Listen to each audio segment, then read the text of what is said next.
Why not make both twins girlfriends? Volume 3 by Shirai Mukyu, translated by Hiroith at Hiroith Translations. Audiobook by Masquerade at Masquerade Audiobooks. Prologue. 6 years ago, at the Usami household.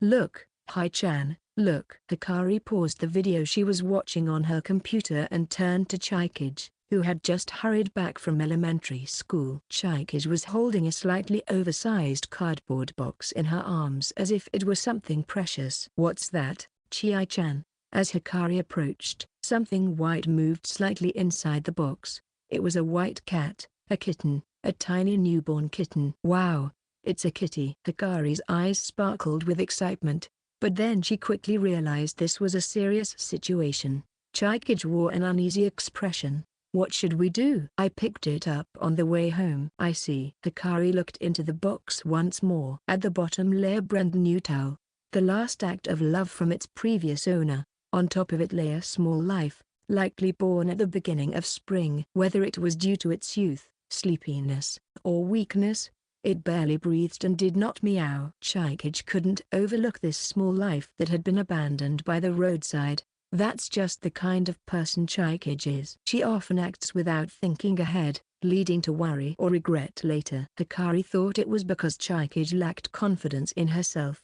What one believes is right may not be right for someone else. Chikage knows this, which is why she hesitates over her choices. As her older sister, Hikari wondered what she could do for her timid younger sibling. With determination, she suggested, "Why don't we ask Mom and Dad if we can keep it?" She said this with a smile that spread across her face as if to dispel Chikage's anxiety. "Mom and Dad will say okay." "Really? I'm sure it'll be fine, but we can't name it yet." "Okay, okay." Following Hikari's persuasion, their parents soon gave their permission. They quickly took the kitten to the vet for a checkup and medication and bought food and a cage. Thus, a new family member was added to the Usami household. It was Chikage who got to name the pure white kitten.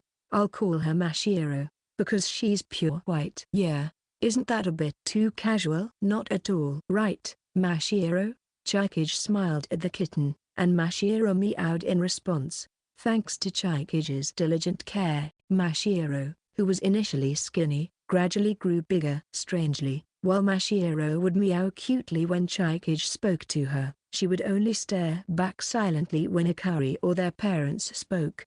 Mashiro would rub her forehead against Chikage's hand when she reached out, but she kept her distance from Hikari and the others. Perhaps she mistook Chikage for a parent or saw her as her savior. It felt as if Mashiro recognized her as someone special, and that was more than enough to make Chikage happy. Not the genius sister, but Chikage, who was ordinary, was needed by this special friend, a member of the family. Mashiro was there for her. That fact strengthened Chikage's heart. Section 6 years later, in the present. Clack, clatter, clack, clatter. Awakened by these sounds and the rocking of her body, Chikage opened her eyes. What? Still caught in a daze, as if she were in a dream, she tried to remember where she was. When she turned her face slightly, she saw Sakuto's gentle expression close by. "Oh, you're awake?" "Wow, Sakuto-kun." Chikage was startled and quickly sorted out the situation in her mind. It was about a week into summer vacation, and she was on her way to a vacation home destination with her boyfriend, Sakuto, and her sister, Hikari. They were on a local train, sitting side by side on a long seat, with Hikari, who appeared to be sleeping peacefully with her eyes closed on the other side of Sakuto. It seemed that the twins had fallen asleep leaning on Sakuto's shoulder. "I see. I must have dozed off and fallen asleep. It was early in the morning." How long was I asleep?" "About 30 minutes." "That long, huh?" Chikage suddenly felt embarrassed and looked down. She must have been seen sleeping by Sakuto. She wondered if she had made any strange faces. She had fallen asleep partly because she felt safe with Sakuto and Hikari by her side, but also because she had been too excited the night before, like the eve of a school trip, and couldn't sleep well. She thought she was quite composed, but it seemed her emotions had gotten the better of her. She still had a lot of growing up to do, Chikage thought with a self-deprecating expression. "I'm sorry." "There's no need to apologize." "But, You were talking in your sleep. Chikage's face turned red again. Eh? What did I say? You said something about Mashiro. Who's Mashiro? Chikage's mouth opened wide in surprise, but then she quickly formed a smile. Who knows? Anyway, are you looking forward to the trip? Huh?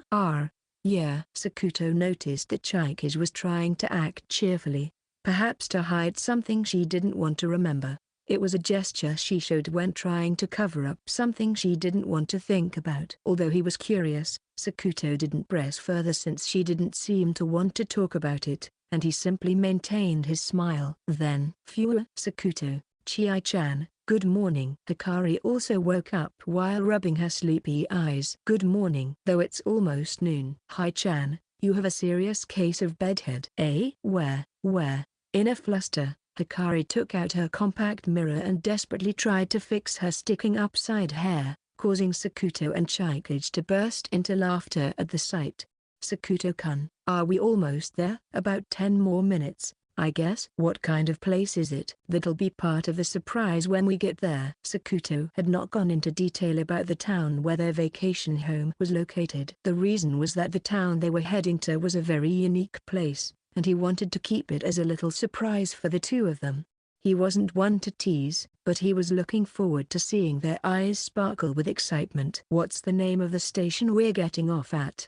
The station, huh? If it's the station. Sakuto had an idea, and showed Chikage the transit app on his smartphone. The arrival station was displayed as Futegoko, which was not a typo. Can you read this? Futegoko? I thought so too at first, but that's not it. Place names can be tricky sometimes. At that moment, Hikari, who had finally fixed her bedhead, joined in on this place name quiz. Could it be Futego? Just because it's romanized with a repeated ko doesn't mean it gets a small tsu. I have no idea. Could I get a hint? Sakuto said. Well then, and switched to the memo app. He entered a total of 12 ko characters and showed it to them. What's this? It's a wordplay from the Heian period. It's said to have been invented by Emperor Saga, but do you know how to read it? By the way, it is pronounced Neko Kokonko, Shishi Koko Jishi, a kitten of a cat, a cub of a lion, a play on words using the oniomi and kuniomi readings of ko for kitten and lion cub, respectively. Ah, I got it. Hikari's face lit up with realization. Because there are lots of ko, it means having many kids, right? Note, ko also means child. That's not it. Sakuto hung his head at Hikari's surprising leap of logic, which would have even surprised Emperor Saga. Then Chikage, her face turning bright red, timidly raised her hand and said softly, yes. Sakuto-kun, does that mean you want 12 children? Not at all. Didn't I say it was Emperor Saga's idea? Why is it being twisted into my own wish? And so, with Chikage's unusual answer, Sakuto's face turned red as well. But I don't think I could handle that many. Chie-chan, we can do it. If it's you and me, we can have 6 each. Then the twin sisters clenched their fists. We can do it. We cannot. Why not? Leaving aside the wordplay invented by Emperor Saga of the Heian period and the Usami sisters' enthusiasm that seemed to have a great interest in countermeasures against the declining birth rate of the Reiwa era. It's because your ideas are too out of this world, and so, the summer vacation had begun at the private Harishiyama Academy High School, but Takayashiki Sakuto's daily life was still noisy and fun, thanks to the beautiful twin sisters Usami Hikari and Usami Chikage. Their relentless approach was still ongoing, and with the help of a trip where they didn't have to worry about public scrutiny and the wildness of summer, their daring and fearless mode was activated, increasing their momentum. Sakuto, on the receiving end, wanted to escape. However, considering the feelings of the Usami sisters who had been holding back on their lovey-dovey behavior until now, he decided to go along with their wishes as much as possible on this seaside trip, even if it meant stopping occasionally, because the fact that the 3 of us are dating will be kept a secret. Under this rule, the purpose of this trip was to let off the stress that the girls had been suppressing, or so Sakuto secretly thought. However, he must not go too far, due to his seriousness. It was as if he was tightening the noose around his own neck. Being a boyfriend does not mean he can just go with a brother, just do it mindset, so his automatic avoidance technique for lovey-dovey situations was becoming something to be proud of in the world. Whether it should be a matter of pride is another question. Therefore, while Sakuto managed to dodge the Usami sisters' bold pursuit as usual, he couldn't shake the concern that a major accident might happen someday. The sisters, as if to dispel his worries, "Let's sleep together tonight." No, that was not his intention at all. Rather, it was a welcome to a major disaster. Not just a car, but runaway locomotives ×2. Although it was an attractive proposal, Sakuto had no choice but to hold his head in his hands. Since they were outside of school, there was no need to hold back, but to some extent, they needed to save things for the sake of common sense because various things could become various problems. But could he really put a stop to these two? Even now, his reason was being shaken. Hikari, the older sister, blushed and looked at him with a mischievous sidelong glance, and Chikage, with teary eyes, looked at him with a longing gaze. That being said, it was definitely an enviable situation. Let's go back to the answer for earlier. He escaped. The answer earlier was Neko Kokonko, Shishi Koko Jishi, a kitten of a cat, a cub of a lion. You see, Ko can also be read as she or the zodiac Ni and so on. Despite being flustered by the two clinging onto his arm, Sakuto continued his explanation. Anyway, the place we're going to is called Futegoko, Twins Child. At that, both of them reacted with a start. Hikari had a look of interest, saying, "Oh," but for some reason, Chikage's expression darkened. Futaniko. Neko. Cat. What's wrong, Chikage? The moment Sakuto asked, Hikari suddenly became flustered. It's nothing. Right, Chie-chan. Hikari sought agreement from Chikage with a bright tone, but it was clear she was trying to hide something. Could it be related to earlier, when Chikage had evaded the word Mashiro? Just as Sakuto felt a sense of doubt, the train announcement came on. We will soon arrive at Futegoko Station. This is an unstaffed station, so please insert your fare tickets into the box at the front and exit through the front door. For those with commuter passes, the three of them quickly took down their carry-on luggage from the overhead rack and started preparing to disembark. Eventually, the train came to a gentle stop, and the door at the front opened. The three of them stood in front of the middle-aged conductor, about to put their tickets into the fare box when, "Thank you for riding with us." Sakuto didn't miss the conductor's sudden change in complexion. What's going on?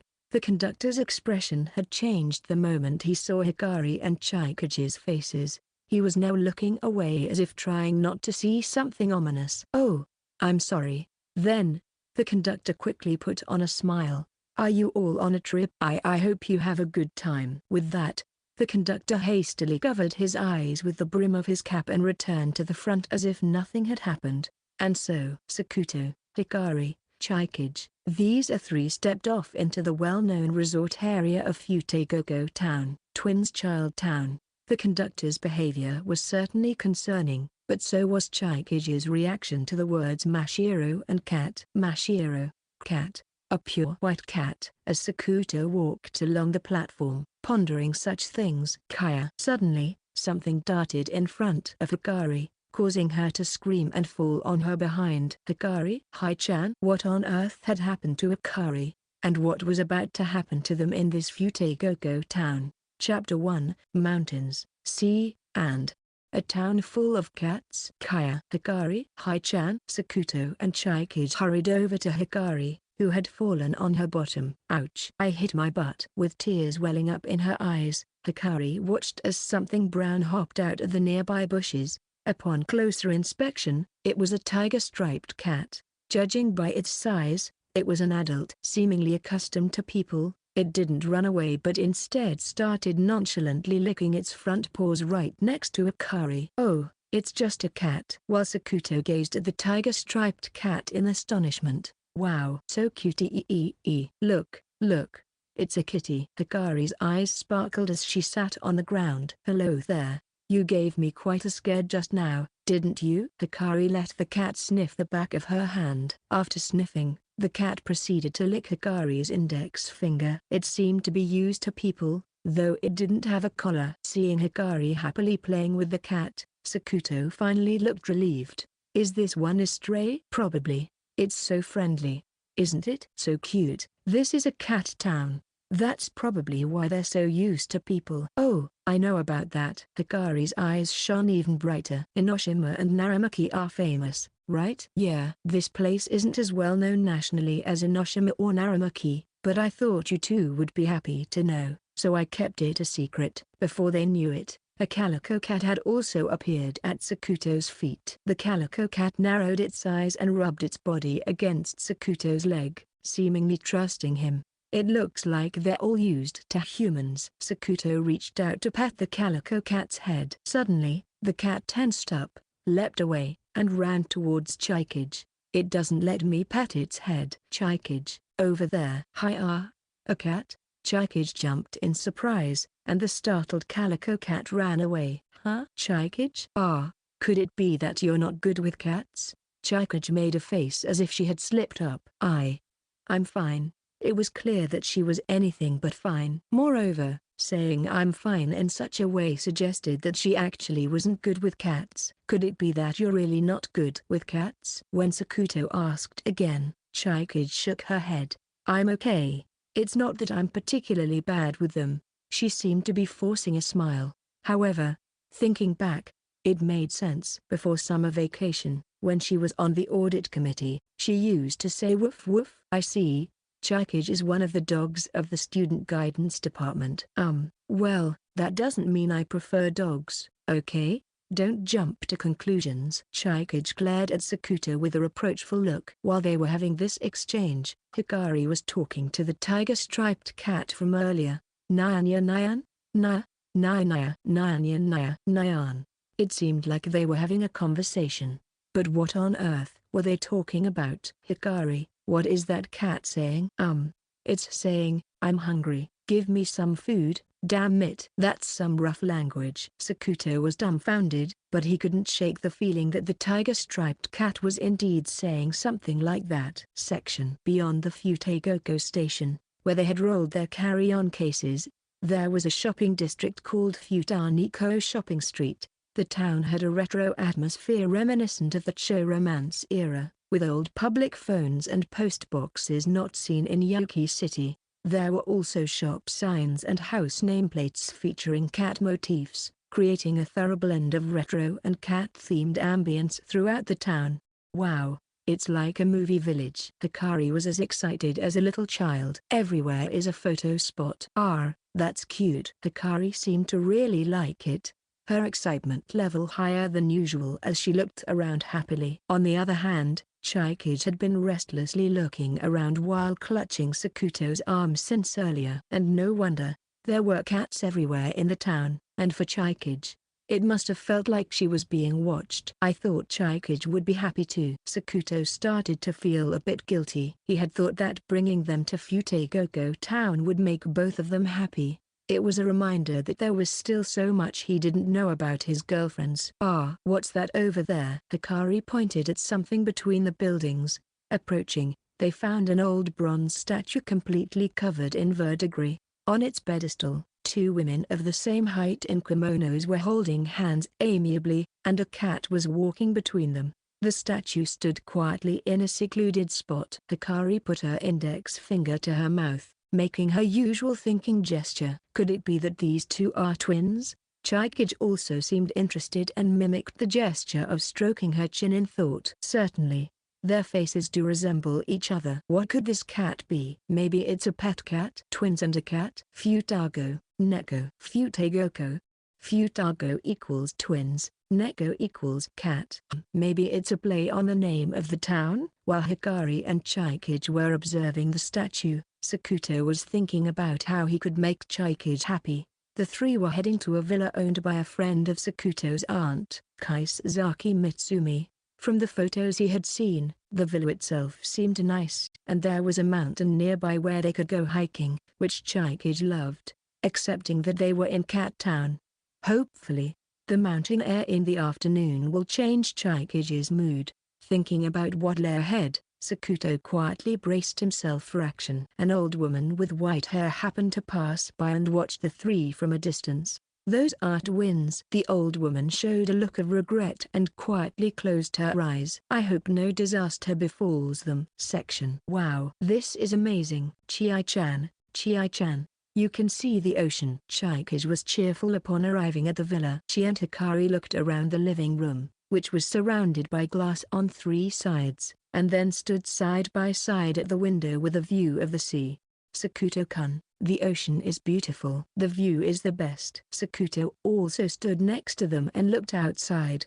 "That's true, it's a really beautiful view." The villa was situated on a slightly elevated spot at the top of a hill, allowing them to look down upon the sea. In the foreground, there were rows of houses with vermilion-tiled roofs, reminding Sakuto of the Ishizuchi tiles from Tottori Prefecture. After enjoying the view for a while, "Let's go explore inside the villa." Hikari led the way, followed by Chikage and Sakuto. First, the exploration team headed to the bathroom. The toilet and bath area were separated by frosted glass, giving it an open and intricate design.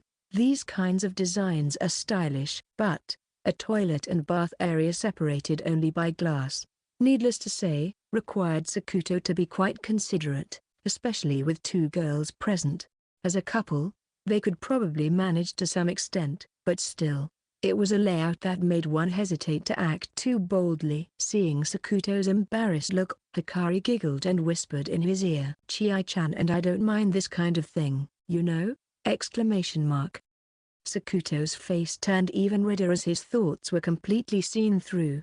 Then, Chikage, who had been looking at the bathtub, noticed something and said, "Huh?" There were two faucets. One is for water, and the other for hot water. Perhaps, as she turned the faucet, a gentle scent began to fill the air. "Wow, is this a hot spring?" Chikage looked at Sakuto in surprise. "Yeah, it's a simple hot spring. It wasn't a sulfur spring, so there was no distinctive pungent smell of hot springs. The source was apparently the same as the nearby hot springs. It's alkaline and said to have skin beautifying effects." "Really? I love hot springs." Seeing Chikage's excitement, Sakuto breathed a sigh of relief. "I knew it. This villa was a hit." And Hikari, too, was grinning. "No," smirking, at the spaciousness of the bath. "We can fit 3 people in here, right?" "Wait, Hai-chan, that's definitely not okay." Chikage's face turned bright red in panic. "Eh? Why not?" "Duh. Decency." "Chai-chan, you are so serious." Hikari let out a wry smile, but Sakuto exhaled a sigh of relief. "Thank goodness. I was worried Chikage might suggest we all get in together." For now, it seemed the brake was functioning properly. If Chikage in runaway mode joined full throttle Hikari, it would be a real mess. Then Hikari smirked again. "But, about last night." Chikage turned bright red and flustered. "Why are you telling Sakuto-kun?" Because it's funny." "Hey Hai-chan, hey Sakuto. Last night Chai-chan was like, no, stop it. That naughty story is off limits." Chikage's scream echoed in the bathroom as Sakuto awkwardly scratched his reddening cheek. Section. Led by Captain Hikari, the villa exploration team moved upstairs. There was a bedroom, a guest room, and another toilet on the second floor. For now, Sakuto was relieved that there was a toilet available while the sisters took a bath, but then a new problem arose: room assignments. The bed in the hotel-like bedroom was a king size, and the guest room had 2 semi-double beds, which meant there were enough beds in theory. "So, should the 3 of us use this big bed together?" "Yeah, it's spacious enough for 3 of us." Wait. Sakuto instinctively put a stop to it. "There are 3 beds, so why not use 1 each?" "I'll be lonely. I'm embarrassed about the bath, but I don't mind sleeping together." Hikari and Chikage gazed up at Sakuto with upturned eyes. "It's a vacation where we don't need to worry about what others think. Maybe it's okay to sleep together?" "No, that's not good. If we go too far." "Indeed," Chikage said with a look of disappointment as she went to open the curtains at the back of the bedroom. I wonder if sleeping together is really okay. Since even the serious Chikage seemed to allow it, perhaps sleeping didn't carry any deeper meaning. Just lying next to each other. Chikage had said it with that intention, but perhaps Sakuto had overreacted. While Sakuto was caught in his complex feelings, Hikari's gaze sharpened. It's within your expectations, right? Huh? Before coming here, you could have predicted we'd end up in such situations, right? Of course, in the adult sense of sleeping. The moment Sakuto showed his agitation, Hikari leaned in closer as if on cue. Hey, Sakuto. Her sweet voice tickled his ear. You don't need to feel responsible, you know? Sakuto's heart skipped a beat at the breath on his cheek. It's all within our expectations too. So, there's no need for you to feel responsible alone, okay? Why not enjoy the fun irresponsibly? It'd be a waste to hold back. Sakuto's heart pounded at her secretive manner of speaking. Hikari's whispers at times like this were sweet music to Sakuto's ears, stirring his instincts to the point where morals and common sense seemed foolish. Of course, Hikari knew exactly what she was doing. How far could Sakuto's reason hold out? Or rather, it was as if she wanted to see what would happen after his reason crumbled, tempting him with sweet words. However, Sakuto, who had set certain boundaries, managed to hold back just before crossing the line. Hey, he gently reprimanded her by placing his right hand on Hikari's left cheek, causing her shoulder to twitch. What is it? You're actually nervous, aren't you? Suddenly, Hikari's face turned bright red, and she hastily looked away from Sakuto. Sakuto had realized it a little earlier. Hikari's whispers in his ear were her way of hiding her embarrassment. I hate it. You can see right through me. It's embarrassing, right? I don't like having my thoughts read either. If you think so, then clear up my confusion. Your confusion? You know what I mean. Saying that, Hikari traced her index finger over the area around Sakuto's heart. Don't make me hold back all the time. Sorry, but that's because you want to protect us? But you know, sometimes you have to let loose a little. With those words, Hikari wrapped her arms around Sakuto's neck, closed her eyes, and offered her lips. Before he could say Hikari, Sakuto jerked his head away in surprise. Hikari's kiss landed on Sakuto's cheek instead of his lips. Annoyed that it wasn't a kiss on the lips, Hikari glared at Sakuto with a pout. Come on, Sakuto, just a kiss. No, because Chikage was watching the two of them with a serious expression, observing them intently. Chikage, what's wrong? Why are you watching us? Please, don't mind me, go ahead and continue. No, even if you say that, it was quite awkward to be watched so closely. I just thought it seemed nice. What does? The way Hai-chan and Sakuto-kun sometimes have conversations that only the two of you understand. I find that kind of thing enviable. Sakuto and Hikari exchanged a blink of surprise. Really? I think there are times like that with Chikage too. Then Hikari said as if she had just remembered. Look, the other day in Sakuto's room, when I was sleeping, you kissed Sakuto, right? Yes. Wait. Huh? Chikage's face turned bright red. Hai-chan, you were awake at that time? Hikari stuck out her tongue playfully. See, Chi-chan, you also sneakily do things. So we're even. That's not what I mean. Then show me a conversation between the two of you that I can't understand. Right now? Chikage struggled to think. But Sakuto-kun, please kiss me. Straight to the point. Always straightforward. She couldn't be sly like her sister. After finishing lunch at the villa, the three of them prepared to climb the mountain and headed out from the villa towards the mountain. Sakuto followed behind the twin sisters, who had changed into their mountain girl outfits, and watched them with a wry smile as they continued their conversation from the bedroom. It's easy. You just have to whisper it softly in his ear, okay? But I can't think of what to say. Why not just say what comes to mind? That's not it. I want to have an exchange like the one between Sakuto-kun and you, Hai-chan. Hikari, with a look of exasperation, advised Chikage. You just need to do it like you're rubbing something. Rubbing? How do you do that? Like this. Whisper whisper. Hikari softly whispered into Chikage's ear. Sakuto thought they must be plotting something naughty, And just as he did, Chikaji's face turned as red as if steam were about to come out. I can't say something so lewd. Hearing that she had just said lewd, Sakuto turned towards the mountain, not knowing what kind of face to make. The mountain they were about to climb was called Imoko Mountain, and it was said to be rich in broadleaf trees. He had heard that beech forests were brighter than cedar forests, but he wondered what it was really like. As he pondered this, he spotted something vermilion halfway up the mountain. Is that a Torii gate?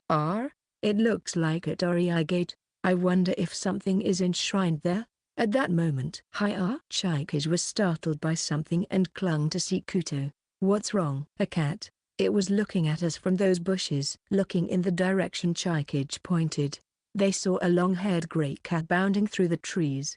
There are cats even in the mountains. Chikage, are you okay? I am fine. I was just surprised because it appeared so suddenly. I see. Well, can you let go of me now? Oh, sorry. Sakuto was surprised by the sudden embrace but let out a wry smile with a sense of resignation. As they walked, they arrived at a large parking lot with bungalows on the side. We found it. This is the Imoko Mountain climbing trail. When Sakuto checked the location on his smartphone map, the signal dropped from 2 bars to 1. This will probably go out of range once we enter the mountain. Do you have a map? No. I was planning to rely on the smartphone map app. They should be fine following the marked trails, but it would be good to have a map just in case. With no other choice, Sakuto took screenshots of the map, zooming in and out, trying to memorize it in his head. Is someone else already climbing the mountain? Chikage pointed towards a compact car and a light truck parked near the bungalows.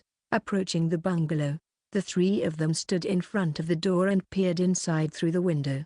It seems like no one's here. Just as Sakuto said that, bang, caw caw, caw caw. Suddenly, the sound of a gunshot and the cries of birds echoed through the mountains, causing Sakuto and the others to flinch. Was that a gunshot? Yeah, probably. Is it, like, local hunters or something? As the 3 of them panicked. What are you doing there? Startled by the sudden voice from behind, the 3 of them jumped. Turning towards the source of the voice, they saw an old woman holding a sickle who had appeared out of nowhere. The 3 instinctively exclaimed, "Eek!" Upon closer inspection, she wore a straw hat with a floral shirt, arm covers, mum pants, and black rubber boots, looking like she was about to start some farm work.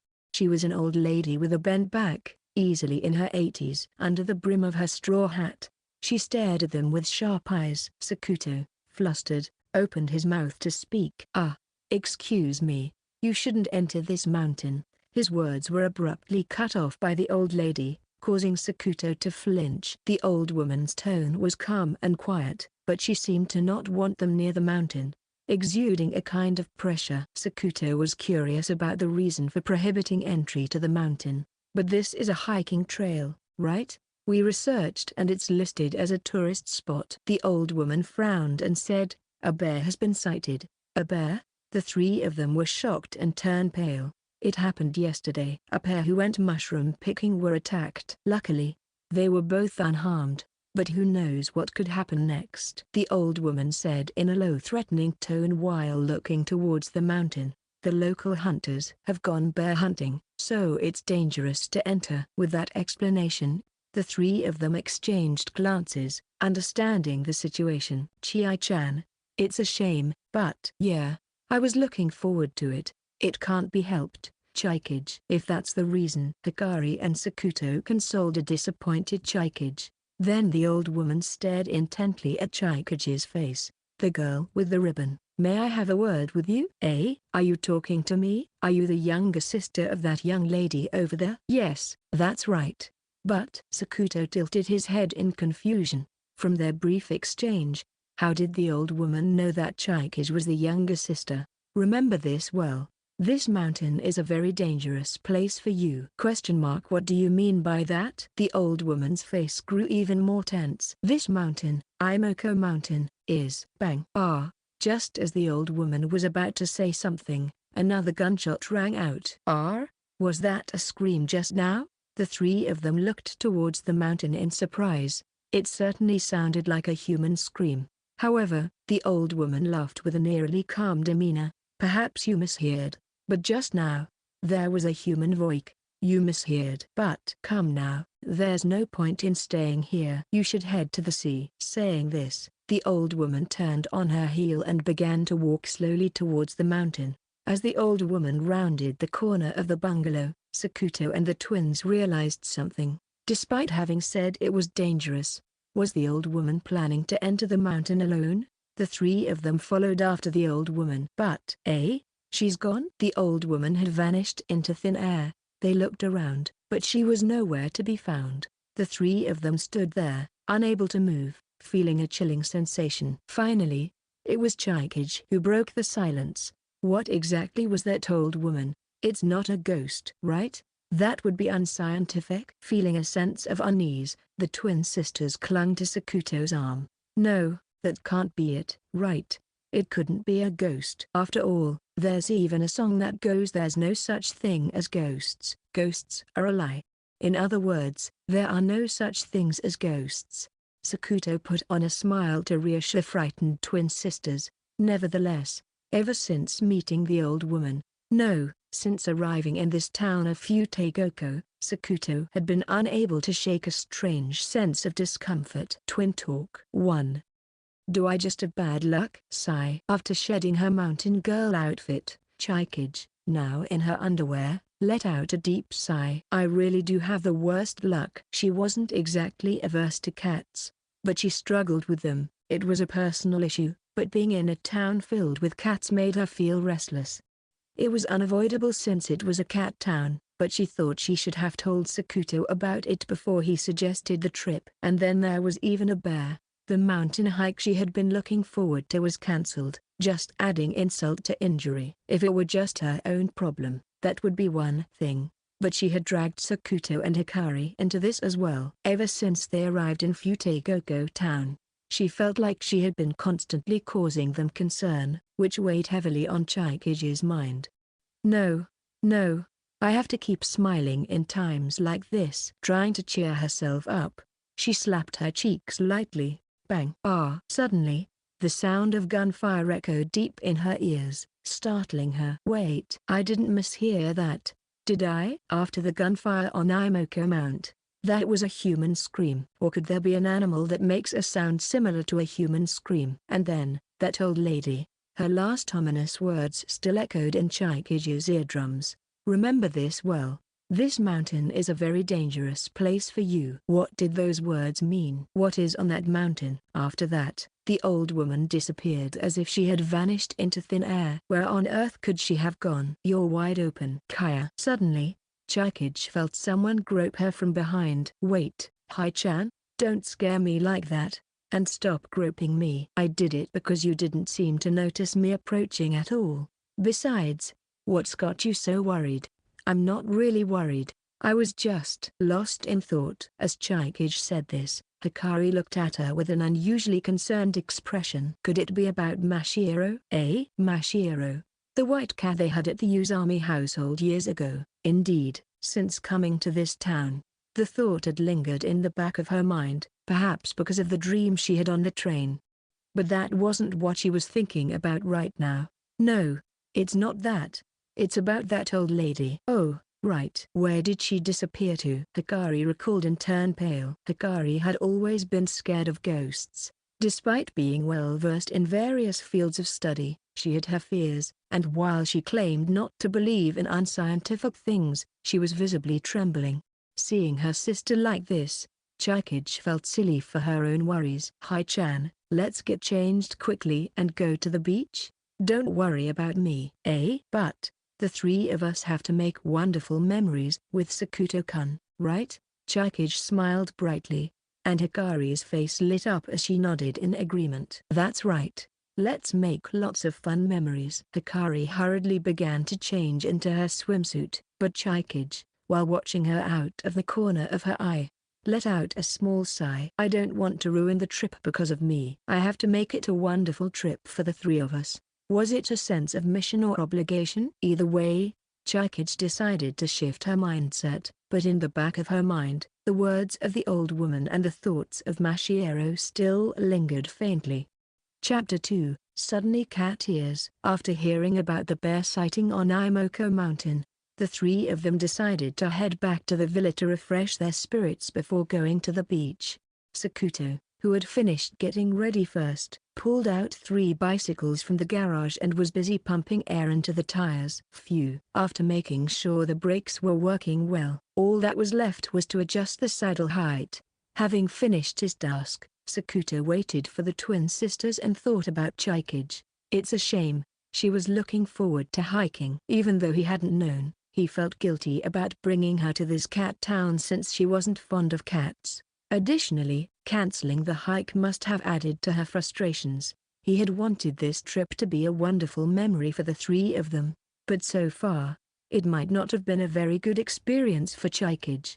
Hikari seemed to be considerate of Chikage's feelings as well. As their boyfriend, Sakuto wanted to lift Chikage's spirits at the beach and make sure both she and Hikari had fun. Come to think of it, Sakuto remembered a conversation he had with Chikage before the summer break. I'm not really confident in my figure, so even though I want to wear a swimsuit. Chikage had said that. But did she really have reservations about wearing a swimsuit? He had seen her in her gym clothes before, and even in her underwear, so surely Chikage's figure wasn't something to lose confidence over. The image of Chikage in her underwear flashed in his mind, along with her seemingly perfect proportions, and then, as if attached to that image, came the fantasy of Hikari in her underwear saying, "What about me?" To push these thoughts out of his head, Sakuto tapped the right side of his head. Having a good memory can be inconvenient at times. Sometimes memories are intentionally recalled, and other times they resurface without warning. Add adolescence to the mix, and it becomes even more complicated, as he sometimes found himself unexpectedly recalling the dangerous images of the twin sisters. Both of them are just too cute. It was a pleasant problem to have, but as a boyfriend, he knew he needed to exercise self-control. Lost in these thoughts, the front door opened. Sakuto, thanks for pumping the tires. Sorry to keep you waiting. The Usami sisters emerged with relaxed expressions. Hikari was dressed in a t-shirt, jean shorts, and flat beach sandals, a simple outfit that highlighted her healthy charm. Chikage, on the other hand, wore an off-the-shoulder dress with a wide-brimmed hat and low-heeled sandals, a mature and stylish summer look that was very much like her. Both were already wearing swimsuits under their clothes. What kind of swimsuits they might be? I shouldn't. My memory and fantasies are mixing again. Sakuto tried not to look at them too much and urged the two to adjust their bicycle saddles. Sakuto-kun, your face is red, eh? Oh, it's just a bit hot. Let me see. I'd be worried if it's heat stroke. Suddenly, Chikage leaned in to look at his face from below. The sight of her cleavage and the fresh floral scent made his heart skip a beat, but Sakuto smiled back at her. I'm fine. Really? Are you sure? Yeah, really. Sakuto tried to brush it off with a wry smile, but Hikari, sensing something, grinned mischievously. I see. Sakuto-kun wants to see Chie-chan's swimsuit soon. Wow. At Hikari's words, both of them blushed and started to fuss. Is that so? No. Not exactly, but kind of. But, I'll feel lonely if you only look at Chie-chan. Hikari playfully lifted her t-shirt slowly, revealing her untanned, pure white stomach and a glimpse of her swimsuit top. It was definitely a bikini, but it was so provocative that it was hard to look directly at it. How about it? Let's save the comments for later. And so, amidst the heart-pounding moments, the 3 of them had bright expressions. Chikage, who had been a concern, now seemed to be back to her usual self, or rather, she had a more peaceful expression than when she was on Imoko Mountain. Finally, the twin sisters began adjusting the height of their saddles. It's so hard. Chikage was trying to push down the saddle, but the connection seemed to be rusted and stiff. Sakuto quietly approached to help her. How about this? Thank you. As expected of a boy. No, it's nothing. Sakuto, help me too. Sure. As Sakuto went to adjust Hikari's bicycle saddle, she gave him a teasing smile. What? I was just wondering what you were reminiscing about before we came. It must be hard having such a good memory! Most of Hikari's questioning is just her confirming things she already knows, making it all the more annoying. But you know, I'm happy. Huh? About what? That your head is full of us. That's something a girlfriend would be happy about. Yeah. This is the leading question. Huh? Hikari laughed again with a mischievous grin. Am I really so easy to read? No. Ever since I met these twin sisters, I've become more transparent, Sakuto realized. Section. It's the sea. Hikari, the most excited upon seeing the blue ocean, parked her bicycle in the bike parking area and dashed toward the sea. This place is named Koishi Beach. Whether the name plays on the words pebble, Koishi, and yearning, Koishi, is unclear, as the beach doesn't seem to be particularly notable for pebbles. Despite being the summer holidays, it wasn't too crowded, perhaps because it was a weekday. White sandy beach, blue sea, with few people around, the waves were calm, and the sea breeze was pleasant. About a kilometer off the shore from the beach, there was an onigiri-shaped triangular island. It seemed close enough to swim to if one tried. The calmness of the waves might be due to the island acting as a breakwater. It seemed that there was a torii gate, similar to those at Taimoko Mountain, standing facing the land, perhaps venerating the sea god, visible even from a distance. What a lovely place. Yeah, it's really nice. Sakuto, while talking to Chikage, watched Hikari energetically running ahead. Hi-chan, she's already so far away. Geez. Hikari had gone off on her own, but just before doing so, she had made eye contact with Sakuto. It seemed like she was entrusting him with taking care of Chie-chan and leaving them alone together. Shall we take our time going? Yes, let's go then. As they started walking, Sakuto quietly took the baggage from Chikage's hand. Chikage let out a surprised but soon chuckled and took Sakuto's arm. As expected, such a gentleman? No, it's not like that. I just wanted to carry it. When Sakuto offered a smile, Chikage blushed. In truth, he had simply employed a technique taught to him by Mitsumi during a shopping trip. Silently take the bag move, but it seemed to be very effective. I really love that casual kindness of yours, Sakuto-kun. Is that so? Yes. Chikage's smile made Sakuto feel a bit embarrassed. In this way, they enjoyed a casual date-like atmosphere as they approached the beach, transitioning from asphalt to sand. Hi-chan is over there, right? Yeah. Hikari had run quite a distance but was waving towards them, signaling hey, over here, to show where she was. She's so excited. Chikage, you should get excited too. Of course, that's what I intend to do. Chikage pulled her dress taut and blushed. Please don't laugh at my figure, okay? I wouldn't do that. Really? Really? Then, as Hikari sometimes did, Chikage gave him a mischievous sidelong glance. Are you looking forward to seeing my swimsuit? Sakuto's heart skipped a beat. Unsure of the correct response, he simply nodded yes. But, I feel a bit embarrassed. Actually, Hi-chan picked it out for me. Is that so? I've never worn this type of swimsuit before, so please don't laugh, okay? I won't laugh. He had a feeling that she would look so good in it that laughter would be impossible. But please let me know your thoughts. I want to use it as a reference for the future. Oh, okay. While thinking she was being rather forward, Sakuto also realized that this was Chikage's way of mustering all her courage. Chikage must be feeling embarrassed too. Perhaps she was trying to be proactive like her sister. Chikage's determined and brave front was irresistibly attractive. After all, the thought that she was making such efforts for him made her all the more endearing.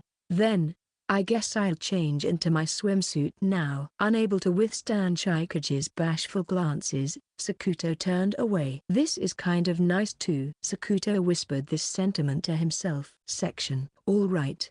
It's all set. A vinyl sheet, a parasol, a cooler box, everything borrowed from the villa was now set up as their base. The cooler box was empty, so they needed to stock up on supplies. Then, I'll go buy some ice and drinks. I'll come too. Me too. Before changing into their swimsuits, Sakuto and the others headed to a nearby beach house. This was a place that had caught the trio's attention since arriving at the beach. Surrounded by several palm trees and hibiscus plants, The stylish white building had a tropical resort feel. An old surfboard, painted with the name Karen, served as the sign at the entrance. On the white wooden deck's terrace, several men and women sat, enjoying the view of the sea and chatting happily. While Futegogo Town had an air of chill romance, this beach had a perpetual summer, tropical atmosphere. The contrasting worlds felt like stepping into another dimension. Finding this contrast intriguing, the three of them approached the entrance of the shop. Whoa! Chikage hid behind Sakuto's back because there was a small pedestal-like structure in the shade in front of the store, and several cats were huddled on it. The cats twitched their ears and noses, scrutinizing Sakuto and the others. Eventually, one of the cats yawned, and the others, seemingly losing interest, closed their eyes and quietly resumed their naps. Chikage, are you okay? Ahahaha. Look, there are so many cats. Chikage stared intently at the cats. Calico, white, mackerel tabby, black, tortoiseshell. Cats of various fur colors were huddled together like dumplings. Sakuto gently spoke up. Are these the house cats? There are 4 of them. They're so cute. But, Chie-chan, are you really okay? Why yeah, I am fine. She didn't seem fine at all. Sakuto casually stood between Chikage and the cats, becoming a wall as they entered the shop. As they entered, ringing the doorbell. The interior was just as white as the exterior. It was cool inside thanks to the air conditioning. There was a long counter in front, bottles of liquor for cocktails lined up on the wall behind it. And to the right, there were about 5 four-seater tables. There was also a small stage that seemed suitable for acoustic live performances. On the corkboard on the left wall, there were Polaroid photos of what seemed to be visitors to the shop, along with autographs of celebrities who had visited.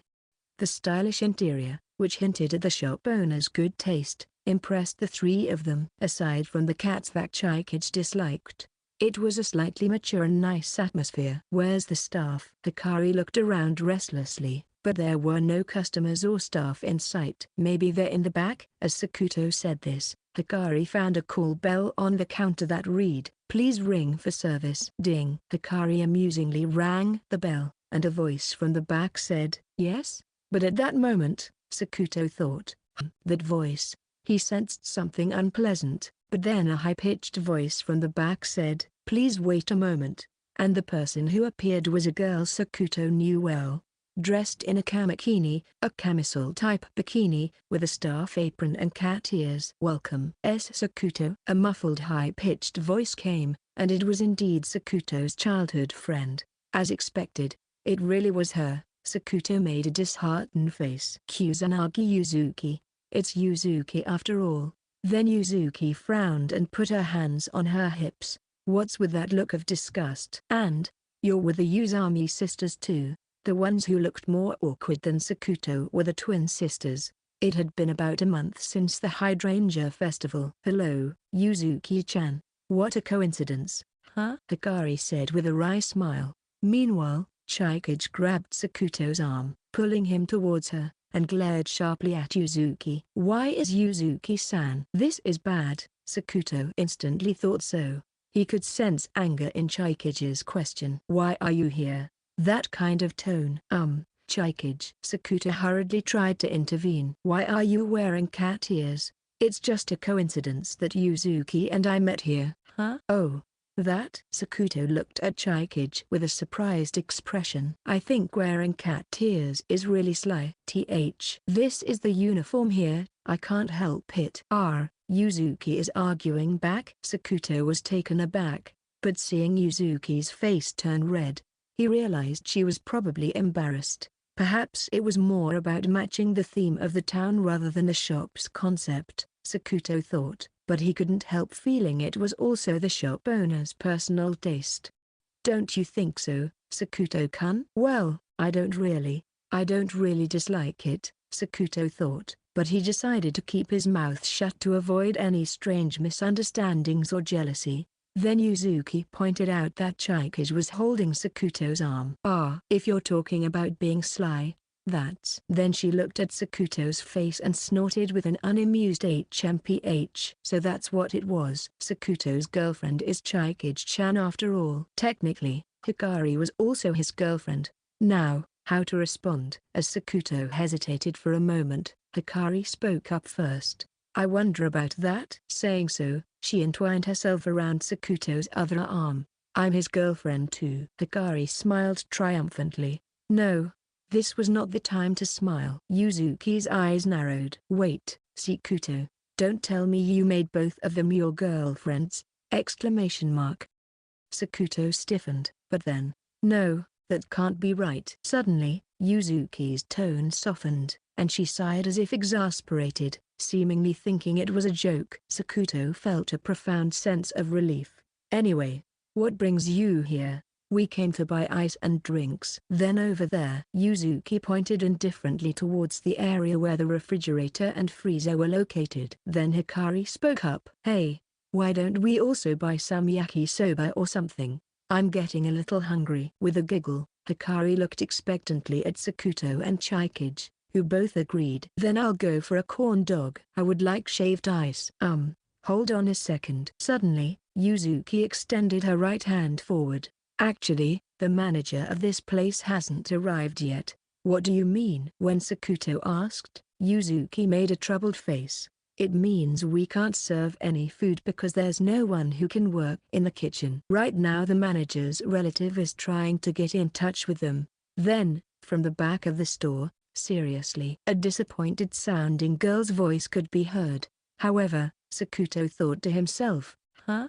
Could that voice possibly be? This time, instead of just an unpleasant feeling, Sakuto sensed something ominous, and cold sweat streamed down his forehead. And the person who appeared from the back of the store was, sorry, Yuzuki-chan. Oh? Kazuka Matori, the vice president of the newspaper club, who had been a great help before the summer vacation. Matori was also a staff member of this store, currently dressed in a light blue triangle bikini with a staff apron and cat ears. Takayashiki, Hikari and Chikage are here too. Why? Sakuto and Chikage made a oh no face. Only Hikari from the same newspaper club exclaimed in surprise, Matori-senpai? What's with you guys, all lovey-dovey with your arms linked together? Matori teased them excitedly despite being surprised by the unexpected reunion. Hikari and Chikage blushed and quickly let go of Sakuto's arm. Matori was the last person they wanted to be seen by. Unperturbed by the trio, Matori happily ran over to them. Even so, Matori was quite something. Her assets, lifted by the bikini, bounced up and down, left and right, along with her ponytail.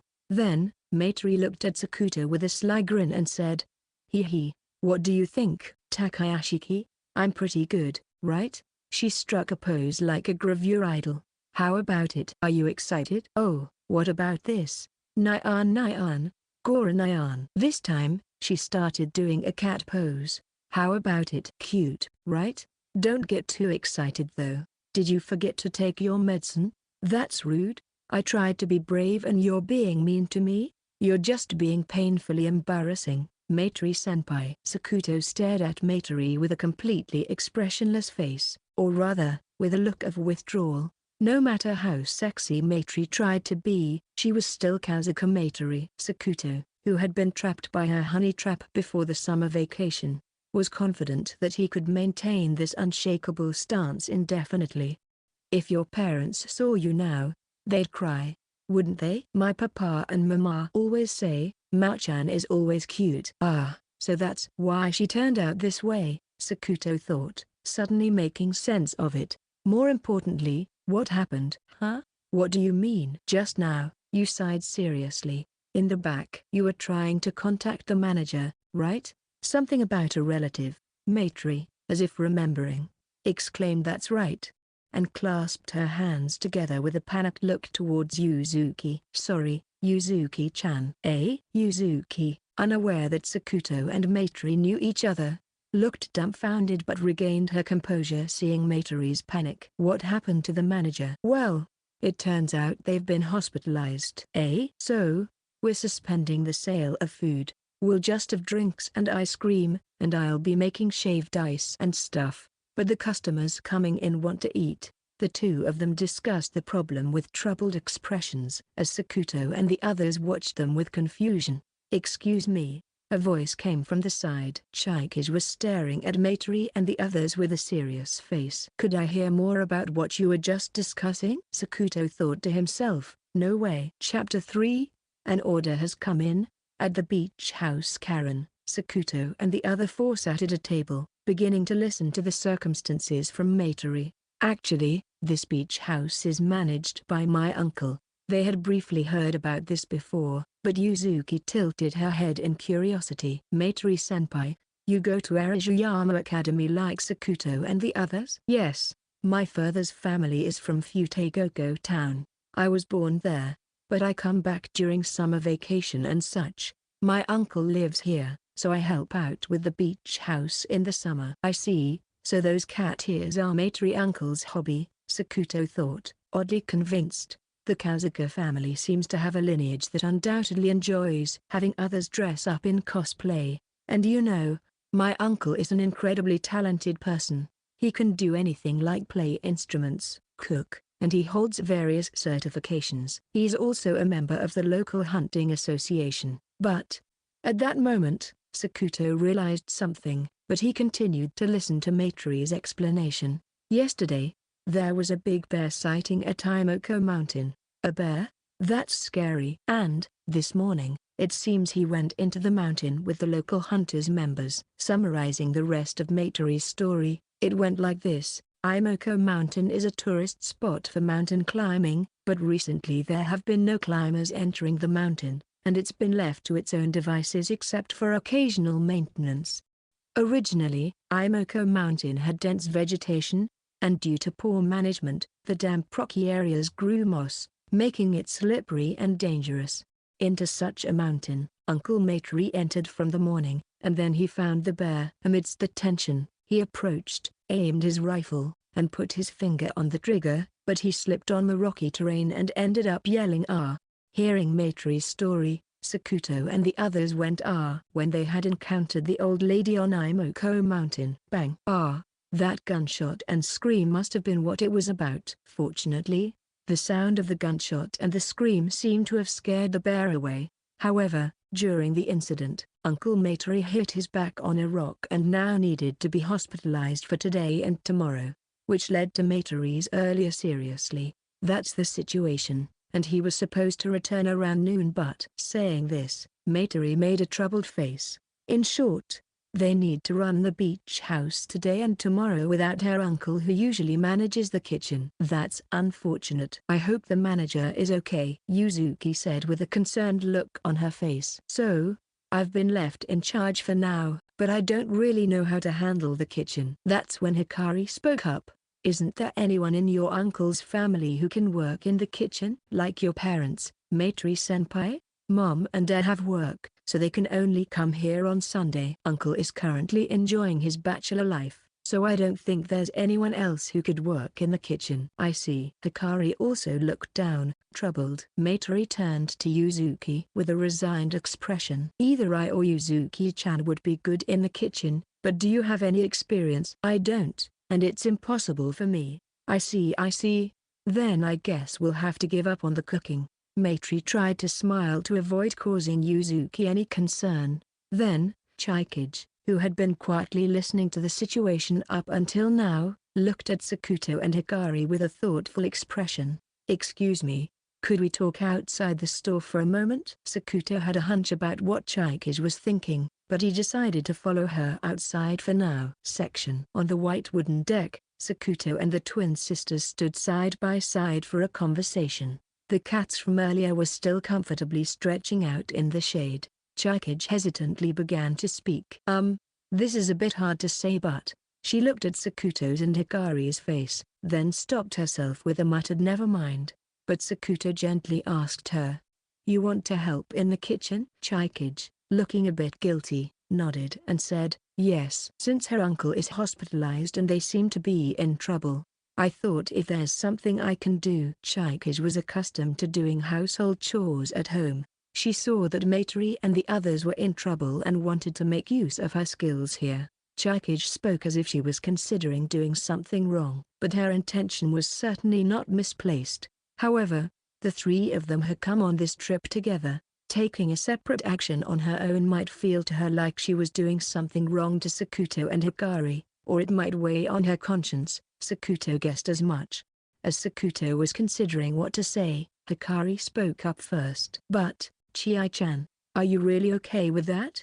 No, I think it's not okay. That's not what I mean. The people you'd be helping are Matori-senpai and Yuzuki-chan, right? Matori-senpai is one thing, but Yuzuki-chan is the person who hurt Sakuto. Hikari, that matter. I know. Sakuto, in your mind, you have already forgiven Yuzuki-chan, and it's a resolved issue, right? But I still can't forgive Yuzuki-chan. Hikari spoke calmly, but her gaze was sharper than usual. Chai-chan, can you forgive Yuzuki-chan? She's the girl who made Sakuto do that dare confession, remember? That is, I don't know, Chikage said uncertainly, but then added, but I saw that Yuzuki-chan has properly apologized to Sakuto-kun, and it's true that Matori-senpai and the others are in trouble. Saying this, she looked straight into Hikari's eyes and smiled. I see. Hikari let out a troubled smile and looked at Sakuto. What do you think, Sakuto? Sakuto also gave a wry smile, but touched by Chikage's kindness that couldn't overlook someone in trouble, he somehow felt a warmth in his own heart. Chikage, if you want to help, then we've decided what we're going to do. We're going to help too, right? As the two nodded to each other with grins, Chikage exclaimed in surprise, eh? No, I'll help them by myself. So Sakuto-kun and Hai-chan should. Hikari waved her index finger from side to side with a tsk. Chai-chan, have you forgotten about the night we all agreed to stick together? Eh? Ah, right, that night. That's when Sakuto too remembered the night they made wishes upon the countless stars. We hereby swear to the heavens. We are, although born on different days. Wait. Hai-chan and I were born on the same day. Just keep going. Right.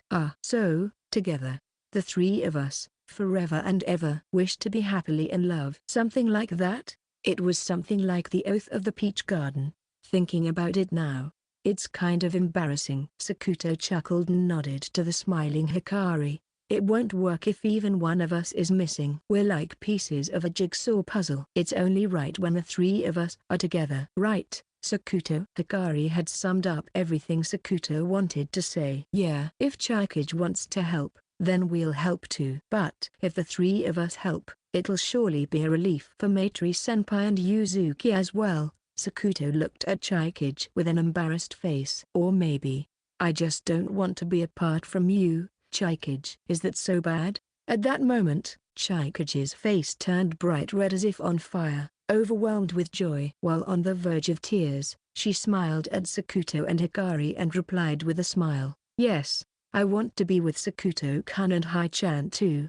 Then it's decided. I'll go tell Matori-senpai. Saying that, Hikari winked at Sakuto and went back inside first. It was a sign for him to take care of the rest. Then, an emotionally moved Chikage hugged Sakuto. What's this all of a sudden? I'm so happy. Oh, that's good. While Chikage buried her face in his chest, Sakuto was concerned if anyone around was watching them. But only the nearby cats were staring intently. And then, among the cats that had been lounging around, one white cat stared intently at Chikage's face. Suddenly, it leapt from its perch and landed silently on the deck. Then, the white cat, having separated from the group, passed by Sakuto and Chikage as if nothing had happened. Chikage, who had been watching from the corner of her eye, felt a strange sense of nostalgia upon seeing the white cat. On closer inspection, it resembled Mashiro, the cat she once had. What's wrong, Chikage? Chikage snapped out of it. It seemed she had inadvertently projected the image of Mashiro onto another cat. No, it's nothing. Sakuto was curious where Chikage's gaze was directed. He looked in the direction of her gaze but only saw people playing around on the white sandy beach section. All right. Then, since we're paying you 3 for your part-time work, please take care of today and tomorrow, okay? Matori spoke with a smile while Yuzuki next to her was trying to suppress her laughter. The reason being, may I say something? Chikage raised her hand timidly. Her face was red with either anger or embarrassment. and her shoulders were shaking. "What is it? The kitchen stuff?" "No worries. I heard you were amazing at cooking, so that's a relief." "No, that's not what I mean." "Oh, if it's about break times, you can take them whenever." "That's not what I'm trying to say." Chikage made a fed-up face and pointed above her own head. "Why do I have to wear cat ears too?" Maitri tilted her head with an A, feigning ignorance. Yuzuki, on the other hand, seemed to be holding back laughter at Chikage's cat-eared appearance, perhaps still holding a grudge from being called sly for wearing cat ears earlier. By the way, those fluffy cat ear headbands, while the same shape, represented different cat breeds. Chikage was a black cat, Hikari was a tabby, Maitri was a calico, and Yuzuki was a white cat. "I'll be in the kitchen, so I don't need them?" "No, that's because, you see, it's about maintaining the ambience or something." "Ambience? But isn't this supposed to be a classy, resort-style establishment?" "Refreshing and perfect for a summer at the beach. Such a lovely place isn't common, right?" Thank you." Maitri, not sure whether he was being praised or scolded, decided to just express his gratitude. Yet, with cat ears, aren't we actively disrupting the ambience? "Well, I don't know what to tell you.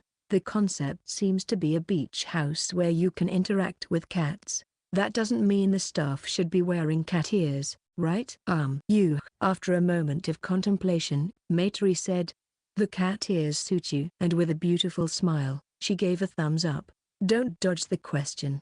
Then there was another person, someone who also wanted to object to the staff wearing cat ears. "No. Why do I have to wear these too?" Sakuto, wearing tabby cat ears, said with a look of dismay. "What are you talking about, Takayashiki? It suits you perfectly. It totally suits you." Maitri said, giving a thumbs up. Sakuto, "It looks super good on you." "So cute," Hikari said cheerfully. "Doesn't it suit you?" Yuzuki turned away as she spoke. "It really suits you," Chikage said, her eyes sparkling. The four girls unanimously mandated the wearing of cat ears for Sakuto. "Even you, Chikage?" Brute." Sakuto could somewhat understand how Julius Caesar must have felt. Hey, what about me? What about me?" Hikari twirled around happily. Her cuteness was such that one might think she had always had cat ears, as they suited her so well. Indeed, Hikari does have a cat-like vibe. Her free-spirited and skillful charm was particularly cat-like. On the other hand, Chikage also looked quite fitting in cat ears, but it was more the sight of her wearing cat ears and being embarrassed that was cute. "No, really, both of them are so cute. I might get hooked on cat ears." As Sakuto was watching the twin sisters, Yuzuki quietly entered his field of vision. "Your nose is stretching out." "It's not." "What?" "Nothing." Yuzuki seemed, for some reason, to be in a bad mood. That's when Maitri said with a beaming smile, "All right. Since it's about time for more customers to come in for a break, let's get pumped and do our best."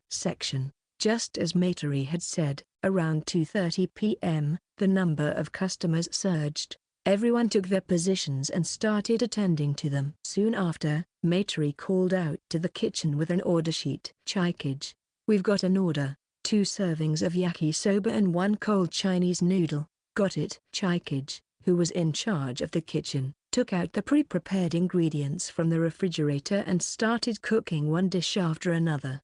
The kitchen was small, so only 1 or 2 people could fit in, but for now, Chikage was managing fine on her own. Sakuto wandered around the counter area, occasionally assisting Chikage. "Sakuto-kun, could you please help with the toppings?" "Okay." Sakuto relied on his memory of the images he had seen to decide what and how much to put on each dish instantly. For the yakisoba, there were 4 toppings: green seaweed, red pickled ginger, mayonnaise, and bonito flakes, and he had to follow the instructions on whether to add them or not. So he placed them accurately based on the order sheet. "Maitri-senpai, 2 servings of yakisoba and 1 cold Chinese noodle are ready." "Okay." As Maitri carried the dishes away, Sakuto noticed Hikari, who was taking orders at a table, being approached by 2 college-aged men. Sakuto couldn't help but watch intently. "Hey, do you want to hang out with us after this?" "Maybe later tonight." "I'm sorry, but my boyfriend is actually here, and we have plans to hang out together after this. Really? For real? Yes. Thank you for inviting me. So, what would you like to order? She responded with a smile, but Hikari was in full social courtesy mode. She deflected with a smile and conversation skills, making sure they wouldn't approach her further. Her ability to handle the situation was so adept that it was hard to believe it was her first time serving customers, and Sakuto breathed a sigh of relief. Meanwhile, Yuzuki, who was serving a family, was smiling at a little girl. Wow, you swam in the sea for the first time? That's amazing. Weren't you scared? Nope. As usual, she seemed comfortable with children. Having made friends with the little girl, the girl's parents were also smiling as they watched the two of them. Then, a pair of college-aged girls with brown hair and tanned skin approached Sakuto. Excuse me, can we take a commemorative photo with that instant camera? Yes, Matori-senpai. Could you please take a photo with the instant camera? Sure. As if to say that Matori-senpai was the one for cameras, Sakuto passed the request to Matori. Matori took the camera and guided them to the front, where the cats were lounging, and took a photo with them. By the way, the instant photos cost 300 yen each, including tax. Additionally, if customers handed over their camera or smartphone, they would take photos for free, which apparently served as free advertising for the shop when customers posted on social media. After a while, the two college-aged girls left with satisfied smiles on their faces. When Maitri returned to the shop, Sakuto called out from the counter. Thank you. Did the photo turn out well? Maitri handed Sakuto the instant photo, saying, of course. What's this? I took it to put up in the shop. Once it's developed, write the date with a permanent marker and stick it on that corkboard over there. Understood. Before long, the image on the film began to faintly emerge between the two smiling girls making peace signs. The cats from earlier were faintly visible. Sakuto, curious, asked Matori a question. Matori-senpai? What is it? Are these four cats originally the shop's pets? Nope, they're strays. They've been around here for a while, kind of like our guardian spirits. Some people come from far away just to take photos with them. Wow. On social media, a beach house where you can take instant photos with cats in swimsuits is kind of popular, you know? It might indeed be rare. Sakuto finished writing today's date on the photograph and pinned it to the corkboard section. After a while, Sakuto went to the back of the store to take out the trash. That's when he heard Chikage's voice talking to someone. Understand? This isn't because I've let my guard down or anything, dear. To whom? Sakuto peeked around the corner of the wall to see who Chikage was talking to. Then, that's why. Here you go. Chikage placed a food dish on the ground, and the cats came over with a meow, gathering around it. It seemed she had been conversing with the cats. Chikage? Sakuto-kun, perhaps embarrassed to be seen. Chikage's face turned bright red. Are those cats the guardians of this shop? Were you feeding them? Yes, they were meowing behind the shop, and I thought they might be hungry. I see. And the cat food? It was left here by the store manager. There was also a dish, so I just... Looking down again, Sakuto saw four cats alternately sticking their faces into the dish, crunching on the cat food. It was quite a charming scene. Can I ask you something? What is it? Mashiro, did you once have a cat with that name, Chikage? Yes. How did you know? Well, just to guess. Although he said that, he thought to himself, I knew it. When I was in elementary school, I found a pure white kitten. I named it Mashiro and took care of it, but... Chikage stopped speaking, but Sakuto could imagine the rest. So why did you become afraid of cats? Why indeed. After Mashiro was gone, I suddenly became scared. I see. By the way, the white one is missing. Where could it have gone? While Chikage looked around restlessly, Sakuto thought about how he might help her overcome her fear of cats. She said she was afraid of cats, but from the way she fed them, even if just casually, it didn't seem like she truly hated them. Not hate, but fear. I thought it was a mistake to bring her here at first, but maybe not. Sakuto hoped that this trip might help Chikage overcome her fear of cats. Chapter 4, Playing at the Beach. Around 4 o'clock, when the flow of customers finally began to wane and there was nothing left to do but clean up, Maitri suggested. Phew, you guys really saved me. It's going to get busy again in the evening, so why don't you take about an hour break? Sakuto and the twin sisters showed a relieved expression. It seemed they had managed to provide satisfactory service to the guests without any particular trouble. Hey, Yuzuki-chan, why don't you go with them too? Me? You know them, right? Come on, don't be shy, off you go. Yuzuki seemed a bit reluctant. Though it was suggested they play together, Yuzuki probably felt awkward about it. But then Hikari touched Yuzuki's arm and said, "Come on, Yuzuki-chan, let's go together." Sakuto was surprised by this. There was no sense of mere politeness or particular concern for Yuzuki. It just seemed like a simple invitation to a friend to join in the fun. "I still can't forgive Yuzuki-chan," or so Hikari had said. Yet it was Hikari who made the approach. Was there some intention behind it? "Ah, I see." For a moment, Hikari's gaze sharpened as she looked at Yuzuki. It was the look of someone observing, trying to peer into a person's inner thoughts. Perhaps Hikari was trying to figure out what kind of person Kusanagi Yuzuki really was. But Yuzuki hesitated, about to decline. But Chikage also smiled and took Yuzuki's other arm. "It's more fun to play together, so Yuzuki-san should come too." Caught between the twins, with no escape, Yuzuki looked embarrassed and a bit troubled as she glanced left and right before seeking confirmation from Sakuto. Is it really okay for me to go too?" "Yeah, since it's a special occasion, you should come along too, Yuzuki." As Sakuto said this, Yuzuki blushed and nodded shyly. And just as they were about to leave the store, Maitri reminded them, "Oh, keep the cat ears on, okay? It's good advertising for the shop, and they're waterproof anyway." Realizing they had all become quite accustomed to the cat ears without noticing, the four of them were startled. After leaving the beach house Karen, the four of them arrived at the base they had set up.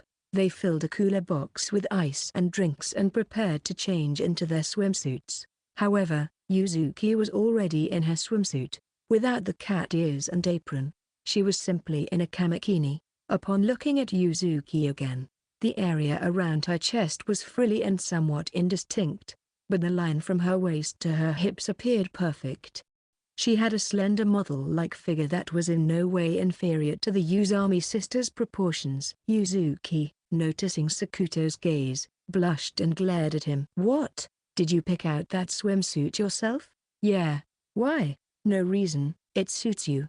Don't just casually say things like that." Yuzuki seemed to say angrily, probably out of embarrassment. Sakuto thought that if it were Hikari or Chikage, they might have been pleased. Whether it was because Yuzuki was a girl or just because she was Yuzuki, Sakuto found it difficult to compliment someone. Here we go, phew. Okay." Hikari and Chikage began to change. Hikari took her off her short jean shorts and lifted her t-shirt from the hem to remove it. Chikage, while paying attention to her surroundings, leisurely unbuttoned her one-piece dress and gently slid the straps off her shoulders, one by one. The sight of the two changing stirred something in Sakuto's chest. Yuzuki, seeing Sakuto's flushed face, looked annoyed. "What? You're letting your true colors show." "I'm not." Feeling awkward, Sakuto scratched the back of his neck. "Sorry to keep you waiting, Tada." Hikari suddenly appeared in Sakuto's field of vision, causing him to exclaim in surprise. He. "Sakuto, how's my swimsuit?" Hikari's swimsuit was a flashy triangle bikini tied behind the neck. It was a perfect blend of sexiness and cuteness. For a boyfriend, it would be 25 times cuter than usual. And above all, that wonderful proportions. Sakuto could only be impressed. "I think it's really cute. It suits you." "Thanks." "I got a cute from Sakuto." Hikari, spinning around with a smile in the sunlight, looked even more radiant and attractive. Then, a voice muttered from beside him, "Look, your face." "I told you, it's not like that." As Sakuto turned red from Yuzuki's comment, Chikage called out to him with a Turning to her, "Sakuto-kun, what do you think?" It was as if the final boss had appeared, or rather, a goddess had descended onto this sandy beach. Chikage was wearing a black triangle bikini slightly different from Hikari's, The top had frills, but it was cunningly designed to emphasize the cleavage without being too blatant, overflowing with undeniable allure. Her hip line and legs were also incredibly seductive. Even Hikari and Yuzuki let out in wow. In admiration. "Does it look weird?" Chikage asked while holding her left elbow with her right hand, whether she intended it or not. This action emphasized her chest even more. Well, it's not weird or anything.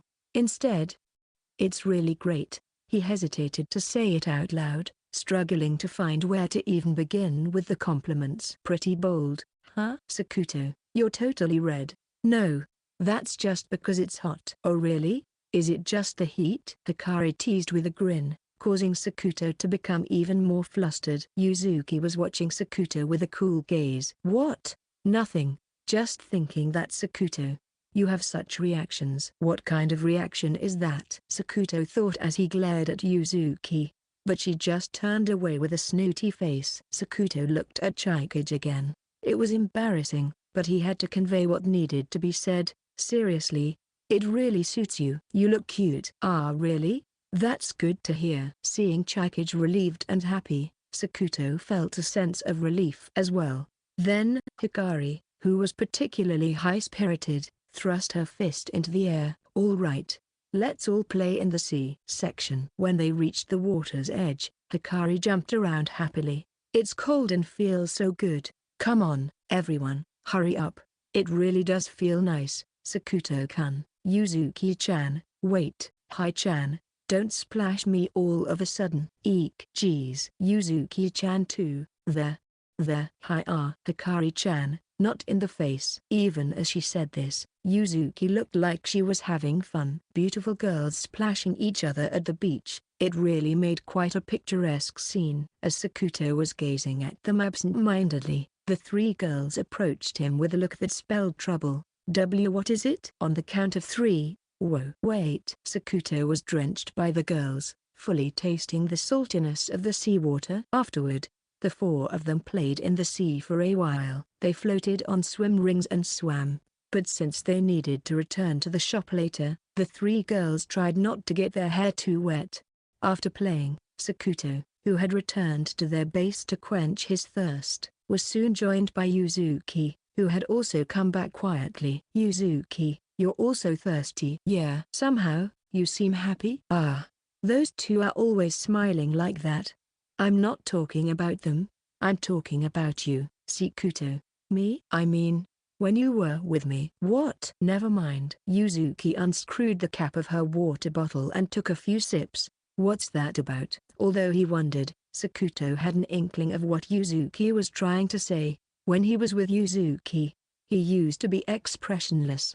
Perhaps he had been frustratingly unable to convey his feelings, causing her worry. Or maybe she thought he was boring. Remembering his study robot days, he let out a wry smile. "If I had been like I am now back then, would my relationship with Yuzuki be different today?" If he had been like now, Sakuto thought their awkward relationship might have been a bit better. Section. Ready, go. At Sakuto's signal, Hikari and Chikage started running along the water's edge. It was a simple race to see who was faster, with no stakes attached to winning or losing. Sakuto had always thought Chikage was the faster one, but Hikari was surprisingly quick too. She didn't seem like the type to exercise regularly, but her running form was like that of a track sprinter. "Hikari seems more suited for the track team than the newspaper club. Chikage should join a club too." While he watched the two sisters competing, Yuzuki spoke up softly beside him. "They're not just smart. Those two are good at sports too." "I don't know about Hikari, but Chikage said she gets a 5 in PE, which is the highest possible score." In fact, Chikage scored 5 in all subjects, not just PE. Her diligence was something even Sakuto, who had been rather slack lately, admired and aspired to emulate. "By the way, Yuzuki, why did you come to Futegoko Town?" "Do you remember the Cafe Ange where I work?" "Yeah, I do. The owner introduced me to it." She said there was a week-long live-in job available. "It seems the owners know each other." "The owner of Karen? You mean the manager?" "No, it seems there's someone else." Yuzuki let out a small sigh, But I was surprised to find out that Maitri-senpai and you guys knew each other. And Maitri-senpai was in the newspaper club you mentioned before? Ahahaha. Yeah, that's right. Why the wry smile? Well, there's been a lot going on. Remembering the commotion in the newspaper club before the summer vacation, Sakuto felt a bit exasperated. By the time they finished talking, the twin sisters had reached the goal. With Chikage as the winner, they waved their hands as they came back towards them. So, which one is it, Sakuto? Again with that story. But I'm curious. Why? You said you had a girlfriend, right? I can't imagine you would come to the beach with those two and leave your poor girlfriend behind. Sakuto couldn't help but let out a silent chuckle. What? Nothing. It's nothing. I'm curious now. Do you really have a girlfriend? Tell me. Nope, I won't tell. Didn't I say it was a secret before? Meanie. Yuzuki snorted disinterestedly with UHMPH. However, Sakuto wondered what kind of reaction Yuzuki would have if he told her about his girlfriends. She might be surprised, or she might be disappointed, or she might even be put off, as he amused himself with imagining Yuzuki's reaction if she found out. The twin sisters returned and immediately grabbed Sakuto's arms. What were you talking about? Suspicious. It's nothing, Sakuto said with a wry smile. Yuzuki looked on with a suspicious gaze, but it seemed she still couldn't figure out which one was his girlfriend. After playing together for a little while, they returned to Karen. Maitri-senpai, we're back. Maitri was facing a middle-aged man dressed like a fisherman with a troubled expression. Ah, welcome back. Did something happen? Sakuto asked, and Maitri replied with a similarly troubled look. Well, you see, actually, this is my uncle's acquaintance. He was about to go out to sea in his boat, but the engine won't start. Is it broken? Probably. He came here thinking my uncle could fix it, but, unfortunately, her uncle was in the hospital and not around. He wondered if there was anyone else nearby who could fix it. Maybe I should take a look? Eh? Both Maitri and the middle-aged man looked surprised at Hikari. Hikari, you can fix it? If it's an electrical issue, I'm good at that. If I can find the cause, I might be able to fix it. The middle-aged man looked impressed and said, well then, could you at least take a look? I'll pay for the repairs. Yes. Maitri-senpai, do you have a toolbox? It should be in the storage shed out back. Got it. I'll just borrow it for a bit, Hikari said and left the shop heading towards the storage shed. Well then, let's leave the boat to Hikari and start preparing for the evening. I want to learn cooking from Chikage. Can you teach me? Okay. I'll be waiting in the kitchen, Chikage said and went to the back of the shop, diligently wearing cat ears, whether out of duty or because she liked them. Takahashi-ki, can you help Yuzuki-chan with the counter service? Can I go with Hikari instead? Ooh, Maitri suddenly smirked. What? Nothing. Well then, Takahashi-ki, take good care of Hikari, okay? Maitri seemed to be under some kind of misunderstanding, though not really, but for now, Sakuto decided to ignore it. The pier was on the opposite side of the breakwater. Among various types of boats, the middle-aged man led Sakuto and Hikari to the broken one. It was a small motorboat for sea fishing that didn't look too old. Hikari, you said you're good with electrical systems, but can you inspect a boat? I can do the basics. Actually, I just got my small boat license the other day. Really? That's amazing. Peace. I also learned how to repair and inspect boats along with piloting them, so leave it to me. Hikari checked the gears and the kill switch, a safety device that stops the engine if the operator falls off the boat, to make sure they weren't disengaged. Everything seems fine up to here, but maybe. Hikari took out a multimeter from the toolbox and connected it to the battery. Just as I thought. When was the last time you changed the battery? It was when I first bought the boat, so about 3 years ago. Then it might be the battery's lifespan. The middle-aged man seemed to understand but then looked troubled again. But I don't have a spare battery. A battery for boats? Sakuto recalled his memories since arriving in Futegoko town. Wasn't there a fishing gear shop on the outskirts of the shopping district? Yeah, I stopped by there earlier. They might have one. Why not give them a call? If they have a battery, we can replace it. The middle-aged man seemed convinced again and quickly made a call to the fishing gear shop. It turned out that there was a battery for the boat. Saying he would go buy it immediately, he left, and Sakuto and Hikari were alone together. "You're really amazing, Hikari?" What do you mean?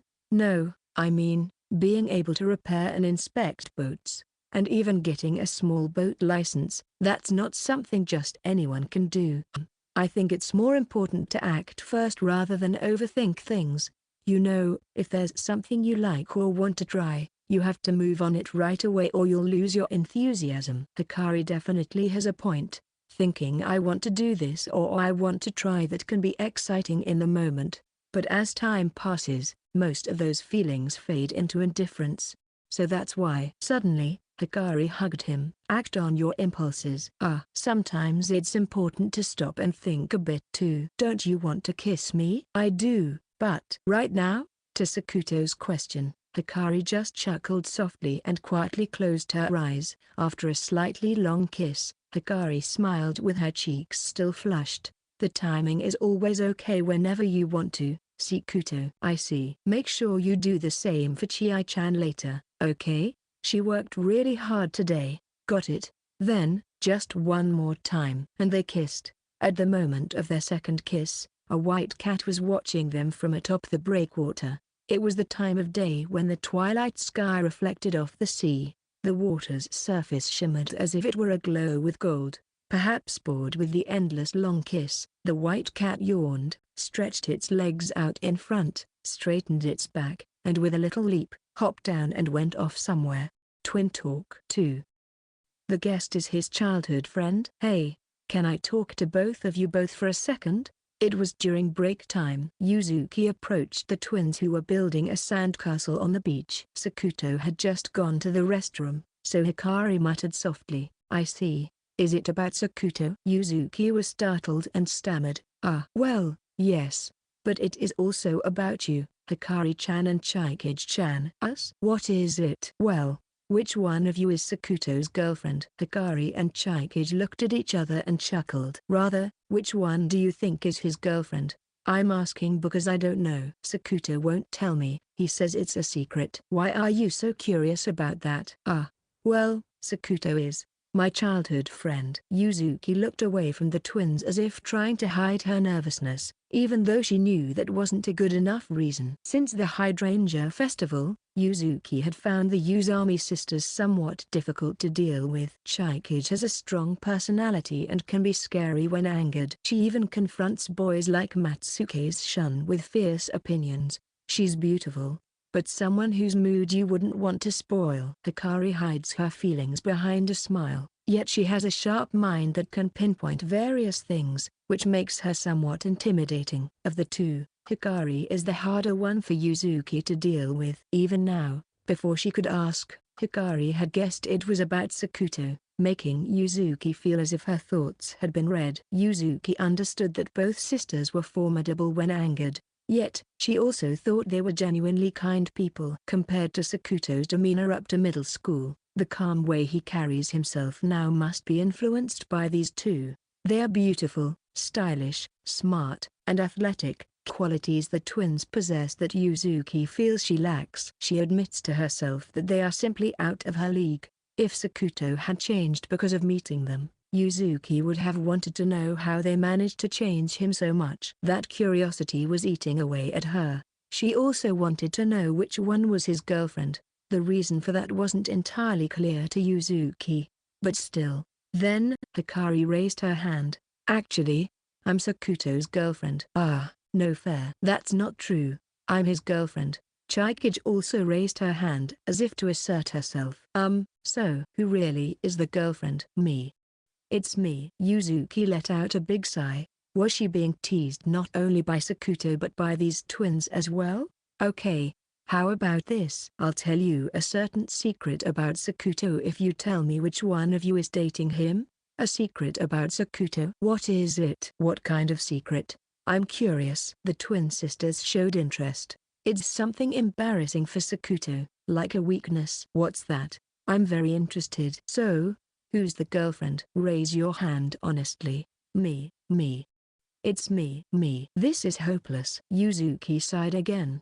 However, through this exchange, she realized one thing and smiled slightly. So, both of you like Sakuto? Hikari and Chikage looked at each other, their cheeks blushing. Yes. Yes. They turned their innocent smiles towards Yuzuki. Yuzuki became even more unsure about who Sakuto's girlfriend was, but it somehow seemed less important as she watched the twins' smiles. It was thanks to these two that Sakuto had changed for the better. That thought lightened Yuzuki's mood. Still, was it a lie when Sakuto said he had a girlfriend? No, as far as Yuzuki knew, Sakuto wasn't the type to lie, at least not to her. It's all becoming too confusing. But there was one thing that was really bothering her now. Yuzuki pointed at the castle the twins had built. Isn't that a bit too much of a castle? Eh? The twins looked puzzled at the unfamiliar phrase too much of a castle, but in front of them was an impressive sand castle about a meter high, with attention to detail. It looked like a model, too well crafted to be made of sand. Then Sakuto returned. Is that Neuschwanstein Castle? The one in Germany? Wow, Sakuto, you knew? It's said to be the most beautiful castle in the world. Sakuto-kun, let's live here together in the future. No, that's probably impossible. The deposit and key money seem expensive. Still, it's amazing how you've replicated even the small details. I should take a photo. Yuzuki wanted to interject about many things, but she was at a loss on where to start with these three out-of-the-ordinary sensibilities. However, after taking the photo, Yuzuki-san, can I talk to you for a moment? Yuzuki was quietly approached by Chikage. Could you tell me about Sakuto-kun from the past? Why, I just want to know more about Sakuto-kun. Is that okay? Chikage asked hesitantly, yet with an awkward determination. This girl, I wonder if she wants to outdo Hikari-chan? She had thought Chikage was a scary person, but now, all I see is a lovely girl filled with insecurities about love. Yuzuki, who felt a sense of empathy for the timid Chikage, shared just a little bit about Sakuto's past. Chapter 5. The moon is beautiful, isn't it? After returning from the pier, Sakuto and the others diligently got to work. Once 6 o'clock rolled around and the locals finished their jobs, they came by and it turned into a bit of a party. They were all familiar faces to Matori's uncle. Things got quite busy from there, but by 8 o'clock, the gathering had dispersed. After completing the closing tasks, Matori, with a smile, gave instructions to everyone. Great work everyone. That's it for today. We're done. Sakuto and the others, having removed their cat ears and aprons, were relieved to have made it through the day. Working feels like this, huh? As relief washed over him, so did a wave of exhaustion. However, compared to the 4 girls, he felt like he hadn't done much besides handling the cash register and assisting around the place. It might have been more of a mental fatigue than anything else. Hikari had perfectly repaired that boat, earning the gratitude of a middle-aged fisherman. As a token of thanks, the man brought a generous amount of freshly caught squid just before closing. Hikari gratefully accepted it, but since it was more than she could handle, she decided to use it at the beach house and handed it over to Chikage. Chikage had been a star in the kitchen. She even finished preparing for the next day during her spare time, taught Matori and Yuzuki how to cook when they were free and effortlessly managed to keep up with the variety of dishes, a display of her versatility. Yuzuki and Matori, drawing on their part-time job experiences, were also active on the floor. I need to step up more tomorrow. Then, Matori approached Sakuto. Takahashi, you're really amazing. What do you mean? The cocktails, you make them so well? Have you done this before? I learned from reading some books. He had simply done what he read in the books. Even the way he used the cocktail shaker was an imitation of a professional he had seen on TV. Nevertheless, he had memorized all the recipes in the book, so he didn't need to open it every time he got an order. To the customers, it must have seemed like he was quite experienced in making cocktails. Of course, since he couldn't taste them, there was no guarantee about the flavor. In essence, he just followed the recipes exactly and paying careful attention to the measurements to avoid any mistakes. Well, It was just imitation. Wow, you might have a talent for it then? Being told he had talent just for mixing drinks didn't make Sakuto feel particularly complimented, and he responded with a wry smile. After that, Maitri went to talk to Chikage. Chikage, really? Thank you for helping out. Everyone said the food was delicious. No problem. I'm glad I could be of help. Hikari, you were a lifesaver. But seriously, how can you repair a boat like that? It was just a battery replacement, nothing big.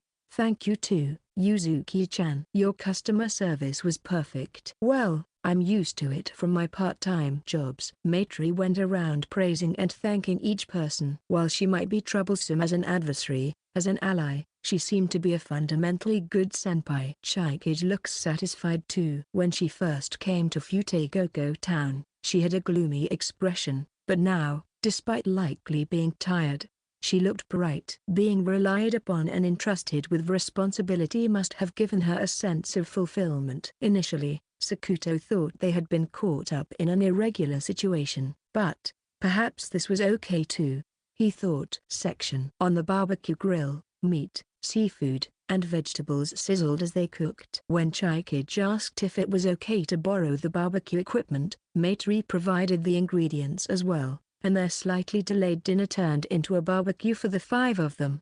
But really?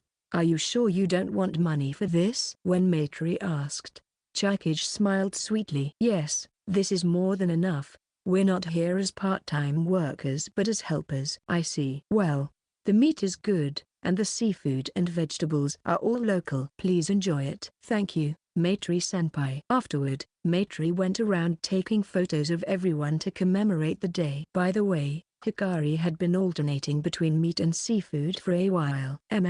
Everything's so delicious. Hi-chan, don't just eat meat, make sure you have some vegetables too. Even when Chikage reminded her, Hikari just kept smiling. Sakuto watched them with a smile while adding charcoal and adjusting the grill to prevent the grate and plate from burning.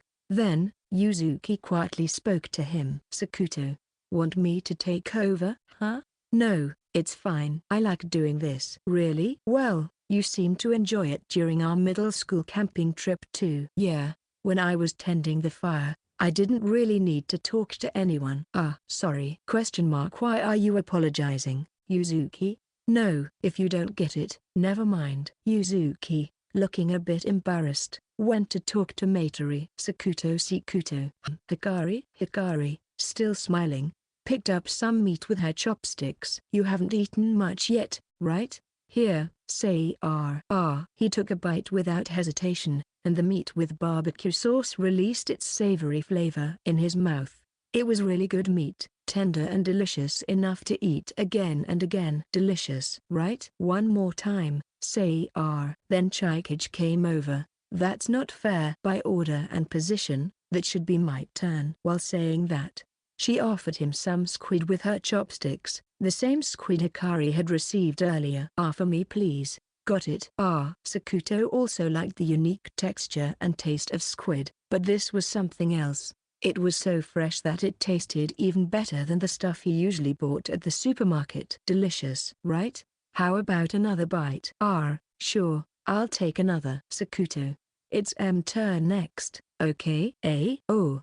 Yeah. Since the twin sisters were both eagerly feeding him, Sakuto found it all a bit hectic. Or rather, he didn't have to do anything as delicious food was continuously brought to his mouth, which was super convenient. This was the no-hand twin eating system, NTS, that Sakuto had once refused at the school cafeteria, and now, it had been upgraded with the sisters taking turns feeding him. In other words, NTS modified. The twin sisters looked puzzled. Sakuto, what's that? Is that some kind of reaction when something tastes good? The two developers seemed to have no recollection of it, and they chuckled in a way that seemed considerate, causing Sakuto to turn bright red. No, it's a system you two developed. Meanwhile, Maitri and Yuzuki were intently observing the trio. Maitri-senpai, who do you think is more suitable to be Sakuto's girlfriend? Personally, I think Hikari. Out of camaraderie for the newspaper club. Hikari has such a cute smile when she's with Takahashi-ki, you know? I'm rooting for Chikage-chan to do her best. Oh? Why is that? Just a feeling. I like her hardworking nature and strong sense of responsibility. Matori grinned mischievously. Then, shall we make a bet on who will win Takayashiki's heart? Does that include us giving them a little push? Yeah. Besides, without a nudge, those three seem like they won't make a move. Then, I'll support Chikage-chan. Okay, I'll go with Hikari then. And thus, they started scheming to meddle unnecessarily in the trio's relationship. By the way, Yuzuki-chan, what about you? Me? What do you mean about Takayashiki? I heard your childhood friends. Isn't there something there? Eh? No. There's nothing like that. Really? My nose is telling me it smells something fishy here. Yuzuki held her left elbow with her right hand. I'm just, a childhood friend. I see. Maitri said that but couldn't help noticing Yuzuki's suddenly somber profile. An hour had passed since the barbecue started, and everyone was getting full. Just wait a moment, okay? Phew. Here you go. Sorry to keep you waiting. Hikari was cutting up unseasoned meat with cooking scissors and cooling it down for the cats at her feet. The guardians of the beach house, as Matori had mentioned. Have you become friends with them? Yeah. They're very friendly and cute. Meow. Eh? Yeah, I see. Meow. It seemed like she could actually communicate with them. Hikari, what is that one saying? Stop yapping and keep the meat coming, you furball. Is what it's saying. That's some rough language. Sakuto was amazed, but he couldn't shake the feeling that it was indeed saying that. Then Yuzuki joined the conversation. They're cute, aren't they? Yeah. Do you want to try feeding them too, Yuzuki-chan? Really? Then I'll also. Sakuto felt relieved watching Hikari and Yuzuki get along well, feeding the cats together. When had these two become friends? Speaking of which, Sakuto. Chikage-chan is waiting over there. Yuzuki pointed in the direction, and Sakuto saw Chikage walking towards the beach. I see. I'll go over there then. Then I'll also. Actually, I have something I want to talk to Hikari-chan about. What is it? Leaving the two to their conversation, Sakuto followed after Chikage. Chikage. Reaching the water's edge, Sakuto called out to Chikage. Sakuto-kun. What are you doing? Nothing. I was just thinking how beautiful the stars are and decided to take a little walk. The two looked up at the star-filled sky. The stars were twinkling. Below them, the sea's surface shimmered in the starlight, looking like it was studded with jewels. In silence, they admired a beautiful scene, unlike anything in Yoki City. Right, didn't you have something you wanted to talk to me about? Eh? Me? With Sakuto-kun? Yeah. No, I don't have anything. At that moment, Sakuto thought, Yuzuki, you're up to something. It was suspicious how Hikari had tried to move but was stopped, probably because she had gone out of her way to leave him alone with Chikage. He didn't know the reason, though. Then Chikage muttered as if to herself, this might be just right, and took Sakuto's hand. Sakuto-kun, let's go a bit further over there. Sure. After walking for a while, they arrived at a rocky area, completely away from the beach house where they had been barbecuing. What on earth did Chikage want to do here? Then, Chikage suddenly started to take off the dress she was wearing. Chikage? Why are you undressing? Just a second. Once she finished undressing, she was in her swimsuit, which was indeed incredibly striking. Being alone with her only made him more nervous. Sakuto-kun, now it's my exclusive time with you. What do you mean? Chikage chuckled. I want you to look only at me right now. Sakuto-kun, you never forget what you've seen once, right? Yeah. Well, I guess so. With that amazing memory of yours, I want you to firmly imprint this moment of me. It's embarrassing to be photographed, but I thought it might be okay to exist in Sakuto-kun's memory. While saying that, Chikage rubbed her knees together. She seemed quite embarrassed. Eventually, Chikage clasped her hands behind her back and looked straight at Sakuto. How do I appear to you now? Illuminated by the moonlight, her skin was white and smooth, her soft expression, feminine curves, and the perfect balance of her figure. She was very attractive. Attraction is a force. Essentially, it stimulates the desire to get closer, to touch, At this moment, Sakuto thought he was utterly captivated by her. Beautiful. He hesitated for a moment to say it out loud. But Chikage's eyes trembled slightly with anxiety. There was no choice but to be honest. You're really beautiful. Really? Yeah, very beautiful. To the point that I struggled to find the right words. Sakuto spoke his mind. Then, Chikage whirled around. I did it. I win, right? Since when had it become a competition? Well, Sakuto realized that he had lost. Then, as if gaining confidence, Chikage hugged Sakuto from the front. Sakuto-kun, can I? What? For some reason, she suddenly traced his back. Sakuto shivered and couldn't help but let out a strange voice. What are you doing? Sakuto-kun, I heard that you are ticklish when your back is traced. Who told you that? That's a secret. Chikage playfully continued her attack, and Sakuto tried to withstand it. But the stimulation seemed to grow stronger. It must be Yuzuki, Sakuto thought. I want to hear that strange voice again. Why? Because it's cute. I like Sakuto-kun when he reacts like that too. Is that so? Well, I won't make that voice again, okay? Despite saying any more with a look of disappointment, Chikage seemed somewhat pleased. Perhaps she was satisfied with knowing a secret, a weak spot of her boyfriend. However, it seemed like Chikage's teasing was over, but she didn't seem to want to let go. Sakuto-kun, do you remember? The first time we hugged like this in the hallway, on the day the test results were posted. Yeah, that was just by chance. Even if it was by chance, I was really nervous at that time. Is that so? I still am now. Sakuto involuntarily groaned, thinking, how cute can she be? Can you hear my heartbeat when we're like this? What's gotten into you today, Chikage? Sakuto screamed inside his mind. Why had she suddenly gone on the offensive just because they were alone? Was she being swayed by the beast of summer? Since she wasn't wearing headphones, it wasn't instructions from above. If Chikage was doing this of her own will, well, she was his girlfriend, so that was fine. But at this rate, he wouldn't be able to maintain his composure. Shouldn't we go back soon? We haven't kissed yet. Then Chikage put her index finger to her lips and looked at Sakuto with a challenging expression. I like it a bit more forceful than usual, she requested of Sakuto. This was truly irresistible for him. In response to Chikage's request, Sakuto sealed her slightly impudent lips with a firm kiss over and over again.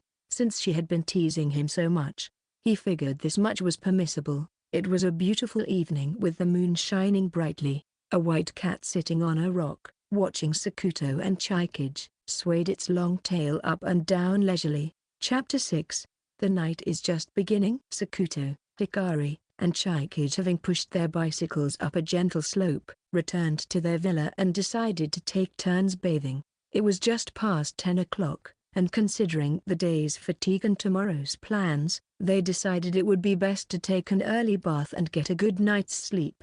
However, really, maybe it would be more efficient if we all bathed together. Hikari proposed that the three of them take a bath together, but Sakuto, as expected, objected, and Chikage countered with, if that's the case, let's go in pairs. With three differing opinions, just when there was a clash of views, Sakuto decided it was time to show his manliness and offered a compromise, albeit reluctantly.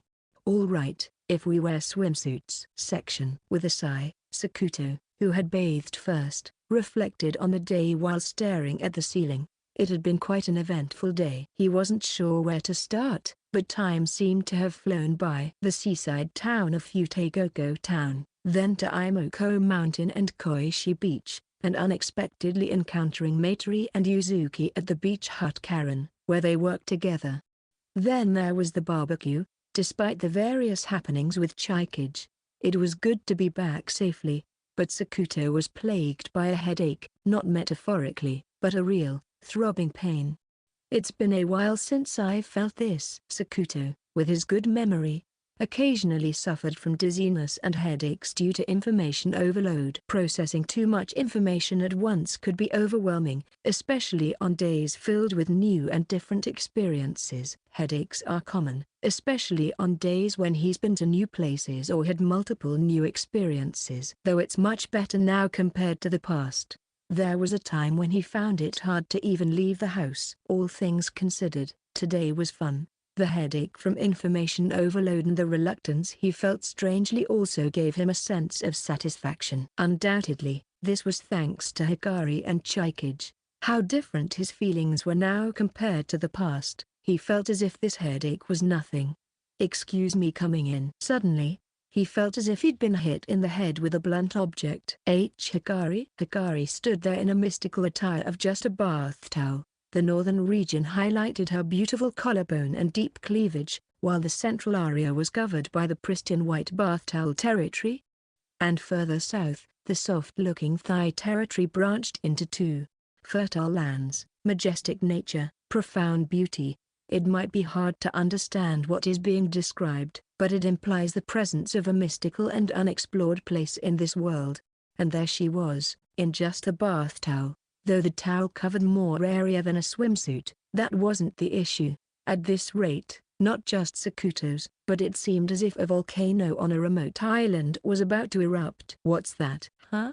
What do you mean? It's just a bath towel," Hikari replied nonchalantly with a smile on her face. "Where did the agreement about wearing swimsuits go?" "Where's your swimsuit?" Hikari chuckled and playfully tugged at the bath towel near her chest, bringing it to a state where it could come undone at any moment. Yet, she had the audacity to look at Sakuto with a smug face that said, "You know what will happen if I let go of this finger, right? It's a bath towel." "But, isn't it bad manners to go into the bath with a towel wrapped around you? Isn't that against the rules in the first place?" Putting aside whether manners or rules were more important, there was supposed to be a precondition that they would bathe together in swimsuits. If this were an international issue, it could escalate to war.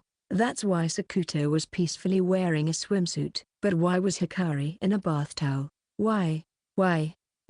In this tense situation, Sakuto felt dizzy. "Anyway, that's not good." "Oh? So what kind of punishment will you give me, Sakuto?" Looking into Hikari's dreamy eyes, Sakuto's embarrassment intensified. "What's with that expectant look? Is it wrong to have expectations?" Hikari's relentless assault continued as if to say she was thoroughly enjoying his shame. "So, I'm going to take off the bath towel now. Wait a minute." Hikari. Whoosh! In an instant, Sakuto closed his eyes and shielded his face with his arms. Then he heard Hikari giggling. "You can open your eyes now." "No, I can't. I'm wearing a swimsuit." "What?" Sakuto hesitantly lowered his guard and opened his eyes. There, Hikari was tying the strings of her bikini top around her neck. Hikari, what's going on?" "Turns out I was wearing it from the start." What?" In short, Hikari had simply used the bath towel to cover her swimsuit. She had tucked the strings of the top under the towel, pretending as if she wasn't wearing anything. A striptease act called "I'm wearing a swimsuit." Did I make your heart race? Yes. Outsmarted by Hikari, Sakuto sank deeper into the bathtub section. After a while, Hikari sat on a bath stool and began to wash herself with soap. Sakuto found himself struggling to find somewhere to look. Every time Hikari washed her body with a body towel, her sizable breasts would sway back and forth. Even though she was wearing a swimsuit, Sakuto couldn't bring himself to look directly at her. Thus, Sakuto turned his gaze from the wall to the ceiling, waiting for Hikari to finish washing. Then Hikari called out, "Sakuto, Sakuto." "What is it?" "Could you wash my hair for me?" "What?" "I usually have Chie-chan do it." So she usually bathes with Chikage. To the current Sakuto, this was yet another kind of stimulation. "Can I ask you to do it?" "Oh, okay." Sakuto stood up from the bathtub, trying to psych himself up by thinking, it's just washing hair, after all. When you think about it, it's no big deal. Both of them are in swimsuits. The only direct contact is with hair and scalp, and occasionally the ears. If that's the case, if he refused now, he would probably be teased or pestered by Hikari again. As her boyfriend, he should confidently wash her hair. Then, please. Sure. After wetting Hikari's hair with the shower, Sakuto took some shampoo from the small container she brought and rubbed it gently between his hands. All right, Takayashiki Sakuto, let's go. Despite his resolve, Sakuto began washing Hikari's hair with a very delicate touch. Shaka shaka shaka. As he washed Hikari's soft hair, he began to feel more at ease. Perhaps it was because he could focus on the task at hand without thinking of anything else. He had never washed someone else's hair before, but he was starting to enjoy it. Is there anywhere that itches? No, but it feels kind of. It's different from Chie-chan. It feels good. Oh, that spot feels nice too! Exclamation mark.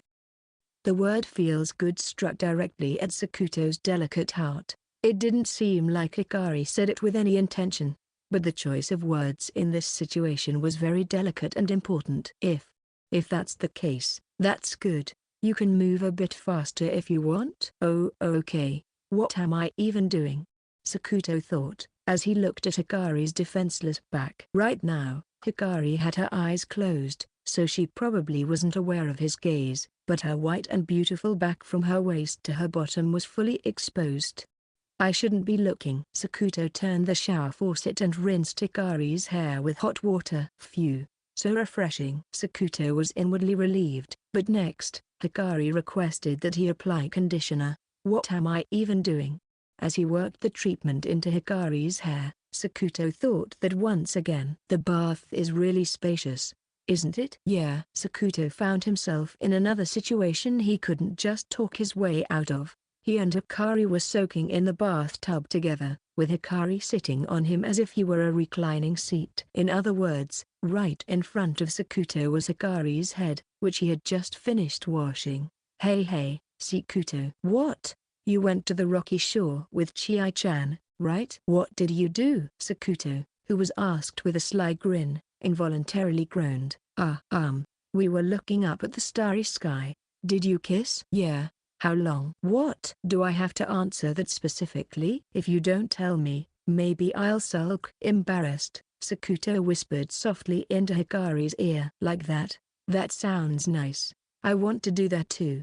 You did it at the pier with me, didn't you? That's true. Oh, by the way. Hikari spun around to face Sakuto directly. Which one of us kisses better, me or Chie-chan? I haven't compared. Really? Hikari moved closer to Sakuto's face and pressed her lips against his. How is it? Even if you ask for me, then, one more time. As they continued, both of them gradually began to breathe more heavily. Hikari, it's about time. Yeah, you're right. I'll go switch with Chie-chan. Hikari staggered out of the bathtub as if she was overheated. At that moment, Sakuto realized something. Chikage's turn. Section. After Hikari left, a little while passed before Chikage's face slowly appeared from the dressing room door. Sakuto-kun, is it okay? Despite feeling a bit uneasy, it wouldn't be fair to treat the sister differently, so Sakuto said. Yeah, Chikage said. Then, and entered wrapped in a bath towel. I wondered if Hikari had put her up to this, but since it was the second time, Sakuto's nervousness had dissipated. However, Sakuto couldn't stay in the bath any longer. Hikari had stayed longer than he had expected, and he thought he would get too overheated if he stayed any longer, so he only kept his legs submerged. Sakuto-kun, I have a request. What is it? Could you wash my back? Yeah, okay. Having learned from his earlier experience with Hikari, Sakuto now lathered up a body towel with soap. It was nothing special, just washing her back, and this time, through the body towel, nothing more. Then Chikage, could you take off the bath towel? Oh, okay. Sakuto wasn't sure what had startled Chikage, but he waited for her to remove the towel. Chikage slowly took off the bath towel, but Sakuto couldn't believe his eyes. There's nothing. The swimsuit that should have been there was missing. The white nape of her neck, her back, her waist, and the area down to her bottom resting on the bath stool. There was no cloth in sight. Chikage, covering only the front with the bath towel, shyly hunched her back. Please go ahead. Chikage, before that, where's your swimsuit? I'm not wearing one. Why not? While that's normally the correct way to bathe, Sakuto couldn't hide his agitation. Hai-chan wasn't wearing one, right? So I thought I shouldn't either. No. She was wearing one. What? But I saw Hai-chan wandering the hallway in just a bath towel and sneaking into the bathroom. That's because she had a swimsuit under the towel. Sigh. I've been had. Sakuto realized that the I'm wearing a swimsuit from earlier wasn't just for him. Hikari had also played the same trick on Chikage. Earlier, Chikage had said she saw Hikari wandering the hallway in just a bath towel and sneaking into the bathroom. But that wasn't just by chance. She must have deliberately shown herself like that to Chikage. Knowing Chikage, she might have been trying to ignite a sense of competition. And Chikage, completely misunderstanding, broke the rules. If her elder sister wasn't wearing a swimsuit, then she, as the younger sister, shouldn't need one either. Her misunderstanding and competitive spirit were exploited by Hikari. But even if Sakuto confronted her about it, Hikari could easily claim, "I didn't mean it like that," and get away with it. So Hai-chan was wearing a swimsuit from the start? Yeah. So, Chikage, I'm really sorry to say this, but she's not naked! Exclamation mark. And so, whether this was an accident or an incident, Hikari must be confronted. He didn't expect her to be honest. But, I'm sorry. I really didn't think you'd actually take it off. Surprisingly, Hikari confessed easily. She admitted it quite readily after being told she wouldn't be allowed to sleep together tonight unless she was honest. So, the three of them were now sitting side by side on the bed in the bedroom, dressed in their night clothes. It's all Hai-chan's fault, all because of Hai-chan. Chikage glared, half in tears, but Hikari just grinned and didn't seem very remorseful. So, how was it, Sakuto? Chi-chan's body. No, it was really beautiful!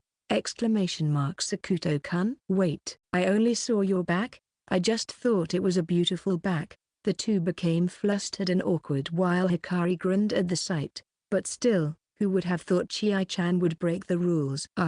It's because I didn't want to lose to Hai-chan. It's not about winning or losing, right? It's not that. It's not that. Hikari and Sakuto didn't understand what Chikage wanted to say, but, I'm going to sleep. Good night. Chikage covered herself with the futon first. Chi-chan? Come on.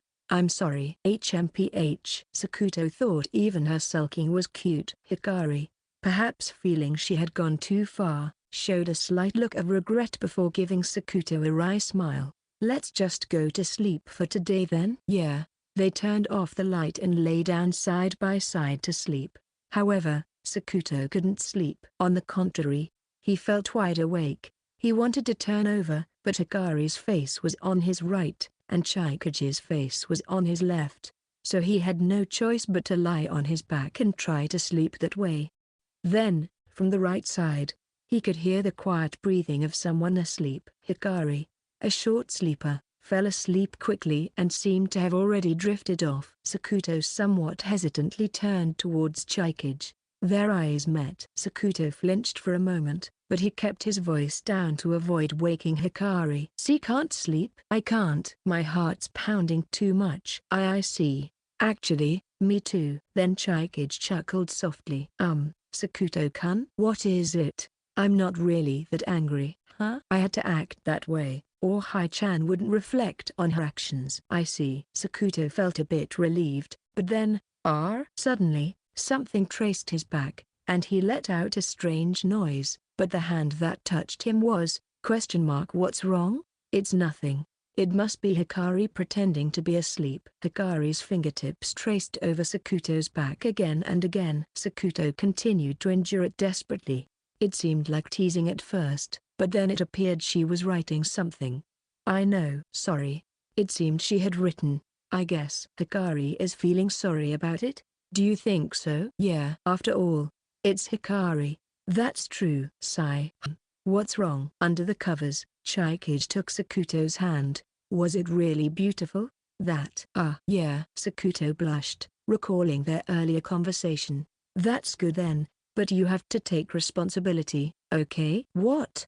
He. "Just hold my hand until I fall asleep, and also give me a kiss." "Oh, okay." Hikari was awake. Knowing that, they secretly kissed under the covers. In a way, Sakuto thought this might be the best medicine for Hikari. Twin Talk 3. Sneaking around in the middle of the night. In the dead of night, Chikage's eyes snapped open. I can't sleep. No wonder. Her boyfriend, the beloved Sakuto-kun, was sleeping right next to her. However, she saw this as a once-in-a-lifetime opportunity. A chance to gaze upon Sakuto's sleeping face without waking him. So, she carefully turned to look at him. The eyes that met hers belonged to Hikari. Propped up on one elbow, Hikari was looking down at Sakuto's sleeping face. Hi-chan, what are you doing? I was trying to look at Sakuto's sleeping face. An awkward silence flowed between the twin sisters, but suddenly they both burst out laughing. We really do think alike, don't we? Maybe it's because we're twins. Sakuto-kun is sleeping so soundly. Yeah, we might have dozed off on the train, but maybe he's just really tired. Sakuto seemed to be in a deep sleep, oblivious to the twins' quiet laughter. The two then had this conversation with Sakuto between them. Chai-chan, about the bath incident. I'm sorry, okay? No, it's fine. It was my mistake for misunderstanding. But you know, Chai-chan, you've become quite bold, haven't you? Coming from someone who's always been bold. Then Hikari, as if remembering something, said, oh, that's right. You kissed Sakuto on the rocks, didn't you? I did. But you also did it at the pier, right? Eh? How do you know? I can tell. Hi-chan, your face looks different after you kiss. Really? Yeah. Sakuto-kun gets a bit awkward too. Hikari thought to herself that Chikage was quite observant. By the way, before you went to the rocks with Sakuto, Yuzuki-chan was acting suspiciously. Suspicious how? Yeah, like she was trying to get you and Sakuto alone together. Eh? Why? I wondered why, so I asked you. But you don't know? No.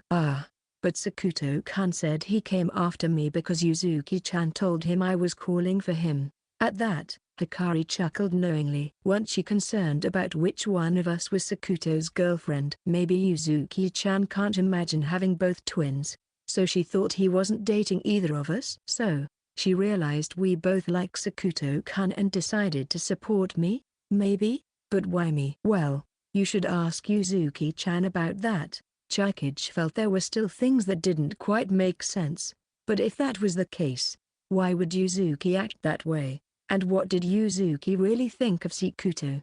Chikage began to feel somewhat curious about Yuzuki. And look, we're talking right next to him, and Sakuto-kun doesn't wake up at all?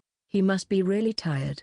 Having two girlfriends must be exhausting. Then Hikari, with a mischievous smile, gently poked Sakuto's cheek with her index finger. Hey, Hi-chan, it's so soft and cute. Chai-chan, you try it too. Okay. Chikage also poked from the other side. Sakuto wrinkled his brow as if tickled, but still showed no sign of waking up. Nishishishi. Shall we try a cute prank? Hey, Hi-chan, we shouldn't do any more than this. The twin sisters peered into Sakuto's face, but he showed no signs of waking up. Chapter 7. The Legend of the Twins and the Cat. In the middle of the day, I found myself in a cramped space. In front of me was a grid-like nylon net. Through its gaps, I could see the outside world, the smell of soil and flowers. A flower field, perhaps, but why am I here? Where is this place? As I pondered, a shadow loomed over me. Startled, I looked up to see two girls, about 10 years old, peering down at me. Their faces seemed familiar. Judging by their identical features, they must be twins. But who are they? Or rather, aren't their faces too large? Should we let it out? It might run away. Right. Sorry, okay? We'll come back and play with you later. With that, they ran off under the sun across the flower field. At that moment, I felt a pang of envy. I wanted to leave this cage-like space. I wanted to run freely with those two, especially with the girl who apologized. Why can't I be free? And what is this weight on my body? Something heavy was on top of me. Section. What? When Sakuto woke up, Hikari and Chikage, who should have been sleeping next to him, were nowhere to be seen. Have they already woken up? Sunlight streamed in from under the curtains, and the sound of cicadas filled the room. He checked the time on his smartphone, which was charging by his pillow. It was 8 in the morning. He felt like sleeping a bit more, but there was something warm on his stomach. Meow. Whoa, what? Sakuto was surprised. A white cat was curled up on his belly. Where did you come from? You are on. The white cat let out an indifferent yawn, hopped off Sakuto's belly, jumped down from the bed, and slowly headed toward the window. The window was slightly open. Through the gap, the white cat made its exit. What was that all about? Well, never mind. Sakuto stretched and got up, then approached the window from which the cat had left. He opened the curtains. The brightness of the sunlight momentarily dazzled him. A clear blue sky and the sea stretched out before him. It looked like another fine day. It seems Hikari and Chikage are already up. Sakuto left the bedroom and headed downstairs. As he descended the stairs, he caught the pleasant scent of cooking and sensed someone moving around. When he peeked into the living room, Hikari and Chikage were there. They had already changed and looked ready to go out. Chikage was cooking in the kitchen while Hikari was plating the finished dishes. They didn't seem to notice Sakuto coming down. Chikage, with a gentle smile, and Hikari, with a beaming face, were preparing breakfast. Chie-chan, should I put some ketchup on it? Yeah, maybe a little less for Sakuto-kun. He can adjust it later. Got it. Sakuto, still a bit groggy, watched them blankly and thought, something about this is really nice.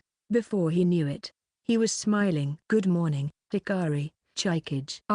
Good morning, Sakuto. Good morning.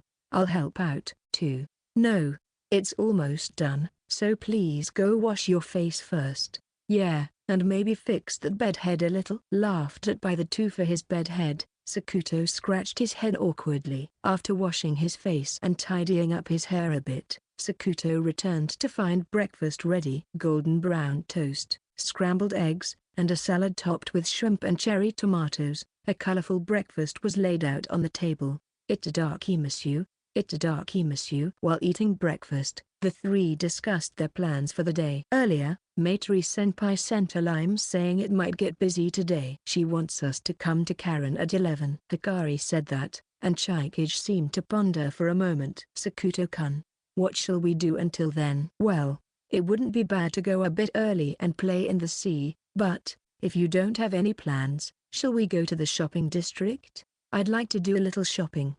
But from yesterday's experience, the shopping district seemed to have more cats. Would Chikage be okay? Don't worry about the cats. Really? Hikari, is that okay with you? Yeah, then it's decided. Also, Sakuto, what is it? PFFT. Suddenly, Hikari burst into laughter. Huh? What? Is there something on my face? Is my bed hair still bad? No, it's nothing. Right, Chie-chan? Yeah, that's right. Hikari, struggling to suppress her laughter, caused Chikage to blush somewhat. Sakuto felt somewhat puzzled, but he decided not to worry about it too much. After finishing cleaning up from breakfast, Sakuto and the twins rode their bicycles to the shopping district. Chikage, what do you want to buy?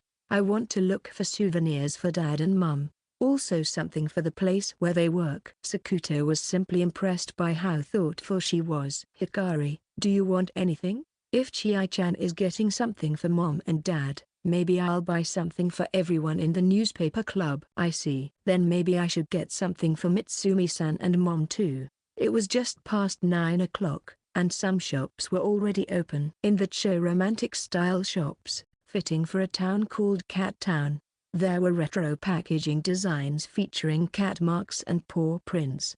There were also other things like, look, there are cat ones over here. There are also dishes for cat food. This food over here is treats for cats. Each store had a souvenir section for cats, catering to cat lovers. There's a term called necnomics, which probably refers to this kind of economic effect aimed at revitalizing the town. Neko equals cat. While they were looking around, the twin sisters showed interest in an old kimono shop. However, upon closer inspection of the notice posted outside, it seemed that the place had been converted into a rental space and lodging, preserving the old private house's atmosphere. The old sign that read Tomata Kimono Shop was just a remnant of the past, and it seemed they no longer sold kimonos. What caught the twins' attention was the phrase rental kimonos and retro fashion photo shoot written on the notice. I see, Sakuto thought it must be some kind of cosplay that fits the show romantic style of the town. This looks interesting. Wouldn't it be nice to try on a kimono? Seeing the twins so enthusiastic, Sakuto suggested, since we're here, why don't you try it on? Really? Can we? We saved money on dinner last night, and we still have time. Then Hai-chan, yeah. Then Sakuto, you should change with us too. No, I'll pass, I'll just wait outside. And so, the twin sisters entered the shop, and Sakuto decided to wait outside. While the twins were changing, Sakuto sat idly on a bench in the shade, waiting absent-mindedly. A white cat approached and rubbed its body against Sakuto's leg. Meow. What's up? Wait. You're... Upon closer inspection, it was the white cat that had been on his stomach that morning. Meow. Sorry, I don't understand cat language. Are you hungry? Meow. Then the white cat hopped onto the bench and lay down next to Sakuto. He tentatively reached out his hand, and the cat did not flee. When he gently stroked from its neck to its back, it squinted comfortably. Are you from this kimono shop? He asked, but the cat just purred contentedly while swaying its tail gently up and down. He tried pressing its pink paw pads gently, and the cat did not seem to mind. While stroking its back again, Sakuto faced forward and thought absent-mindedly about Chikage from the day before. Not good with cats. Mashiro, huh? Shiro equals white. If the reason Chikage was uneasy around cats lay there, huh? The texture changed. Was it the hairless belly area? Wait. It felt like human skin. You shouldn't be stroking a lady's hand like that. Startled by the voice, Sakuto turned and was shocked. Gee, Gran. Oh bar. Unable to shout granny, obesn, or ghost. Obk. Sakuto just opened and closed his mouth. The white cat had disappeared, and in its place was the old woman who had vanished suddenly at Imoko Mountain the day before. Moreover, without realizing it, Sakuto had been gently stroking the back of the old woman's hand. Sakuto quickly withdrew his hand, but when had she? There had been no sign of her presence. Had he really been that distracted? Sakuto paled and moved away a little from the old woman who was smiling eerily. So, what are you doing here? I'm waiting for two people I'm with who are changing clothes inside. I see. Those companions would be Usami Hikari and Usami Chikage, right? Yes, but... What? A chill ran down Sakuto's spine as he met the gaze of the old woman peering from beneath her swollen eyelids. Why did this old woman know the Usami sisters' names? He tried to recall. He had met the old woman yesterday. During that time, indeed, he had mentioned Chikage's name. It can't be helped, Chikage. If that's the reason. But that was it. Hikari's name hadn't come up at that time, nor had the surname Usami. Yet how did this old woman know both their first and last names? And how did she know that Chikage was the younger sister? Excuse me, how do you know their names? Oh, it's a simple matter. Futegogo Town is small, so when there are such cute girls around, they quickly become the talk of the town. Is that so? When he thought about it, that made sense. There had been interactions with the townspeople at Karen yesterday, and rumors could have spread. Still, Sakuto felt something suspicious and didn't let his guard down around the old woman. Excuse me, but you suddenly disappeared from the mountain yesterday. Was that some kind of trick? Ladies have many secrets. Huh? Lady? Sakuto tilted his head in confusion but didn't have the courage to probe too deeply. By the way, didn't you start to say something yesterday? That it's dangerous for Chikage to go to that mountain. What did you mean by that? Oh, that. Do you know the legend of this town? Legend? Well, it's a story that's despised, and we have to put an end to it in our generation. The old woman's face suddenly turned dark and grim. Sensing the ominous atmosphere, Sakuto cautiously asked the old woman, could you tell me about that legend? It's not something to stick your nose into out of mere curiosity. No, it's just that you seemed like you wanted me to be interested. You can just Google it in one go, you know? Google it? No. Please tell me the story if you're going to be so mysterious about it. All right. Then let me tell you the legend of Futegogo Town. But I must warn you, It's a very sad, sad tale. Section. In the early Cho era, twin girls were born into a certain prominent family. The elder was named Mitsuko, and the younger, Chikako. The twins grew up kind-hearted, intelligent, and beautiful, and there was no shortage of suitors wishing to marry them. One day, after the twins turned 14, a stray cat took up residence in their garden. Without being asked by anyone, the twins took care of the cat. The stray quickly grew attached to them, and the three were always together. 2 years after the cat came to their home, when the twins turned 16, marriage talks finally began.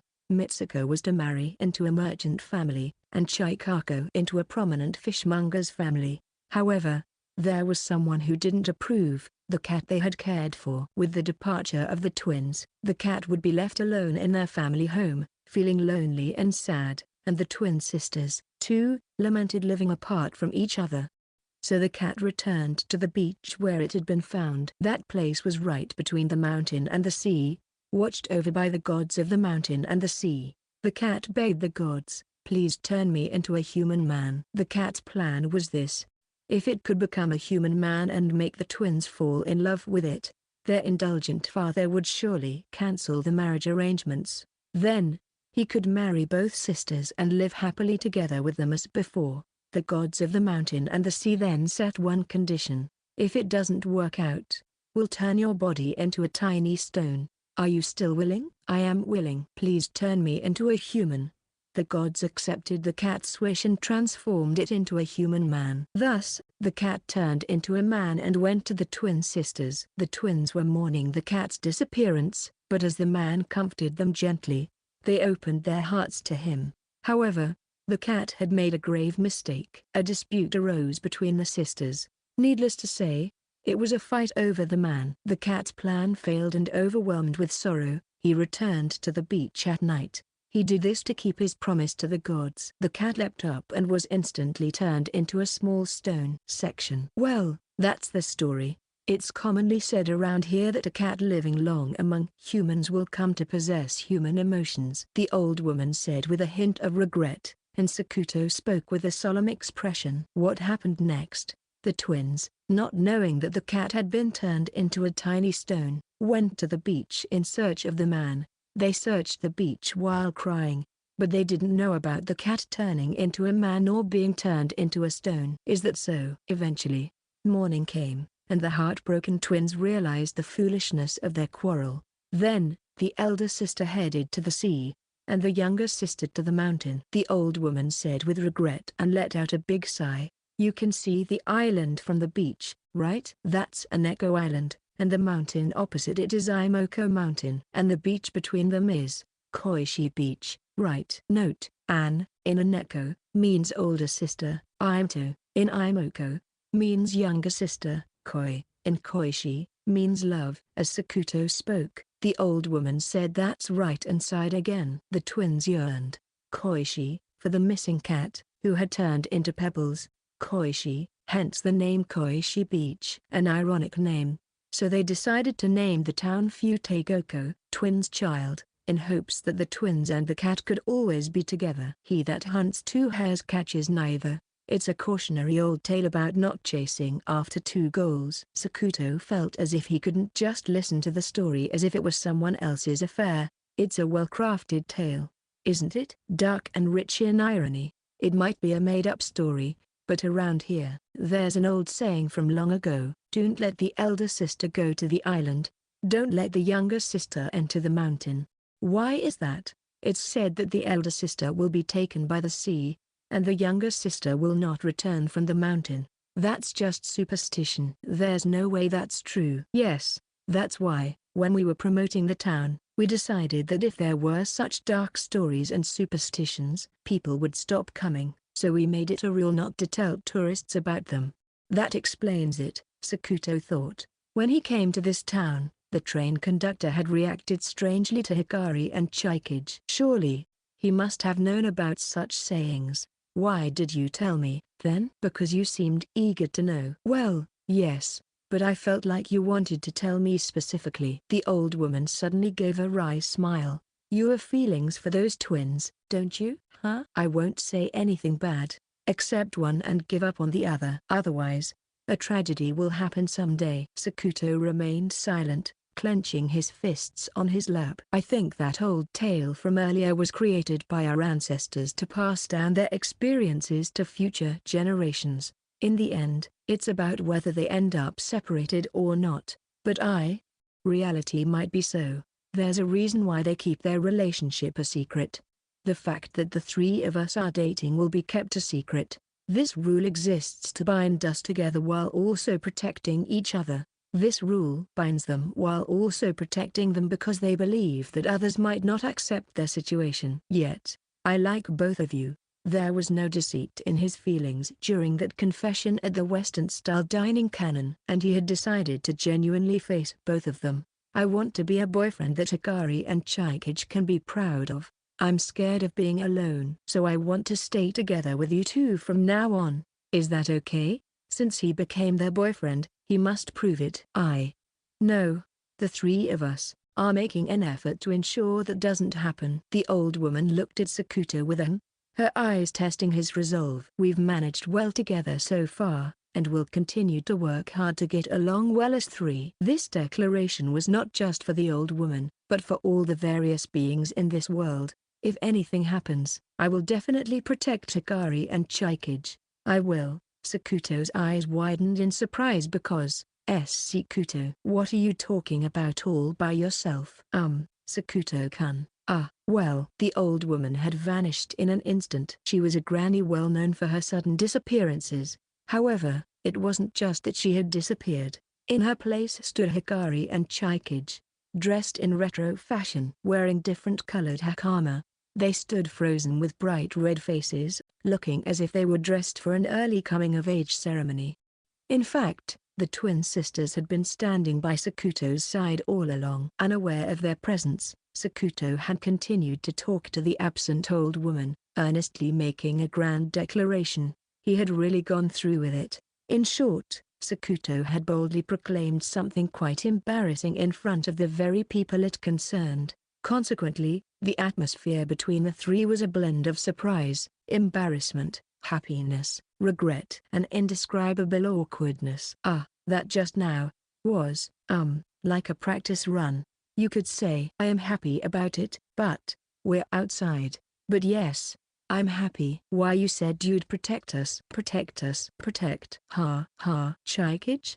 Chai-chan. 10:23 a.m. Usami Chikage passed away. Honorable death. And thus, the revived Chikage, the grinning Hikari, and the embarrassed Sakuto took a photo together against the backdrop of the shopping district. Traveling embarrassments are quickly forgotten. No. For the Usami sisters, it became a wonderful memory that would last a lifetime. Chapter 8, Flirting and Shipwreck. Even so, why did such an accident happen? While wiping glasses at the counter, Sakuto was reminiscing about the incident in the shopping district. He certainly felt a slight urge to talk back when that old woman told him to choose one of the twin sisters. I've never felt this way before. Thinking about it, even if he got angry at someone, considering the hassle that would follow, Sakuto Takayashiki's usual response would be to not say anything. However, ever since he met the Usami sisters, his words and actions have been steadily changing. The same thing happened after he got involved with the newspaper club. Without intending to, he would become emotional or trigger his instinct to retort. Now realizing that he was not the fool but the straight man, Sakuto. No, it's not about being the fool or the straight man, but rather questioning whether this is a good change. If that had been someone from school or a family member, there was a risk that he might reveal the secret that the three of them had been protecting. Even if it didn't go that far, others might start to suspect if it showed in his behavior. He needed to be more vigilant. Except when he was alone with the Usami sisters, he should control his emotions. He could do it, Sakuto convinced himself and continued wiping the glasses. Then, Hey, can you spare a little time during the break? Come on. It'll be fun. That's troublesome. Right by the counter, Matori was being hit on by a man who looked like a businessman. She seemed to be in trouble with the flirtation, because, you see, I'm dating him. She pointed at Sakuto. Oh, is that so? The businessman glanced at Sakuto with a slightly awkward look. Sakuto, while wiping the glass nonchalantly, said, "No, that's not true. We're not dating." "That person, she's tried to secretly take pictures of me before and even sent her junior to frame me." "What? Really? She's that kind of girl?" Wait, Takayashiki-kun. "So, it's better if you don't get too close to her, okay?" Got it. Thanks, man. Ahahaha. The businessman quickly left. "Just a minute, Takayashiki-kun. I have something important to talk about." Matori was visibly fuming. "Wasn't that terrible just now? Wasn't it awful how you treated me when I was having trouble with that guy hitting on me?" "I merely conveyed facts and personal experiences. But look, the guy who was hitting on you ran away, right?" "Well, of course he did." Oh, she's bad news? That's what it looked like." "You're making me look so bad." "Yes, that's my assessment of you, Matori-senpai. What's with that cold way of speaking?" "Where have your feelings gone? Maybe he went too far." Matori might be a bit this and that, but Sakuto reconsidered that he should also appreciate her good qualities. "Sorry, I went too far." "Huh? What's with the sudden change? There are times when you're troublesome, but you're also kind to your juniors. So I actually don't dislike you, senpai." Not that he liked her either. "Eh? What's with you being so honest all of a sudden?" "No, I really just thought so." "I guess that's so." "So, next time you need someone to pretend to be your boyfriend, you can rely on me." "Wait, why are you blushing?" Matori finally realized her face was turning red after what Sakuto said. "Huh? I'm not blushing at all." "No, you are. I'm telling you I'm not." Idiot. Matori stormed out of the shop, still fuming. "Idiot? I'm at the top of my grade though." As he muttered to himself, Yuzuki was then approached by a foreign man. "Are there any nice sightseeing spots in this town other than this beach?" "Why yes. Although her English listening skills were at the junior high school level, Yuzuki was struggling to respond. Probably not because she didn't understand what was being said, but rather because she didn't know any sightseeing spots in town to tell him about.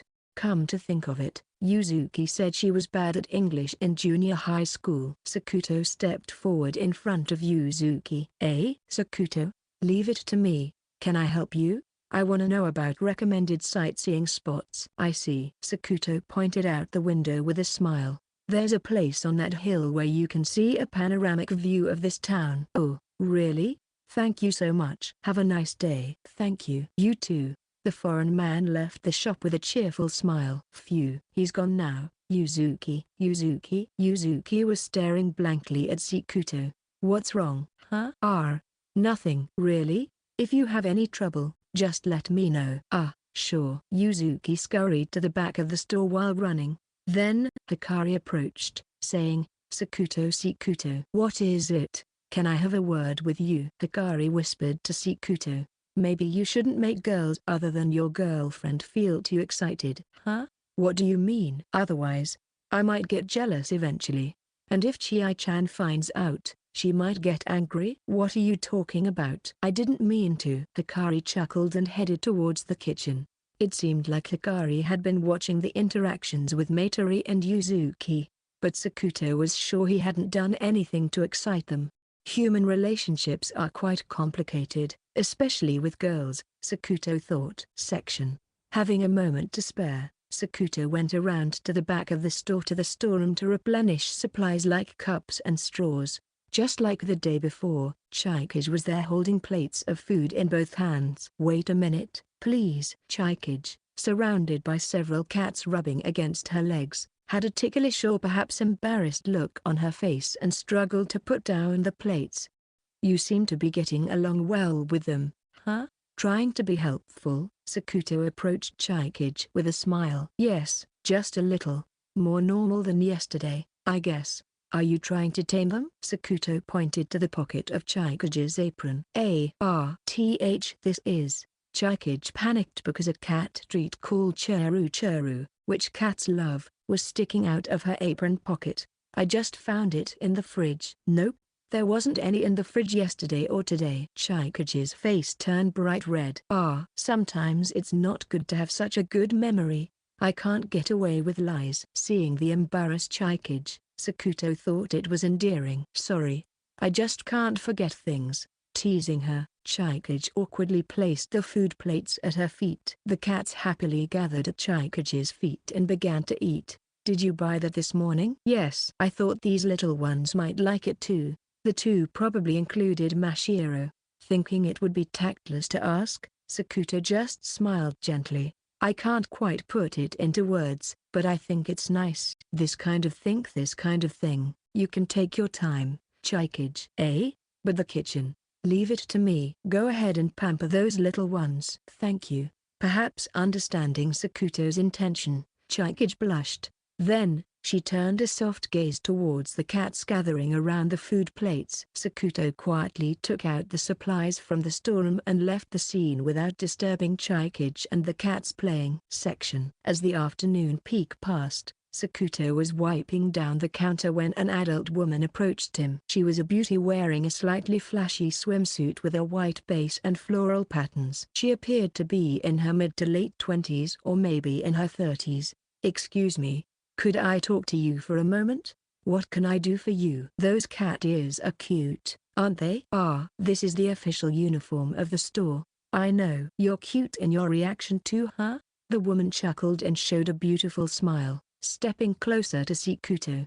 It looks like there are no other available staff, so maybe I'll ask you? Yes? Ask me what? The woman pointed to the shelf lined with bottles of alcohol. Can you make cocktails? Yes. I can handle the basics. Aren't you underage? I can mix the ingredients as required. Hee, that's funny. Sakuto was puzzled. He hadn't said anything particularly amusing. Then, could I have a dry martini? Please. Certainly. Sakuto went behind the counter and prepared the alcohol and tools needed. A dry martini, typically a mixture of gin and vermouth at a ratio of 4:1. The method is very simple. Put ice, gin, and vermouth in a mixing glass, stir with a stirrer until chilled. Once done, place a strainer on the mixing glass and pour into a cocktail glass, making sure no ice gets in, and garnish with a green olive on a pick. He made it just as it was written in the book. Here's your dry martini. Thank you. I'll enjoy this. The woman took a sip from the glass. Ah, delicious. Thank you. He just made it according to the recipe in the book. You've got a cute face but you're pretty good at this, huh? Thank you.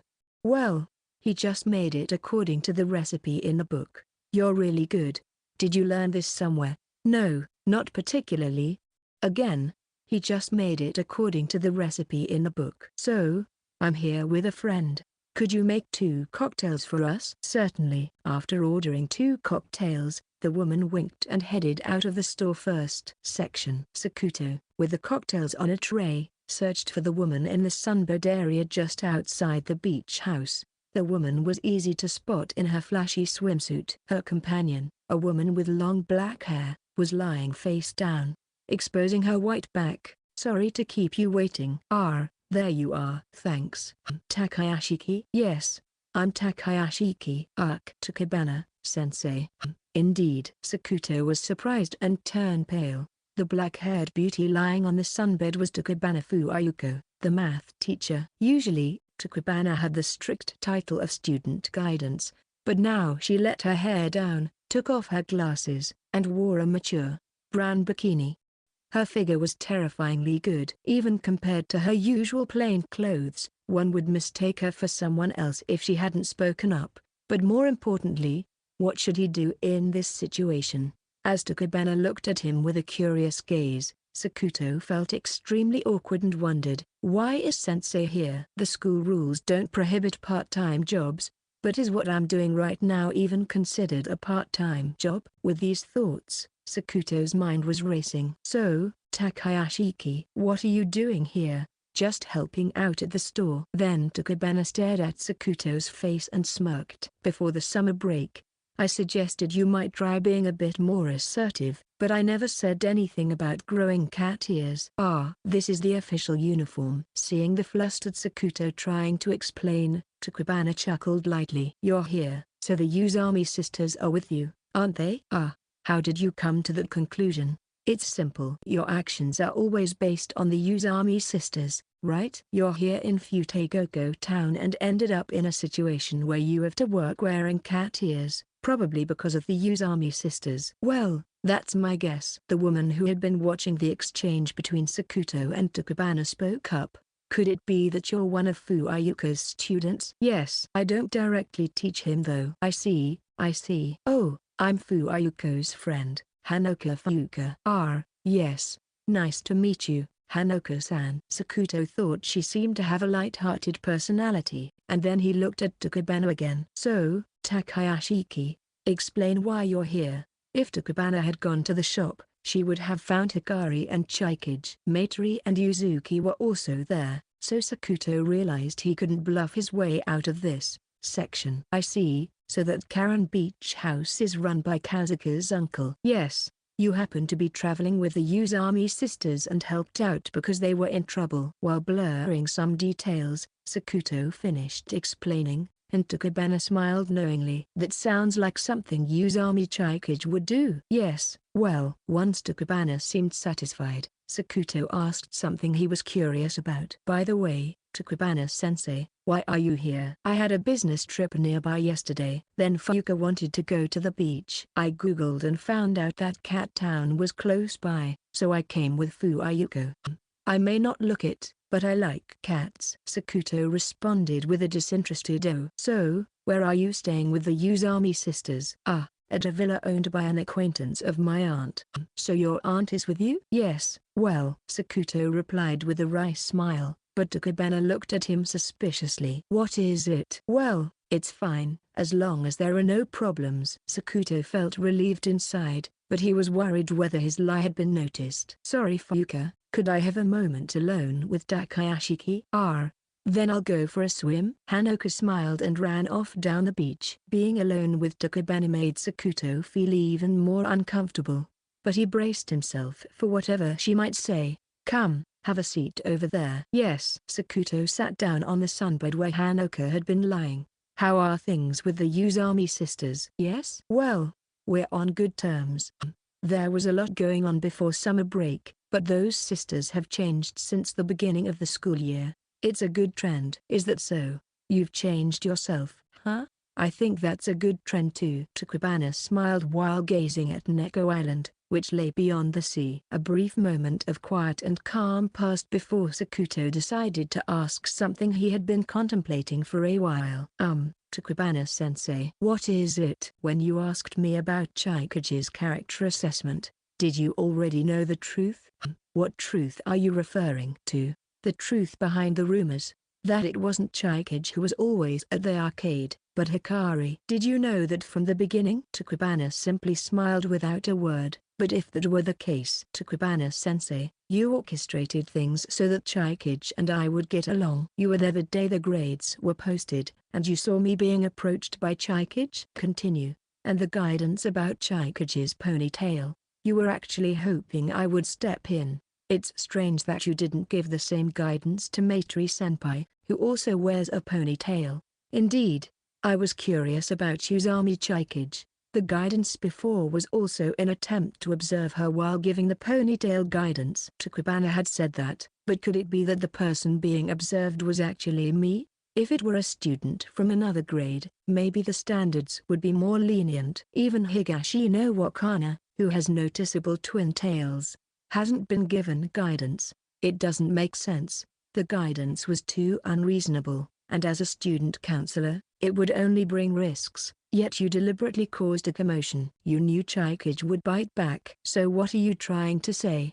Did you deliberately cause a commotion because you thought I would step in to help Chikage? Takabana let out a silent chuckle. Didn't I tell you the reason? To see if the rumors about her hanging out after school were true. Just observing her. Though you interfered along the way, was that really all there was to it? What do you mean? It's about Hikari. Did you know from the beginning that she was the person behind the rumors? When asked again, Takabana fell silent, but thinking about it, it all makes sense. Takabana, who was in charge of student guidance and knew all the students in the grade, couldn't possibly be unaware of Hikari's absence from school. If the diligent and exemplary Chikage wasn't the type to do what the rumors suggested, then it must have been Hikari who had the same face. Takebana-sensei, you were also there the first day I met Hikari. When was that? The day you caught me and scolded me. No.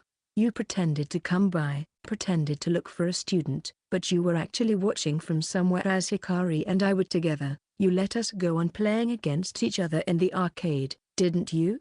If this speculation was correct, then from the beginning, the rumors about Chikage were known to be about Hikari. Knowing this, Takebana took an interest in Sakuto, who was meddling. If that was the case, the Hydrangea Festival incident and the newspaper club matter were stages set up to deepen the relationship between Sakuto and the Usami sisters. They were meant to help each other solve the problems they each faced and, in the process, deepen their relationship. Behind the scenes, you schemed to make the relationship between me and the Usami sisters what it is now. The newspaper club matter was blatant from the start, and looking back on everything, that makes the most sense to me. Sakuto looked earnestly at Takebana. In response, Takebana chuckled and looked back at Sakuto. That's quite the deduction. Perhaps you should become a novelist instead of a cat-eared clerk. Sensei. I'm being serious. Well, it's hard to take a cat-eared speaker seriously. Seeing Sakuto turn bright red with embarrassment, Takebana laughed merrily. Well, I understood how you felt back then. Back then? When I questioned you in the cafeteria whether you had deliberately held back on the test. Now I feel like I'm the one being paid back for that time. But after all, there's no evidence. It's all conjecture. So we're both third-rate detective novelists, aren't we? Takebana neither confirmed nor denied, simply maintaining a smile. So, what's the truth? It's shrouded in darkness. Takebana said this with a satisfied expression. Realizing that further questioning would be futile, Sakuto stood up. Takebana-sensei, I'm going back now, okay? Just one more thing before you go. What is it? Usami Hikari has started coming to school. She's made friends and found a place in the newspaper club, so there's no need to worry anymore. Huh? Usami Chikage has also become more gentle. Being pulled along by her sister's growth, she's become more open than before, which is a good trend. Is this a continuation of what you said earlier? If so, what about you? Yes? During the Hydrangea Festival, you began to follow your heart and emotions. Not just for the Usami sisters but for the newspaper club, you took action behind the scenes. As I see it, the forced smiles that once seemed unnatural to you now come naturally. However, Takebana's expression turned serious. There's still something that bothers me. Your past. My past. Why did you choose Arashiyama Academy as your second choice instead of your first choice, Yuki Academy? I want to know the real reason for your choice. Otherwise, she will never be saved. Huh? To forgive is different from to save. Her heart still seems to be shipwrecked. Look. Your past is coming this way. Takebana looked toward the beach house Karen, from which Kizunagi Yuzuki was approaching. Ah, I see. Sakuto thought. That's a meddlesome topic. How much more does she expect me to save her in the past? I think the relationship we have now isn't bad. Perhaps in Takebana's mind, a whole story has already been completed. But as a writer, it seems quite troublesome, sloppy, and overly meddlesome. Sakuto, Maitri-senpai is busy. So he said to call you over. Got it. Sakuto smiled as he headed towards Yuzuki. As they started walking side by side, Yuzuki made a slightly annoyed face. By the way, who was that beauty just now? Were you being hit on? It seemed Yuzuki hadn't realized that the person from before was Takebana. Who knows? It wasn't like I was being hit on or anything. Is that so? Sakuto gave a smile, but Yuzuki looked somewhat dissatisfied as she tilted her head. Chapter 9. Just the three of us on a deserted island. Basking in the sunlight, a white fishing boat was making its way across the sea. It feels great. Hikari, who had just gotten her license, was happily steering the boat. Whoa! Eek! Whoops! Chikage lost her balance, but Sakuto quickly caught her. Are you okay? Thank you, Sakuto-kun. Still, I can't believe you can actually steer this thing. Hikari. Hai-chan is a genius, after all. In fact, just yesterday, the man who owned the boat that Hikari had fixed offered to lend it to them. So, during their break, The three of them went out to sea with Hikari at the helm. Hikari seemed to have a particular destination in mind. Hikari, do you really want to go to a Neko Island? Yeah. I thought it might feel like a private beach over there. A private beach, huh? It was finally their break time, but perhaps because it was Saturday, the beach was crowded with people. It was too cramped for the three of them to play. Considering Chaikich's concern about the surrounding eyes, Hikari had called the man from yesterday. Aneko Island was uninhabited and owned by the fishing cooperative. The man had kindly made inquiries, arranging not only the borrowing of the boat but also obtaining permission to land on the island. Yesterday, we got some squid from him. I'll have to thank him later. As Sakuto thought this, the dock came into view. We're almost there. There was one concern, though. It was a trivial matter, but it was about that legend. They say it's just a story, but around here, there's an old saying, don't let the elder sister go to the island. Don't let the younger sister enter the mountain. Why is that? They say the elder sister will be taken by the sea, and the younger sister will not return from the mountain. Sakuto didn't want to believe the tale he had heard from the old woman, but something felt wrong about Hikari going to a Neko Island. A sense of unease was growing. It might just be an overreaction though. A Neko Island had an interesting shape, looking like a perfect triangle from any direction. Aside from a single man-made dock, the island was surrounded by sandy beaches, and the waves seemed calm. After landing with their cooler box and luggage, the three decided to walk around the island. It took about 20 minutes to make a full circuit, with the perimeter being roughly 1 kilometer. Of course, there was no one else around. Just as Hikari had said, it felt like a private beach. Huh? Is that a Doryai gate over there? Hikari pointed to a spot where a vermilion Doryai gate could be seen between the trees. It had been slightly visible from the mainland, but it looked more distinct up close. Probably. Yeah. I wonder what's enshrined there? Who knows? Sakuto gave a wry smile and dodged the question, though he had a pretty good idea. According to the legend told by the old woman, a twin sister named Mitsuko had come to this island.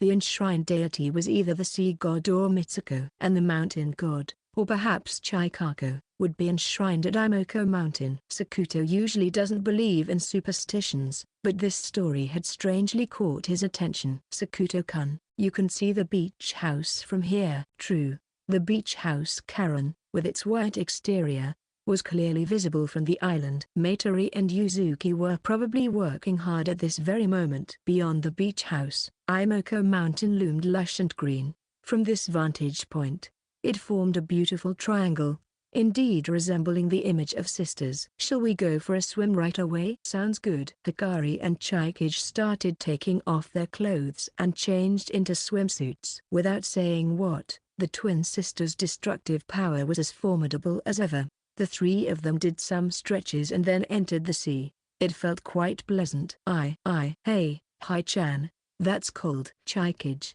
I'll help you. Hey, 2 against 1 is cheating. They splashed water at each other, swam around, and then relaxed leisurely under a parasol they had set up on the beach. As they were playing, Sakuto stared at the mountain behind them. What's wrong? Oh, nothing. It might have been his imagination. Sakuto thought so. But something was bothering him. I get it, you need the bathroom? Actually, I've been holding it in for a while too. No, that's not it. But there isn't a bathroom around here. Yeah. Chie-chan, could you come with me for a bit? Okay. Where will you go, Sakuto-kun? I'll check out the mountain for a bit. Let's meet up later. And so, Sakuto left the twin sisters and headed towards the mountain alone. It should be around this way. Sakuto wandered through the thickets. The reason was that when he had looked back while on the beach earlier, he thought he saw something reflecting light, and then a white object seemed to move swiftly. He tried to recall the memory. A series of images flashed through his mind, but their true nature remains unclear. Could it be Matori-senpai again? But then again, there's the beach house. If it's not Matori, then who on earth? Russell. Whoa. Sakuto instinctively stepped back, just as he thought something white had burst out of the bushes. Meow. Don't scare me like that. What appeared before Sakuto was a white cat, one he recognized. Are you the cat from that kimono shop? Meow. Why are you here? Did you swim across? Meow. The white cat meowed as if to answer, but of course, Sakuto had no idea what it was saying. I should have brought Hikari with me. If Hikari were here, she might understand cat language. And perhaps she could have figured something out. Meow. Meow. The white cat slowly approached Sakuto and rubbed its body against his leg. It seemed to have taken a liking to him. And when he crouched down to stretch out his hand to its head, it showed no signs of fleeing.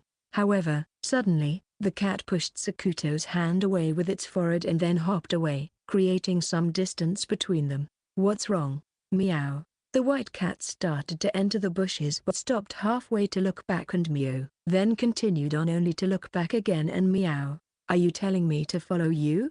Half in doubt, Sakuto followed the white cat's lead and walked in that direction. Section. This place is. After walking through the mountain for a while, Sakuto stopped. The place the white cat had led him to was in front of the island's Story-Eye Gate, beyond which was a small shrine. The cat stood in front of it and began to leisurely groom itself, lifting one leg. Why did you bring me here? The white cat continued to lick its inner thigh, offering no response. However, it seemed to be a favorite spot for the white cat. With no other option, Sakuto approached the shrine. It was only about as tall as Sakuto's chest. The shrine was made of stone. A sacred rope appeared to be decorated on it, but due to exposure to the wind and rain, it had fallen to the ground. At that moment, Sakuto remembered something his aunt Mitsumi had told him.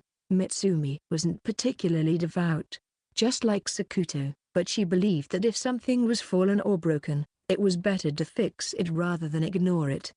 Excuse me for a moment. Sakuto walked past the white cat, picked up the sacred rope that had fallen in front of the shrine, and reattached it to its original place, hanging it on a nail on the beam. Then he pulled out the weeds around the shrine, making it look a bit more presentable. There, that's better. It looked somewhat better than before. Then the white cat, purring, rubbed its body against Sakuto's leg. Perhaps it was showing gratitude for tidying up its favorite spot. While he was at it, he performed a quick Shinto prayer, 2 bows, 2 claps, and 1 final bow. After finishing the prayer, he addressed the cat sitting beside him. Well then, I'm heading back. Meow. Eh?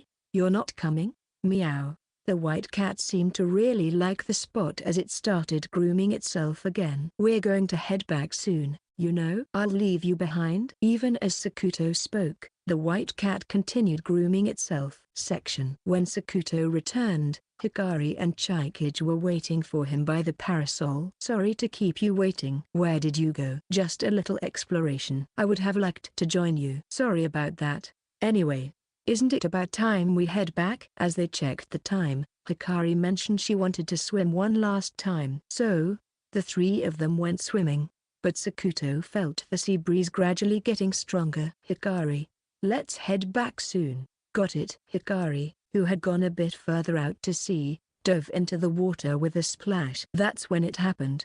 The current seemed to change suddenly, and the waves grew stronger without warning. Sakuto, who was about to get out of the water, looked towards Hikari in alarm. Hikari, her face emerged from the sea, but then, a large wave surged from behind, chasing after Hikari.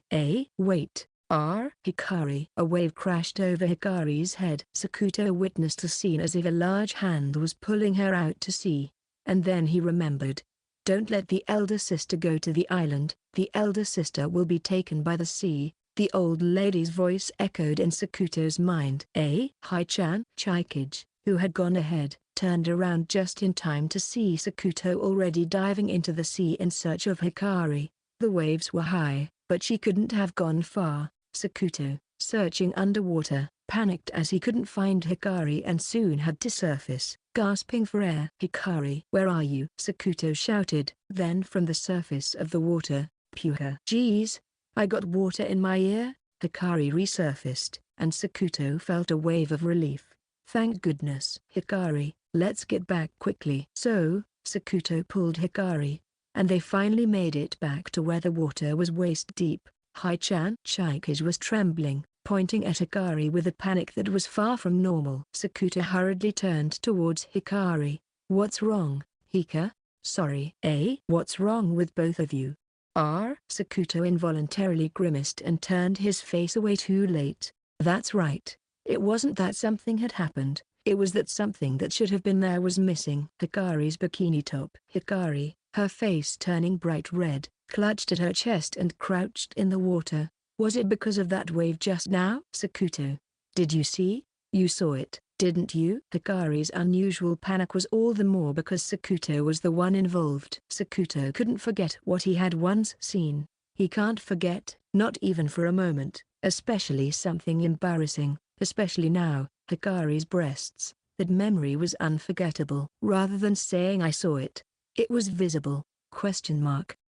Hikari turned a shade of red that seemed to scream in embarrassment. However, Sakuto felt a sense of relief in his heart, thinking that perhaps it was for the better. Recalling past events, there were times when she had hugged him in her underwear. Sakuto felt a strange sense of reassurance that she could show such an embarrassed reaction, even if it was just a little. And so, what had been swept away was not the elder sister but the bikini top she had been wearing. Twin Talk 4. Mosquito-san, there it is. What Hikari triumphantly held up was not seaweed, it was the top of her swimsuit, which she thought had been swept out to sea. In reality, it had been pushed back to the shallows and was found just before they returned to the beach. Phew, I'm really glad we found it. While Hikari said this as she put her top back on, Chikage had a somewhat serious look on her face. Hi-chan, isn't it about time we tell Sakuto-kun about that thing? I think it's fine to keep it as it is. It's about time though. You're right, okay. The twin sisters whispered to each other, giggling as they watched Sakuto folding up the parasol on the beach from a distance. But you know, he hasn't noticed. He might think it's just a mosquito bite. Like this? Hikari sucked on Chikage's neck. Hi-chan. Stop it. Hikari's soft and ticklish lips made Chikage shiver. Chupa. That was tasty. Geez, what if it leaves a mark? Chikage spoke discontentedly as she rubbed her neck, where the skin had already turned red and formed what is called a hickey. If there are two hickeys next to each other, they complete the shape of lips, but a single one can resemble a mosquito bite. Incidentally, Sakuto's neck had kiss marks on both sides. The culprits were, of course, Hikari and Chikage, but Sakuto had not been aware since this morning. However, Hikari knew. She had noticed that female customers who came to the store glanced subtly at Sakuto's neck and commented, "Oh, does that guy have a girlfriend? Too bad. I was thinking of hitting on him." As she walked away, Maitri and Yuzuki seemed oblivious, busily scurrying about their work. I wonder if there is a mark here. Should we give another shot while we're at it? Don't talk about it like it's an energy drink. No way. But it would look good with two, right? What do you mean? You know, like it was done by Sakuto-kun. Wow, I'd prefer if it came from Sakuto-kun. Definitely not something she wanted her sister to do. Then, you can retaliate by putting one on me. No, I'll pass. I've been hit on yesterday and today too, and honestly, it was bothering me. Really? I didn't know. For Chikage, who had been cooking in the kitchen, the fact that the other three girls had been approached by male customers was news to her. So, could you do it for me? Oh, okay, I understand. Sorry, but not on the neck, maybe between the breasts. If you don't like that, how about between the thighs? That's even worse. Then, between there, not the breasts, but the chest. Chie-chan, it's about time you start saying breasts normally. While being exasperated by Hikari, Chikage slowly brought her face closer to the valley between Hikari's chest. Stop. Actually, do the neck instead. Got it. Wait. Chie-chan, are you done yet? Hikari tried to suppress her voice, and Chikage wanted to finish quickly. Sakuto, who had been folding up the vinyl sheet, watched the two of them. What are they doing? He blushed with surprise but somehow felt an itchy sensation on his own neck. While it was a feast for the eyes, he didn't ask for the reason afterward. Chapter 10, Beach Volleyball. Upon returning from Oneko Island, the situation had taken an unexpected turn. Huh? Maitri-senpai, what's going on? And Yuzuki too. What surprised Sakuto and the others was that Maitri and Yuzuki had stepped outside the store, changed into swimsuits, and were leisurely lounging on sunbeds. Both of them looked quite relaxed. We're on a break, eh? Then what about the store? Well, you see, my dad and mom wrapped up their work early and came over. They hurried here because my uncle is in the hospital. I see. Sakuto paused for a moment, pondering. Then, I'll go greet Maitri-senpai's parents and report on everything that's happened so far. Wait a second, Takayashiki-kun. Maitri blocked Sakuto's path in a panic. What do you mean by report? What exactly are you planning to report? You know, all the various things senpai did to me before summer vacation? Don't be hasty. We're friends now, right? Right? Maitri seemed desperate not to have her school misdeeds reported to her parents. And greeting a girl's parents? Ahahaha. What if my mom and dad get the wrong idea? That'd be bad for you, Takayashiki. Don't worry about that. Now, please step aside. Sorry. I really am sorry for everything I've done. Maitri clung to Sakuto's leg as if begging for forgiveness. From the sunbed, Yuzuki watched Maitri with a look of dismay. Sakuto, it seems like Maitri-senpai is genuinely remorseful. Maybe you should forgive her? Well, if Hikari says so. No, we must be thorough in these matters, Chikage interjected firmly. We need to tell her parents and make sure she reflects properly. That's right. Isn't it? Chikage is correct. Takayashiki, are you just going to do whatever the Usami sisters say? Having discovered Maitri's weak spot, Sakuto scratched the back of his neck with a sigh. So, we don't need to help out anymore, right? Yeah. Yuzuki-chan and I will manage from here. Oh, and we'll treat you to something delicious tonight for your help. Though Maitri said this, Sakuto and the others suddenly found themselves with free time. Then, they heard a small sigh and a murmur from next door. That's too bad. Just when we were getting along. Chikage's lips were smiling, but her eyes were slightly furrowed with disappointment. Sakuto guessed she was referring to the cats. But there was still time until tomorrow, so there was no need to be too downcast.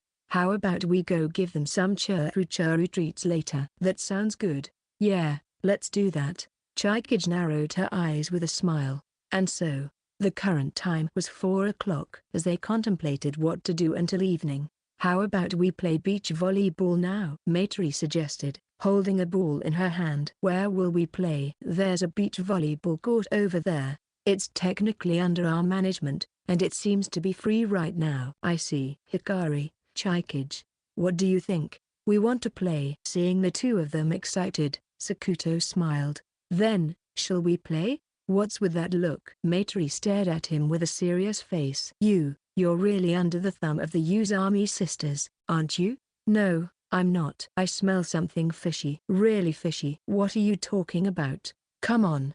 Let's go. Section. The beach volleyball court, including equipment rental, was 1,000 yen per hour. As Maitri had said, it was currently unoccupied. Let's decide on the teams. As Maitri suggested this, Sakuto raised his hand slightly. Before that, I'd like to be the referee. I see. You want to catch the moment of a clothing malfunction. That's not it.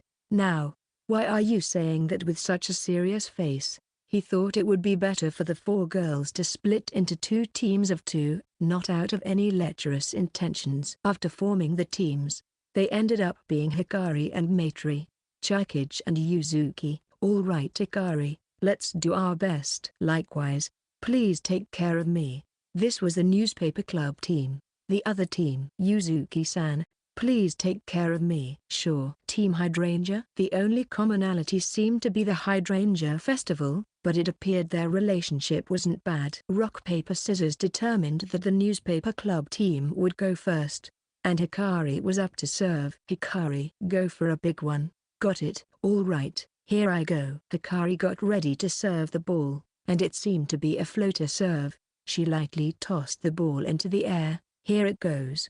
The ball she struck flew straight and fast, striking Maitri in the back of the head, causing her to fall forward. Everyone made an face, and silence fell, but Hikari hurried over to Maitri. Maitri-senpai? I'm so sorry. Are you okay? I'm fine.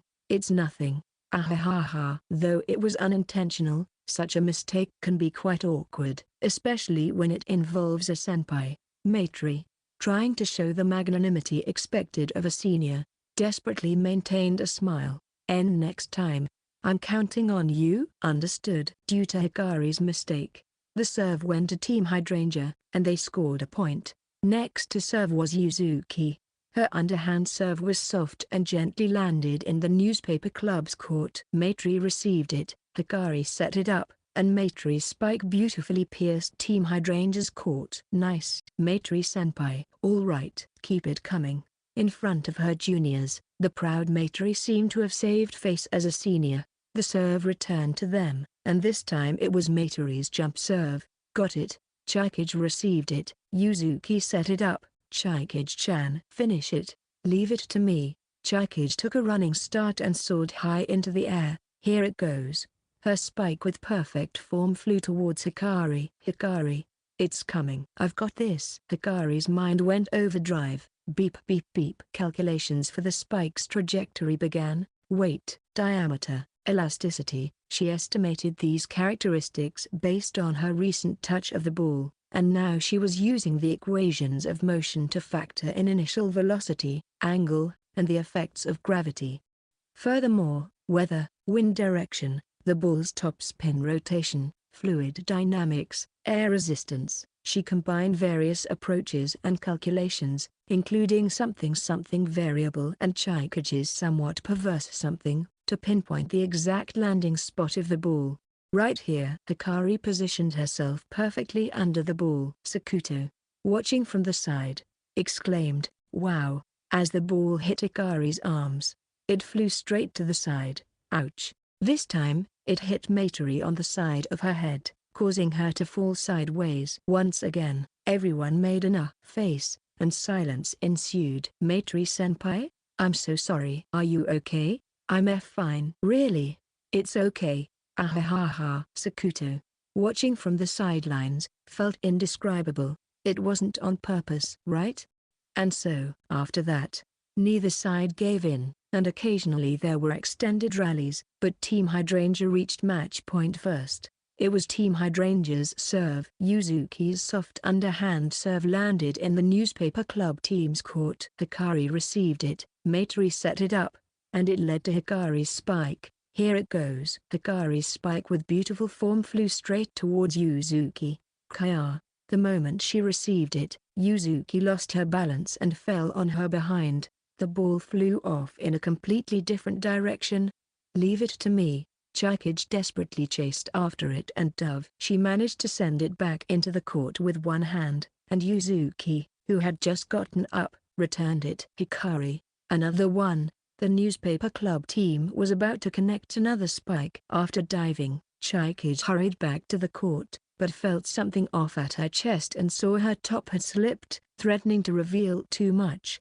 Not now. Chikage frantically started to fix her top. Then, I'll handle this. Seeing Yuzuki's determined declaration, Sakuto was impressed. As far as Sakuto knew, Yuzuki wasn't the type to get heated about such things. In junior high school, Yuzuki would match the enthusiasm of others during sports festivals and ball game tournaments, but she always seemed reserved and not truly enjoying herself. So she can make that kind of face too. But on reflection, Yuzuki used to laugh a lot in elementary school, was honest, cheerful, and similar to Hikari. It was around the time she started middle school that she developed a calm, or rather, languid atmosphere. Yuzuki, who had never seemed passionate about anything, was now seriously tracking the ball with a determined expression, which felt both nostalgic and refreshing to Sakuto. While this was happening, Hikari set up a toss, and Maitri soared. Take this. Maitri's spike flew to the right side from Yuzuki's perspective. Yuzuki's body reacted instantly. This time for sure. Yuzuki's receive was beautifully high, miraculously drawing a perfect parabola just before the net in a spot where a spike could be made. Chikage-chan. Chikage took a run up and soared into the air. I'll finish it with this. The two attack. Chikage's spike exploited the gap between Hikari and Maitri, landing precisely at the midpoint where the two stood. Sakuto let out a slight smile and opened his mouth. The winners, Team Hydrangea. Upon hearing this, Yuzuki and Chikage hugged each other without thinking. We did it. We did it. Amazing, Chikage-chan. Thank you, Yuzuki-san. It's all thanks to you. Sakuto, watching this scene of friendship between the girls, felt a slight sense of relief. Suddenly, the sun was obscured. Amidst the girls praising and comforting each other, Sakuto glanced towards Imoko Mountain. Rain clouds? Despite the weather forecast predicting clear skies, dark clouds hung over Imoko Mountain. Section. Inside the beach house Karen, the five of them felt a chill. It's really pouring, Chikage murmured while looking out the window. The sudden downpour was so intense it seemed as if it could punch holes in the sand. The beach was completely deserted, washed clean of people. Initially, some customers had taken refuge in Karen, but as soon as the rain eased, they quickly left. Business is dead, Maitri said with a lack of amusement. How long is it going to rain? As Chikage asked this, Sakuto checked the weather on his smartphone. The rain cloud radar around Futegoko town indicated it would continue like this for the next 2 hours. Looks like it's not stopping anytime soon. Is that so? Chikage responded with disappointment, and Maitri suddenly looked towards the entrance, searching around. What's wrong? Hikari asked. Our guardian deities are missing. The cats? Yeah. I wonder where they've gone. Maitri looked anxious, a rare expression for her, which made everyone else start to worry. Sakuto asked Maitri. Senpai, what do the cats do when it rains? They usually stay under the eaves or inside the shop. It's feeding time. So if they went somewhere, I'd expect them to return soon. Just then, the rain began to lighten. Chikage muttered, now's the chance. I'll go search around here. Chikage, who was supposed to be afraid of cats, said this, and Hikari looked a bit surprised. Maitri thought for a moment and then agreed. Since we won't be getting any more customers, I want to go look too. Chikage, can I count on you? With a nod that said of course, Chikage agreed. Then I'll go too. I'll join as well, Sakuto and Hikari said, and Yuzuki also chimed in with me too. So the five of them decided to search for the cats. They quickly split up to cover different areas, Maitri around the beach house, Sakuto and Hikari on the beach, and Chikage and Yuzuki in the shopping district. Since this is Cat Town, if they're mixed with other strays, won't it be hard to tell? Yuzuki raised a valid concern, to which Maitri replied, that's okay. They're wearing string-like collars, all with the same design. Yuzuki, who hadn't noticed the collars, understood after seeing the images shared in the group line, but her face showed concern again. The question is where else to search. The range of the lost cat, even at its widest, is about 500 meters. Chikage spoke up. The range varies depending on whether they're kept indoors or outdoors and whether they're male or female. For strays, the range is likely wider. How much wider? Maybe around 2 kilometers. Yuzuki frowned but didn't say it was impossible. However, since they consider this place their territory, I don't think they've gone too far. Let's start by searching within a 500-meter radius. Also, cats have a strong sense of territory, so they're likely outside other cats' territories. Try to think like a cat and search dark places, narrow spaces, gaps in buildings, etc. Chikage then listed all the specific places she could think of for everyone to search: under cars, under air conditioning units, under vending machines, inside storm drains, in bushes, and up trees. She really knows a lot. Sakuto listened to Chikage's explanation, inwardly surprised, but then he noticed Hikari's face. Hikari seemed to want to say something, her expression complex. Chapter 11, The Search Begins. 20 minutes had passed since the search began. As a light rain continued to fall, updates on discoveries and captures were shared via line. The first one found was the calico cat, discovered by Maitri under the outdoor unit behind a store. Maitri-senpai found one. She says she'll keep searching around the store a bit more. That's great. Then we've got to keep up the good work too. Feeling the chill from the rain, Sakuto and Hikari wandered aimlessly along the beach. The waves seemed to be getting higher, perhaps influenced by the weather. Nature can change its demeanor in an instant. The sea, which looked beautiful when calm, now appeared dark and cold on the surface, as if rejecting any human intrusion. Could there be a deep darkness spreading beneath the sea? Sakuto looked at Hikari and thought it was a good decision to have left Neko Island early. By the way, Hikari, didn't you start to say something earlier? When was that? Around the time Chikage started explaining where to search. Yeah, well, perhaps due to the weather. Hikari's expression seemed even gloomier. I used to have a cat at home a long time ago. Thinking it was about Mashiro, Sakuto empathized and kept silent, but at that moment, Mashiro. Where? Mashiro. What suddenly flashed through his mind was an image of a young Chikage frantically searching for Mashiro. Strange. He shouldn't know what Chikage looked like as a child, so why did such an image suddenly flood his mind? His mind records what it sees. Yet, he felt as if he could clearly see a young Chikage wandering around town with a sad expression in search of something. Haunted by this odd sensation, Sakuto began to feel an unpleasant premonition. Sakuto. What's wrong? Nothing. I'm fine. Anyway, what was that cat like? Yeah, it's white and its name was Mashiro. Chai-chan named it. Section. You know a lot about cats, huh? Chikage and Yuzuki had arrived at the back alley of the shopping district. As they walked, looking left and right, Yuzuki suddenly spoke up, catching Chikage by surprise. Not really. I just looked up some stuff before. Yuzuki thought that Chikage must like cats, considering she went out of her way to research them. However, the smile on Chikage's face at that moment seemed forced to Yuzuki. Yuzuki-san. Stop. I've been wondering about that, san.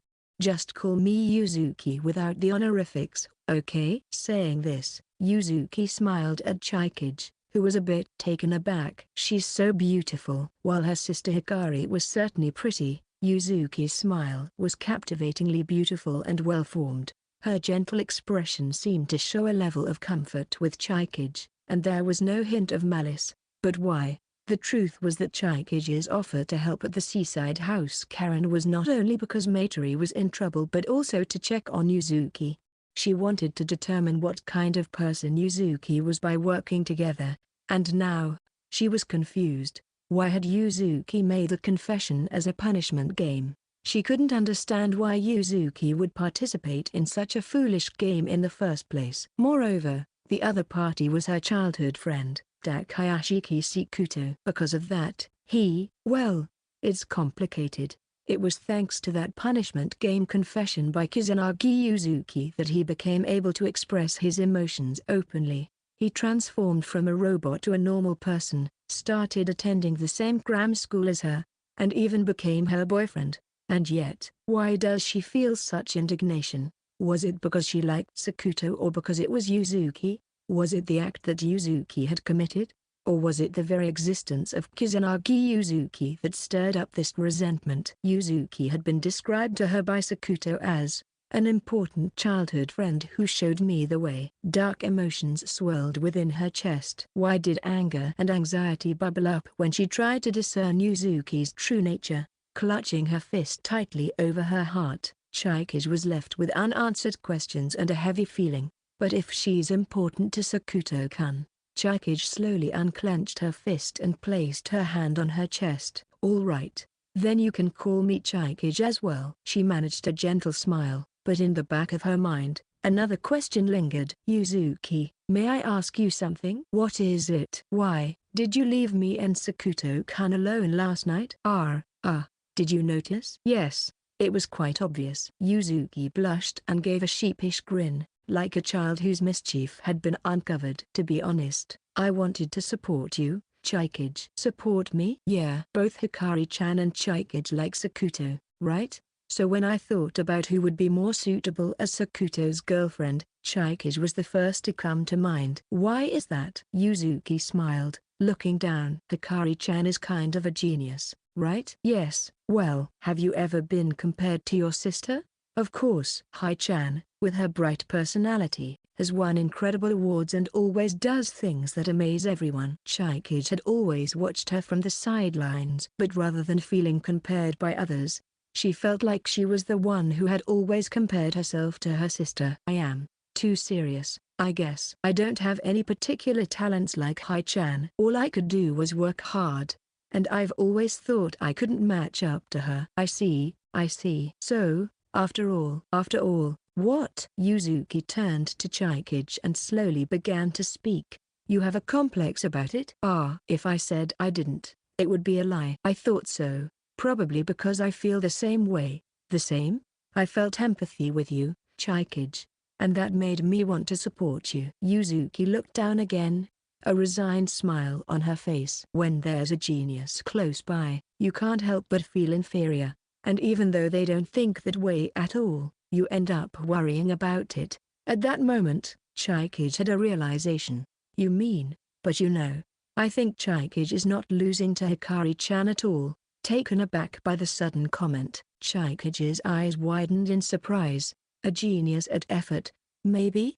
You know, like the old saying goes, constant dripping wears away the stone.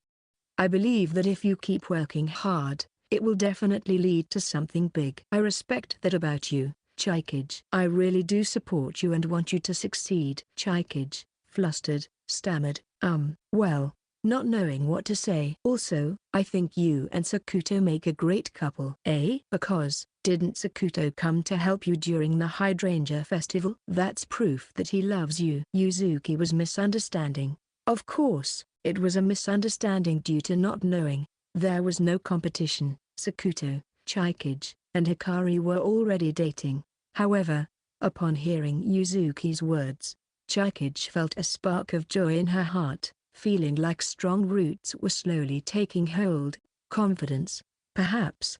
From the outside, Sakuto and Hikari, both geniuses, seemed to be a good match. In comparison, Chikage, who felt average, was desperate just to catch up to them, trying to act to gain Sakuto's affection or imitate Hikari.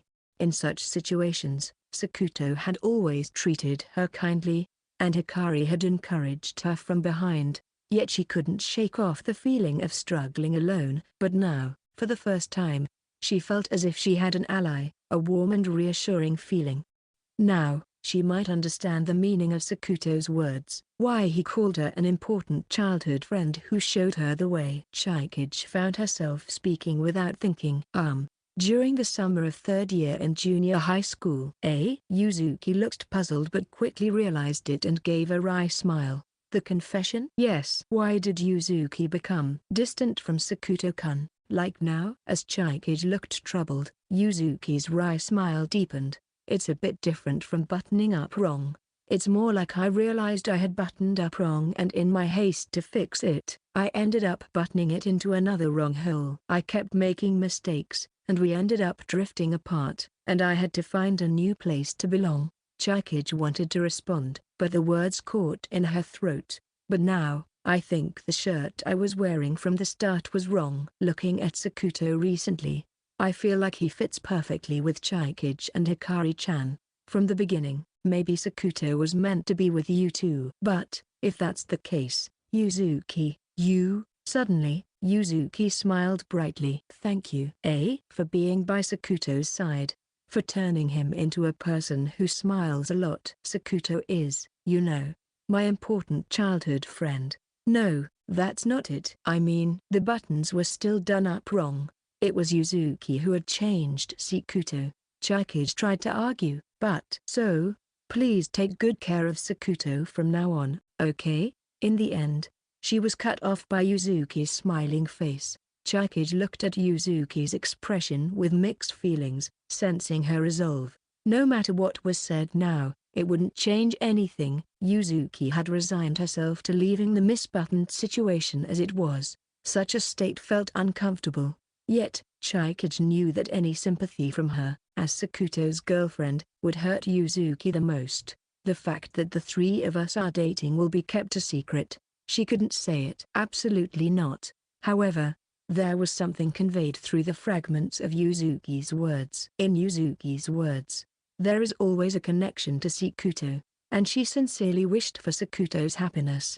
She believed that the suitable partner for him was not her sister Hikari, but herself. Yuzuki herself had long since given up on any feelings for Sakuto. Yet she still supported her. Somehow, it was both heartwarming and painful, a mix of emotions that made it hard to articulate. Before she knew it, any anger towards Yuzuki had disappeared.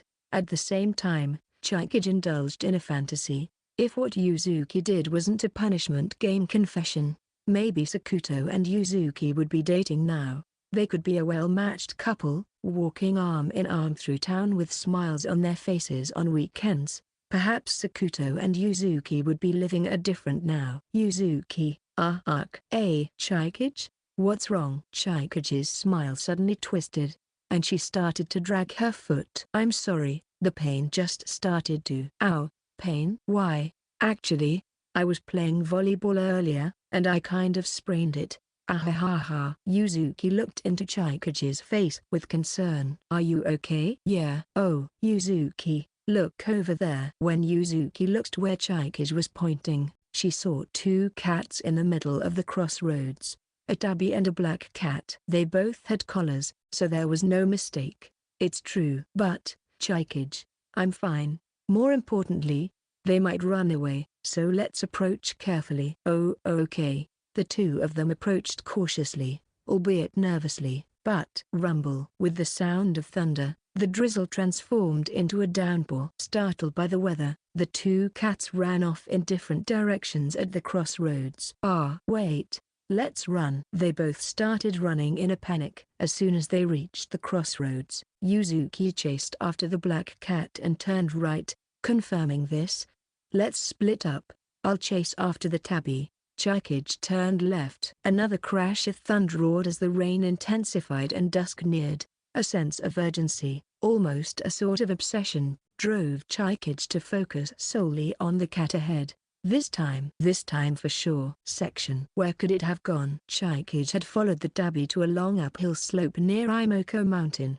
Away from the residential area, she searched along a path overgrown with trees. Chikage was already drenched. There was no sign of the rain stopping, and it was getting quite dark. The pain in her sprained foot was throbbing. She was about to consider turning back, when she saw the tabby leap out from the bushes. Chikage hurried after it, but the tabby moved swiftly up the slope. Wait a minute. Though the incline was gentle, it was excessively long. As she ran, her legs grew increasingly heavy, and the pain in her injured ankle intensified. The tabby suddenly veered off the path and into the woods. Ah no, not that way. It was completely out of sight. Gasping for breath, Chikage reached the spot where the tabby had entered, and she found the beast trail. Looking into the dark path that seemed to open its mouth into the darkness, Chikage suddenly felt very alone. What should I do? She decided to contact everyone and reached for her smartphone, when it suddenly started ringing. Whoa. Oh,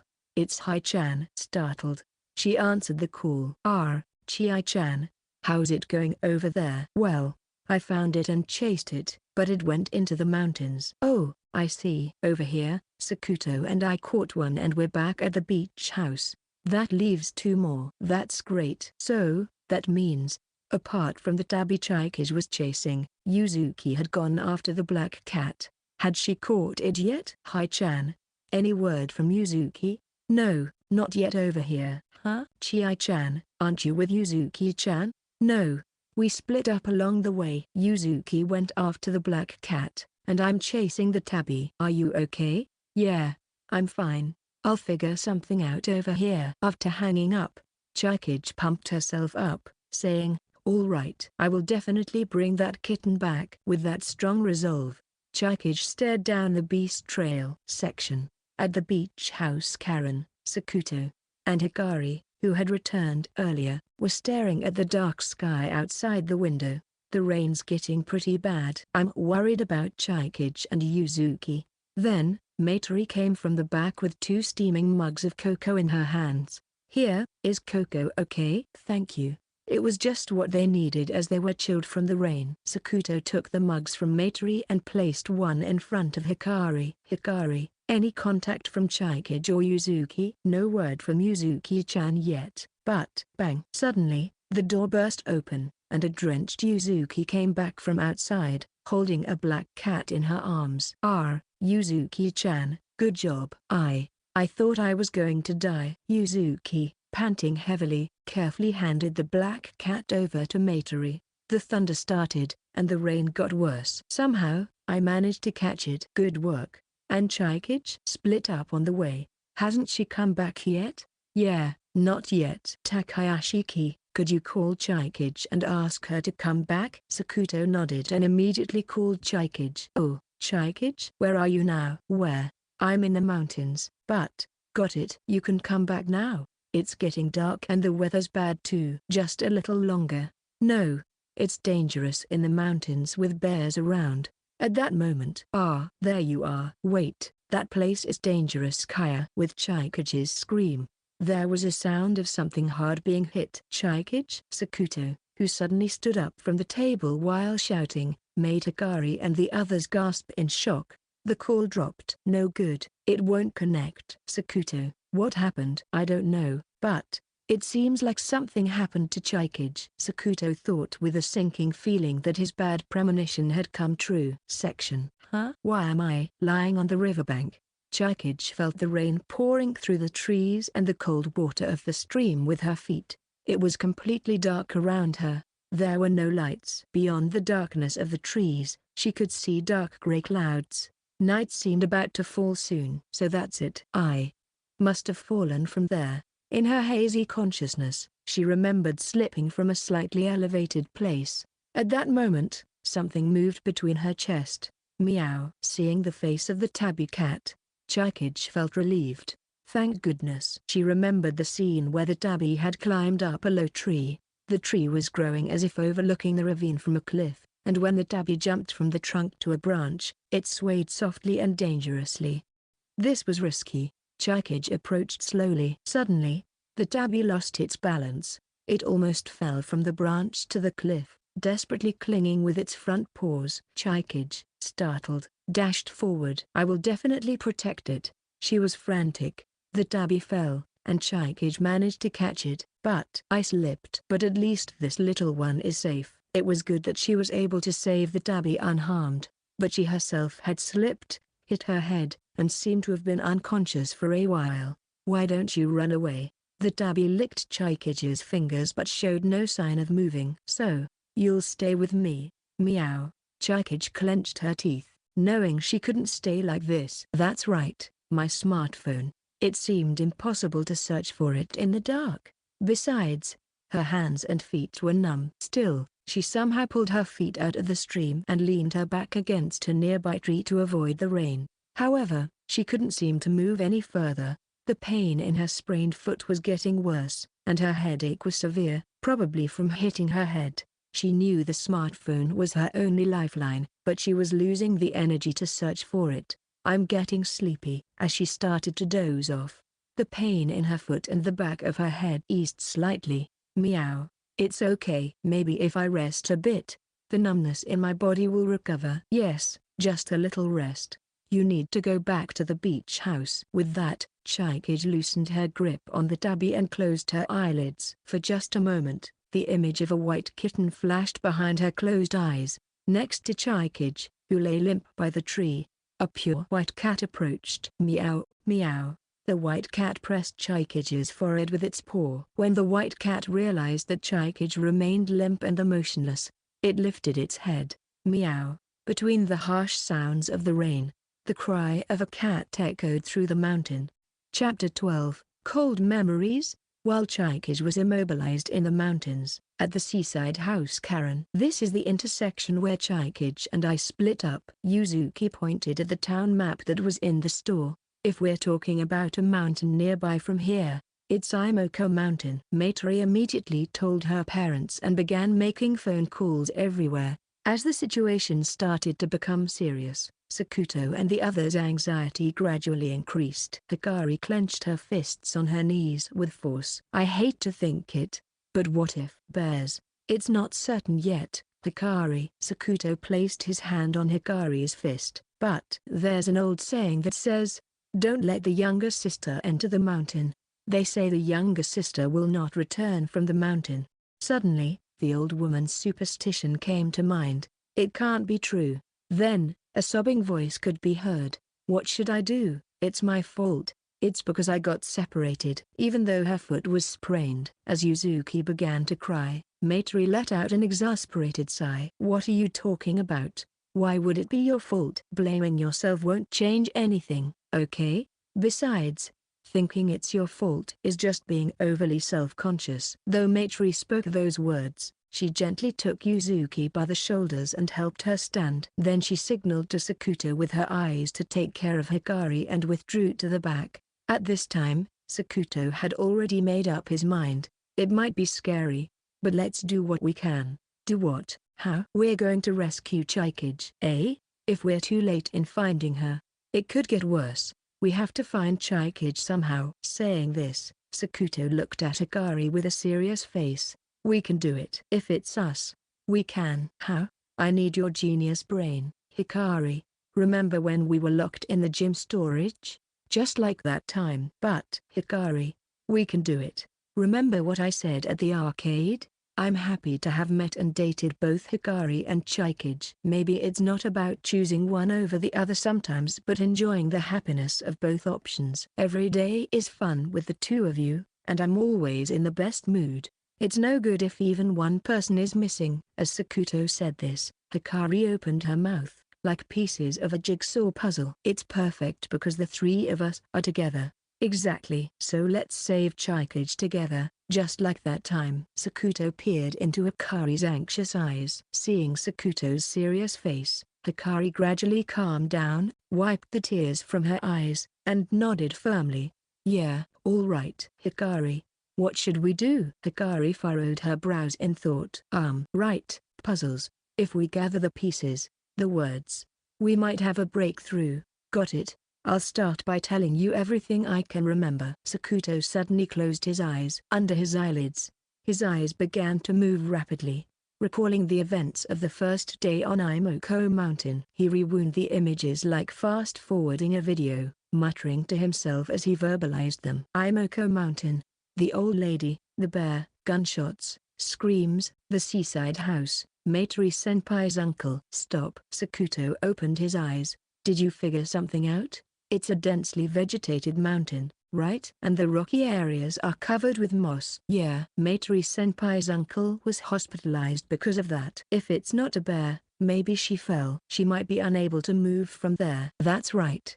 That's why at that time, after Chikage's scream, there was a sound of something hard hitting. That was the sound of a smartphone hitting stones or rocks. The consecutive sounds were because the smartphone bounced or fell. Sakuto, can you remember anything else? He closed his eyes again. Just before the phone call, there was a sound that caught his attention on the other end of the phone. Concentrate. He focused on the sounds that were left in his memory, not the images. The sound was faint. He tried to adjust the volume as if turning it up. Then, the noise got worse. It was the sound of rain. The pitter-patter of raindrops on the leaves of mountain trees rang in his ears like tinnitus.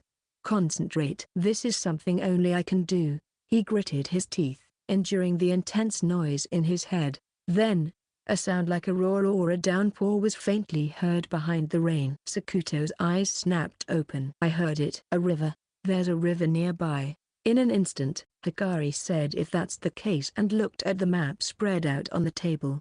There were several rivers flowing through Imoko Mountain. One of these must be the one, Hikari guessed as she compared them. Sakuto, lend me your smartphone. What are you going to do? Hikari lined up her smartphone next to Sakuto's and explained while operating both devices simultaneously. Based on Yuzuki-chan's story, I think I've figured out which part of the river near Imoko Mountain is the closest. Now, we just need to determine the approximate location by considering the time Chie-chan last spoke with us and when Sakuto's call with Chie-chan got disconnected. It's an application of Chie-chan's method. That makes sense, Sakuto thought. Before the search for the cat began, Chikage had talked about the cat's range of movement, and it seemed Hikari had taken a hint from there. She was trying to calculate the distance walked on the mountain based on the two call times and narrow down where Chikage might have headed.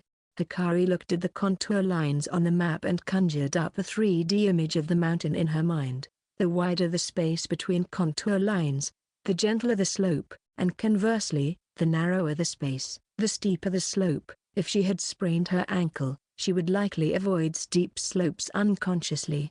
About 30 minutes at an average speed of 4 km per hour, that's about 2 kilometers, but considering the unfamiliar mountain paths, her sprained ankle, and the fact she was walking while searching for a cat, she would be even slower. Once Hikari had narrowed down the search area, she circled it with a marker, took a photo, registered the same area on the map app, and shared it with Sakuto. Sakuto instantly memorized what he saw. "We won't know until we go there." "Amazing, Hikari. Now, I'll go and bring Chikage back." "What about me? I have to go too." "No, Hikari, stay here. I want you to keep Matori-senpai and the others updated." Sakuto ran off alone into the rain with a flashlight in hand. "Chikage, please be safe. I will definitely come to save you." Section. Back when the Usami sisters were still in elementary school, Mashiro. When Chikage called its name, the white kitten sitting with its front paws raised replied with a meow. Chikage made a proud face, saying, "See?" However, to her older sister Hikari, this was an unusual expression. Chikage, who was kind, shy, and timid, seemed to have found something she could boast about to her sister. Hikari smiled secretly, happy that her sister was changing for the better. "See, Hai-chan? Just like I said, right? It responds when I call its name." "Wow, I wonder if it is just with Chi-chan." "Why don't you try, Hai-chan?" "Okay." Mashiro stared intently at Hikari but did not respond. "Huh? Looks like it's just Chi-chan after all." "Is that so, Mashiro?" Meow. Mashiro approached Chikage and gently kneaded her thigh with its front paw pads. It was strange. Despite being twins and looking alike, Mashiro only reacted to Chikage's voice. 3 months had passed since Mashiro came to their home. Its once scrawny body had grown significantly thanks to Chikage's devoted care. Even the vet had said, "It's gained weight and is growing up healthy. Respond to me too, okay?" Hikari laughed awkwardly.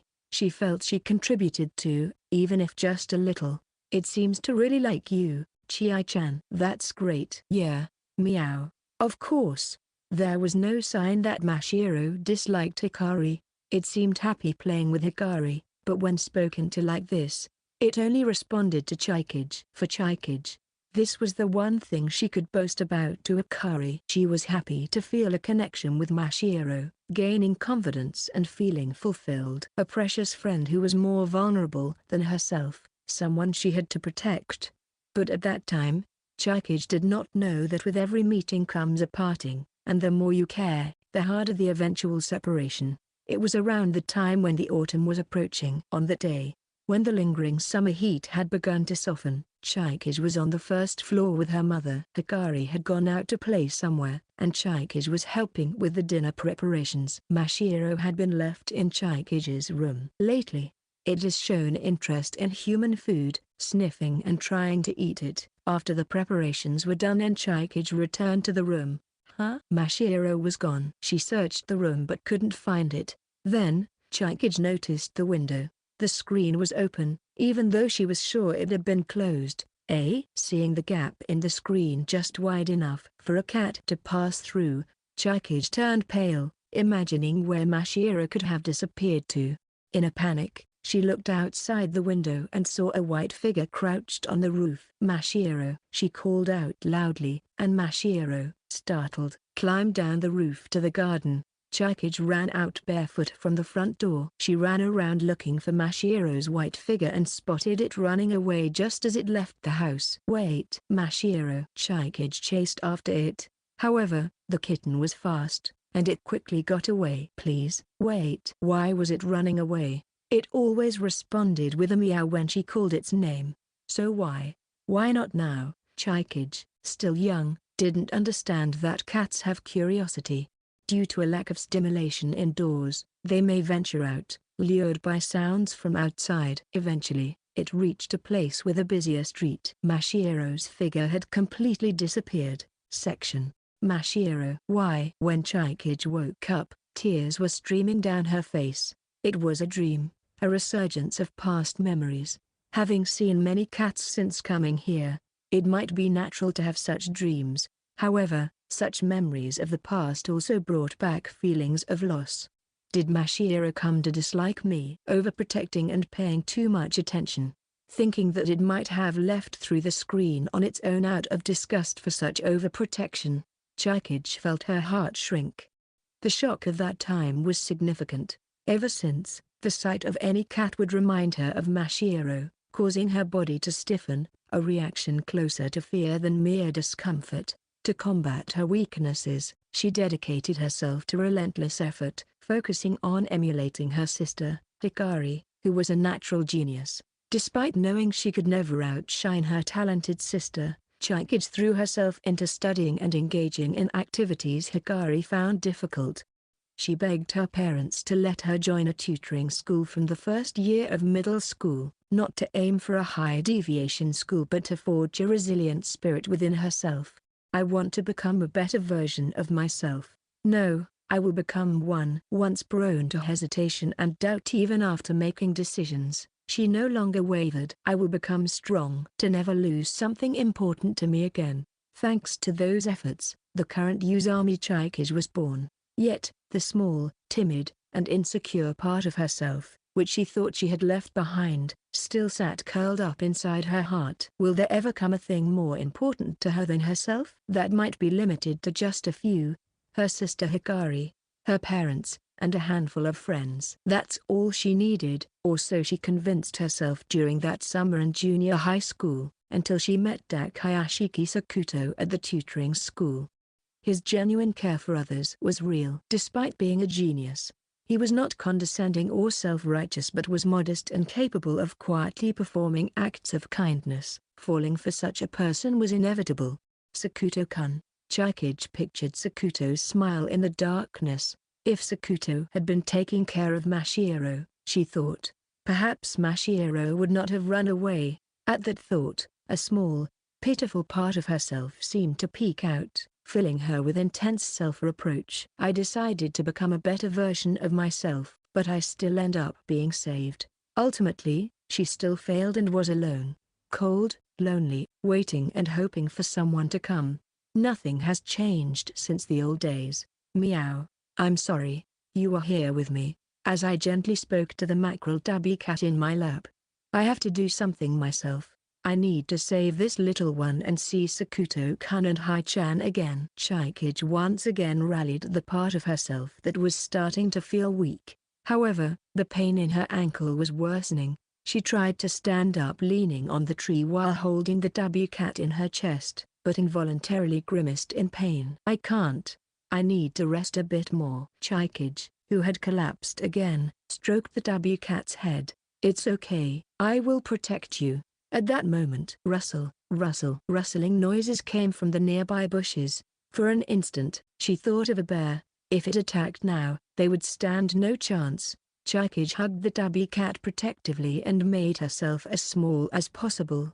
And then, a white cat appeared before Chikage's fearful eyes. That's the cat from the beach house. At that moment, Chikage was struck by a strong sense of déjà vu and shuddered. The white cat from the beach house. But then, its walk, appearance, and face suddenly seemed so much like Masquerade. Chikage felt a heat in her throat and struggled to speak but managed to call out. Could it be Masquerade? Meow. Hearing that response, her eyes and the back of her throat suddenly felt very warm, and she found herself unable to speak. So it was you. The white cat slowly approached Chikage. Then it began kneading Chikage's thigh with its front paw pads. It seemed that its old habit still remained. Meow. You've grown, Masquerade. I'm sorry I didn't recognize you. Chikage took Masquerade's front paw as if to shake hands. Suddenly, the entire area was enveloped in a bright white light, and sparkling crystals of light illuminated the darkness. It was a familiar light, a flashlight's beam. Blinking against the brightness, Sakuto was there with a wry smile. It's me. Sorry for being late. Just a moment ago, Chikage thought she had grasped Masquerade's paw, but it seemed it was actually Sakuto's fingertips. I see. Chikage realized she had been fantasizing again and smiled wryly. What's wrong? Chikage smiled brightly. No, Thank you for coming to save me. But as she said it, tears began to well up.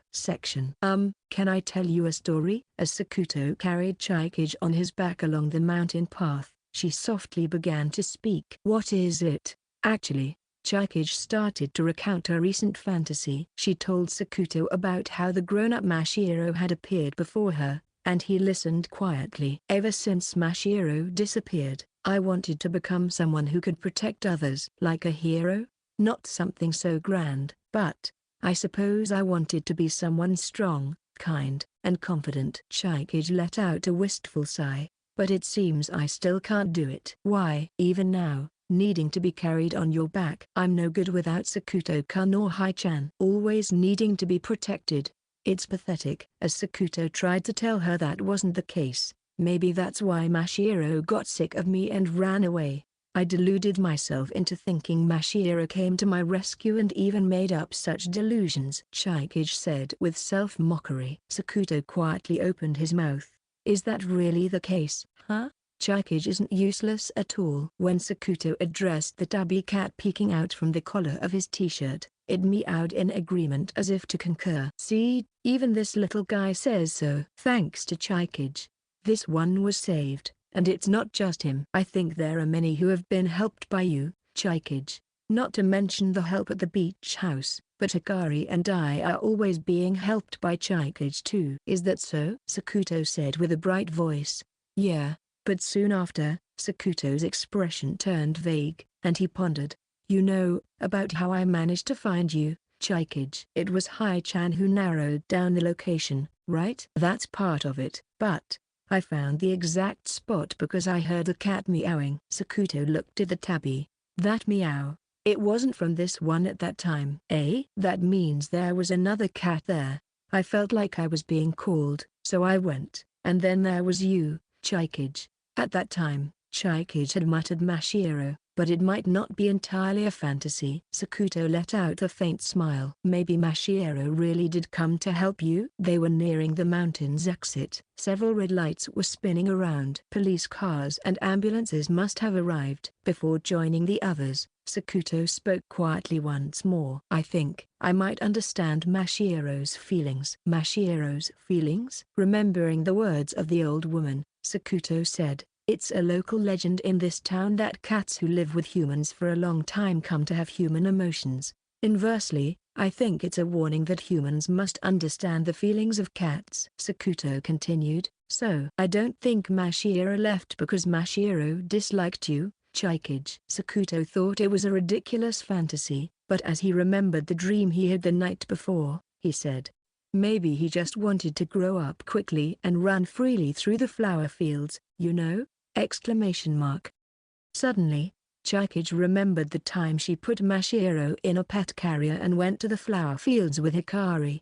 She hugged Sakuto tightly around the neck. Suppressing a pain that felt like her chest was about to burst, she said, because I kept him confined to a small space. Sakuto smiled gently. No, I think he just wanted to play with Chikage there. Eh? Maybe he didn't want to stay a kitten, always being protected, and wanted to stand on his own. As he said this, Sakuto realized that it was similar to his relationship with Yuzuki.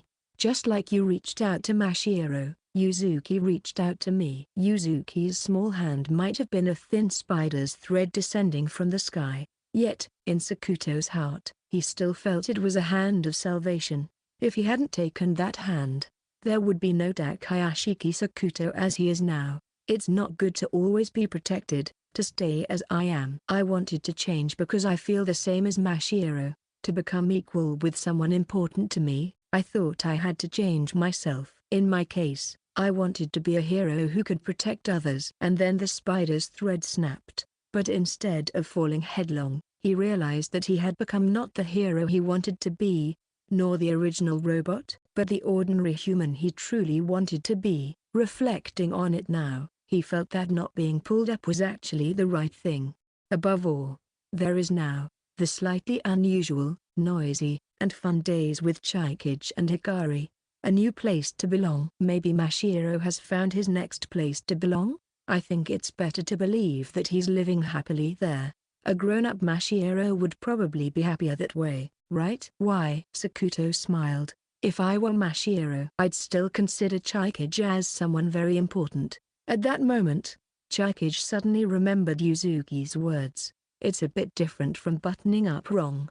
It's more like I realized I had buttoned up wrong, and in my haste to fix it, I ended up buttoning it into another wrong hole. I kept making mistakes, and we ended up drifting apart, and I had to find a new place to belong. The words next place to belong overlapped. Sakuto and Yuzuki were thinking the same thing. Even though they were apart, their hearts were probably connected. Mashiro and I must have had that kind of relationship. It was a shock when Mashiro disappeared. But Mashiro might also feel distressed if she remained bound by that past. It might have been a delusion to see Mashiro earlier, but Chikage thought maybe Mashiro had come to tell her that. Mashiro responded to her voice with a meow, stepping gently on her thigh with his paw, climbing onto her lap and comfortably falling asleep, purring when petted. Mashiro loved her. Yes, she had received so much from Mashiro. She might still be timid and anxious, but perhaps she's gained more confidence than before, enough to not worry about the nail that sticks out gets hammered down. Chikage felt that Sakuto had taught her that. I will move forward. I have to. She also has found her next place to belong, a wonderful place. Now, here, in the arms of the beloved Sakuto, and Hikari is there too, her sister, who always cares for her. That's why, no matter what happens, I want to be with Sakuto-kun and Hai-chan forever. She allowed herself a little indulgence. There's no place more wonderful than here for me. I don't want to leave this comfort. Is it wrong to not think about a next place to belong? Will you and Hai-chan find me burdensome? Will you start to dislike me? When I asked with uncertainty, Sakuto responded with a smile. It's not wrong at all. Actually, I was thinking the exact same thing just now. Maybe I'm also the clingy type. Chikage's heart pounded with excitement.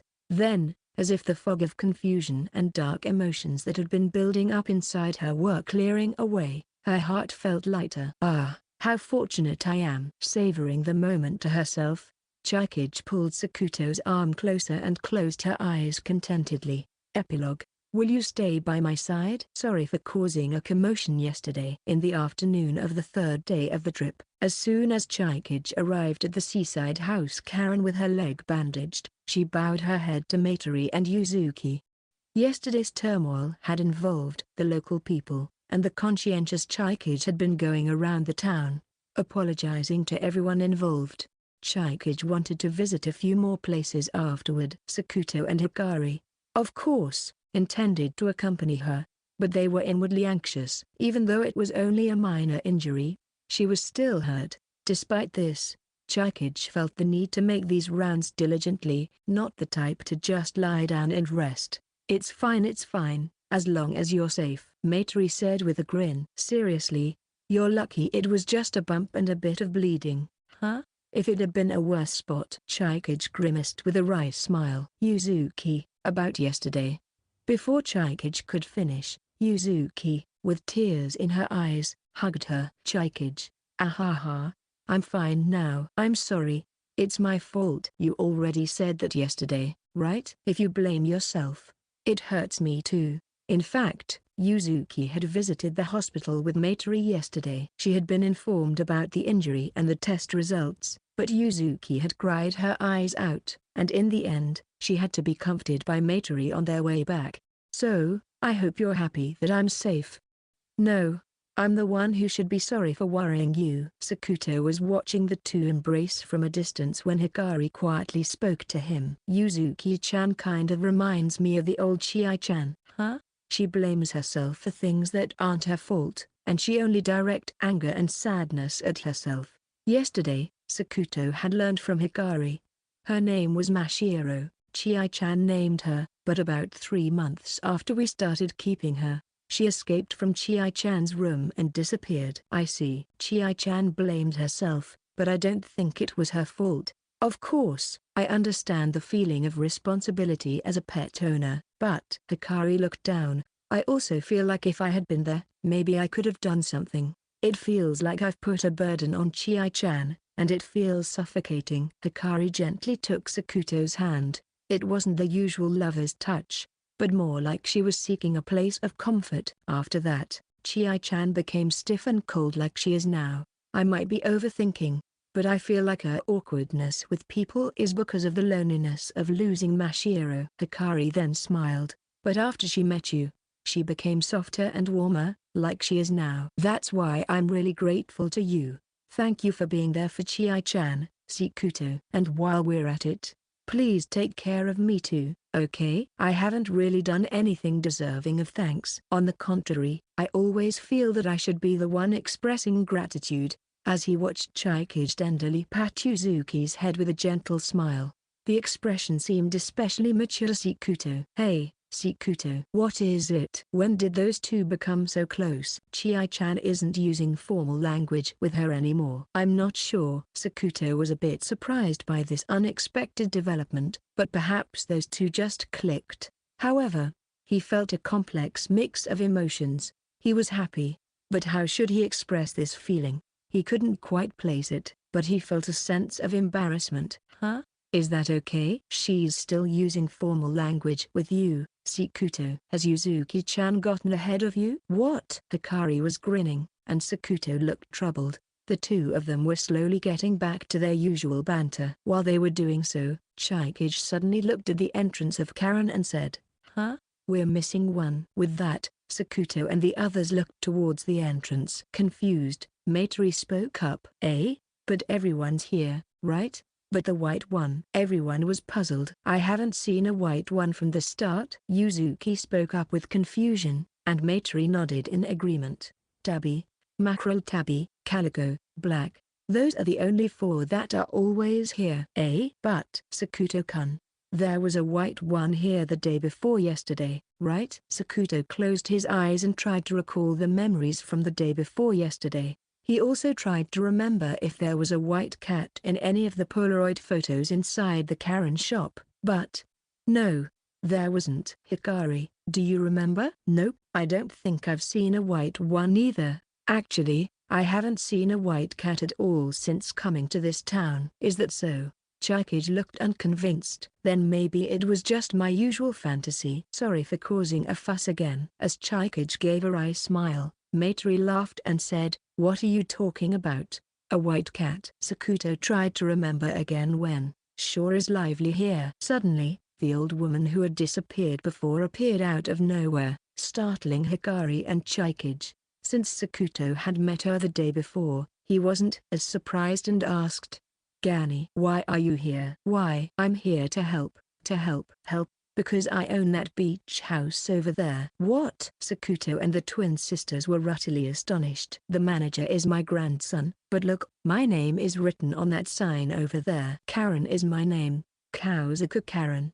That's me." "Pretty stylish, huh?" "What?" "By the way, the surfboard used for the sign is mine. I used to live in Hawaii, and back then, I surfed every day, but lately, once a week is my limit. Getting old isn't much fun." Sakuto and the others were speechless. It was too perfect to be a joke, but more shocking was the realization of something else.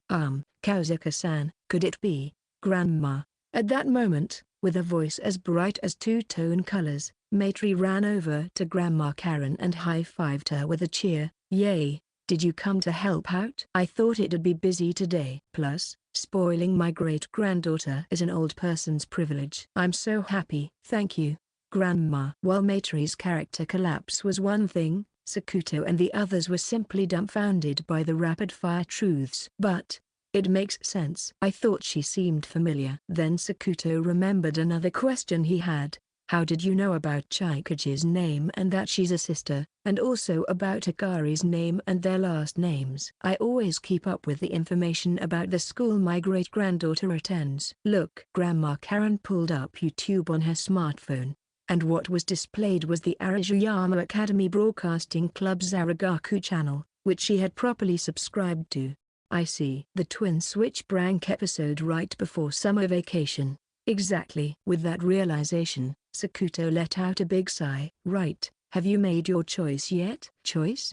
What do you mean?" Grandma Karen's voice grew hushed. "Which of the twin sisters will you choose?" "Choose? I like both of them, and I can't possibly choose. If anything, Both are already my girlfriends. He couldn't say that in front of Maitri, but the three of us already shattered that legend together. I see, I see. Grandma Karen smiled faintly while Maitri, not understanding, looked at her with a puzzled smile. There's something I wanted to ask you, Grandma. What is it? About the incident on Imoko Mountain where you suddenly disappeared. If it wasn't magic, how did you do it? That is a secret. A lady has many secrets. Or Karen-chan, you're so cute. While watching Maitri react, Sakuto couldn't help but feel a bit annoyed but managed to keep his irritation in check and moved on to another question.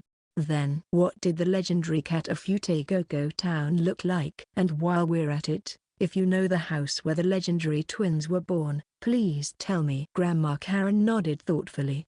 A white cat. The twins' house is there, that kimono shop where the bench was. At that moment. What? Struck by a sudden sense of discomfort, Sakuto pressed his temples. This is strange. Why? This has never happened before. Sakuto finally managed to say thank you to Grandma Karen, but his face was pale. Although Grandma Karen offered to treat him to a drink, Sakuto stayed on the beach. As he pieced together the memories of the past 3 days, he noticed a significant gap in his memory. The white cat, the kimono shop, the bedroom of the villa, an Echo Island. He had seen it several times and even touched it, but no matter how far back he searched his memory, there was no image of the white cat. The first encounter was supposed to be at the kimono shop. He should have been sitting on the bench, stroking it, but there was no image of the white cat in that memory.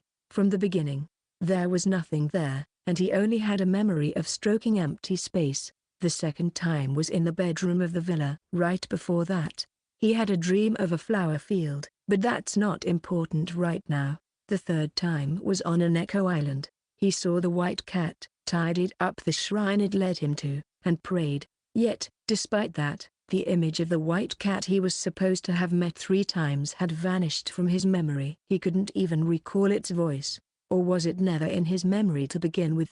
Did he have a false memory? What exactly had he seen and heard? While grappling with this strange sensation, he remembered Chikaji's words. But the white one? No, but, could that really be? As if possessed by a strange thought, Sakuto turned towards the beach house Karen and moved sideways. There, the cat had returned to the beach where it had been found. And so, he lined up the pedestal where the guardian cats Maitri mentioned were gathered, right at the center of the triangle of Imoko Mountain. When it aligned perfectly, the Vermilion Dorii Gate could be seen through the trees on the mountain. That spot was right between the mountain and the sea, a place watched over by the gods of the mountain and the sea. He turned 180 degrees to look. Indeed, there was the center of an Echo Island's triangle. And again, through the trees on the island, the Vermilion Dorii Gate was visible. And on that straight line between the mountain and the sea was the villa where they had been staying. Is this just a coincidence? What may have started as a fantasy seemed now to be an obsession as fragmented memories connected, and imagination and doubt rapidly expanded. Why did the mountain god and the sea god set the condition to turn the cat into a pebble? There are many old tales with cruel endings and many stories where animals transform into something else. But why a pebble? If it gets buried in the sand, it will never be found. Without noticing, the cat turned to stone, wandering the beach and searching while crying. Was the sad ending really just to leave behind the lesson that he that hunts 2 hares catches neither for future generations? He had always harbored this question in the back of his mind. Rather, he had hoped it wasn't so, because his own situation resembled that of the white cat the old lady had spoken about. However, Chikaji's words might be the key to finding hope. Sakuto took out his smartphone, launched the map app, switched to aerial photos of Futagoko Town, and zoomed in, letting out an ah. Looking up at the blue sky, he somehow felt outsmarted. Was it a riddle set up by humans who created the legends in the past? Or perhaps a prank by the great gods? Sakuto's smartphone slipped from his hand, landing face up on the white sandy beach. Displayed on the screen was an image of Futagoko Town from high above. From directly overhead, there were 2 perfectly round mountains of the same size, an Echo Island and Imoko Mountain. and at their center was Koishi Beach, but the area of the white sandy beach was about the same size as those islands and mountains. Why hadn't he noticed it before? The shape of the white sandy beach was that of a white cat with a long tail, innocently frolicking. The base of the beach house where the cats were, was right where the heart would be. In other words, they had been embraced in the chest of a giant white cat from the beginning. If the legend itself had been miscommunicated, then perhaps it was supposed to be like this. The cat was turned into a pebble, but that was the size from the god's perspective, not the size of a pebble as humans would think. This beach, its sands and pebbles, all represented the white cat. If so, it was too small for mere humans to stand beside. To stand alongside the white cat, the twin sisters went to the sea and the mountains themselves so that the three of them could live happily ever after in this land. With the twin sisters gazing at the white cat. The white cat I saw was of the town's legend, and the white cat Chikage saw was Mashiro grown up. No, but Sakuto's thoughts went round in circles, but he could never quite connect the white cat Chikage saw on this beach and the Mashiro she saw at Imoko Mountain with the white cat he met 3 times, tying it back to Futegoko Town's legend and Mashiro. However, one thing he considered, maybe we were destined to come to this town from the beginning. Sakuto smiled dryly, and for a moment, he thought he heard a cat's meow from nowhere. Sakuto-kun, what's wrong? As Chikage came calling, Sakuto's delusion was interrupted. That's strange. What is? I thought delusions were Chikage's specialty. Wah, even you, Sakuto-kun. I'm not having any lewd delusions. Why, she assumed it was something naughty. Sakuto couldn't help but laugh. By the way, that kitten. Chikage was holding a small kitten. It was a newborn Siamese tabby with blue eyes. I found this little one just now behind the house. It seems to be without a parent, so Yuzuki is going to take it home. We have to visit Yuzuki's house soon, Chikage said, stroking the nape of the Siamese tabby's neck with a smile on her face. Seeing her face, Sakuto smiled from the bottom of his heart. But, about yesterday, just like you said, Sakuto-kun, I really did meet Mashiro in the mountains. Chikage smiled awkwardly and looked at the Siamese tabby fondly. It might be my delusion, but I want to believe that all grown-up Mashiro came to save me at that time. Sakuto smiled and said, I see. I was thinking after talking with you, Chikage, I'm the hopeless one. I'm always being saved by you and Hikari. No, that's not true. I really think so. Thanks to you, I have fun every day, and I get all kinds of inspiration. I'm truly grateful. I also admire your hard-working nature. That's why, Chikage, I want to be with you forever from now on, and follow your example. Overwhelmed with joy, Chikage's face turned red, and she was about to enter delusion mode in her joy, but she shook her head vigorously from side to side.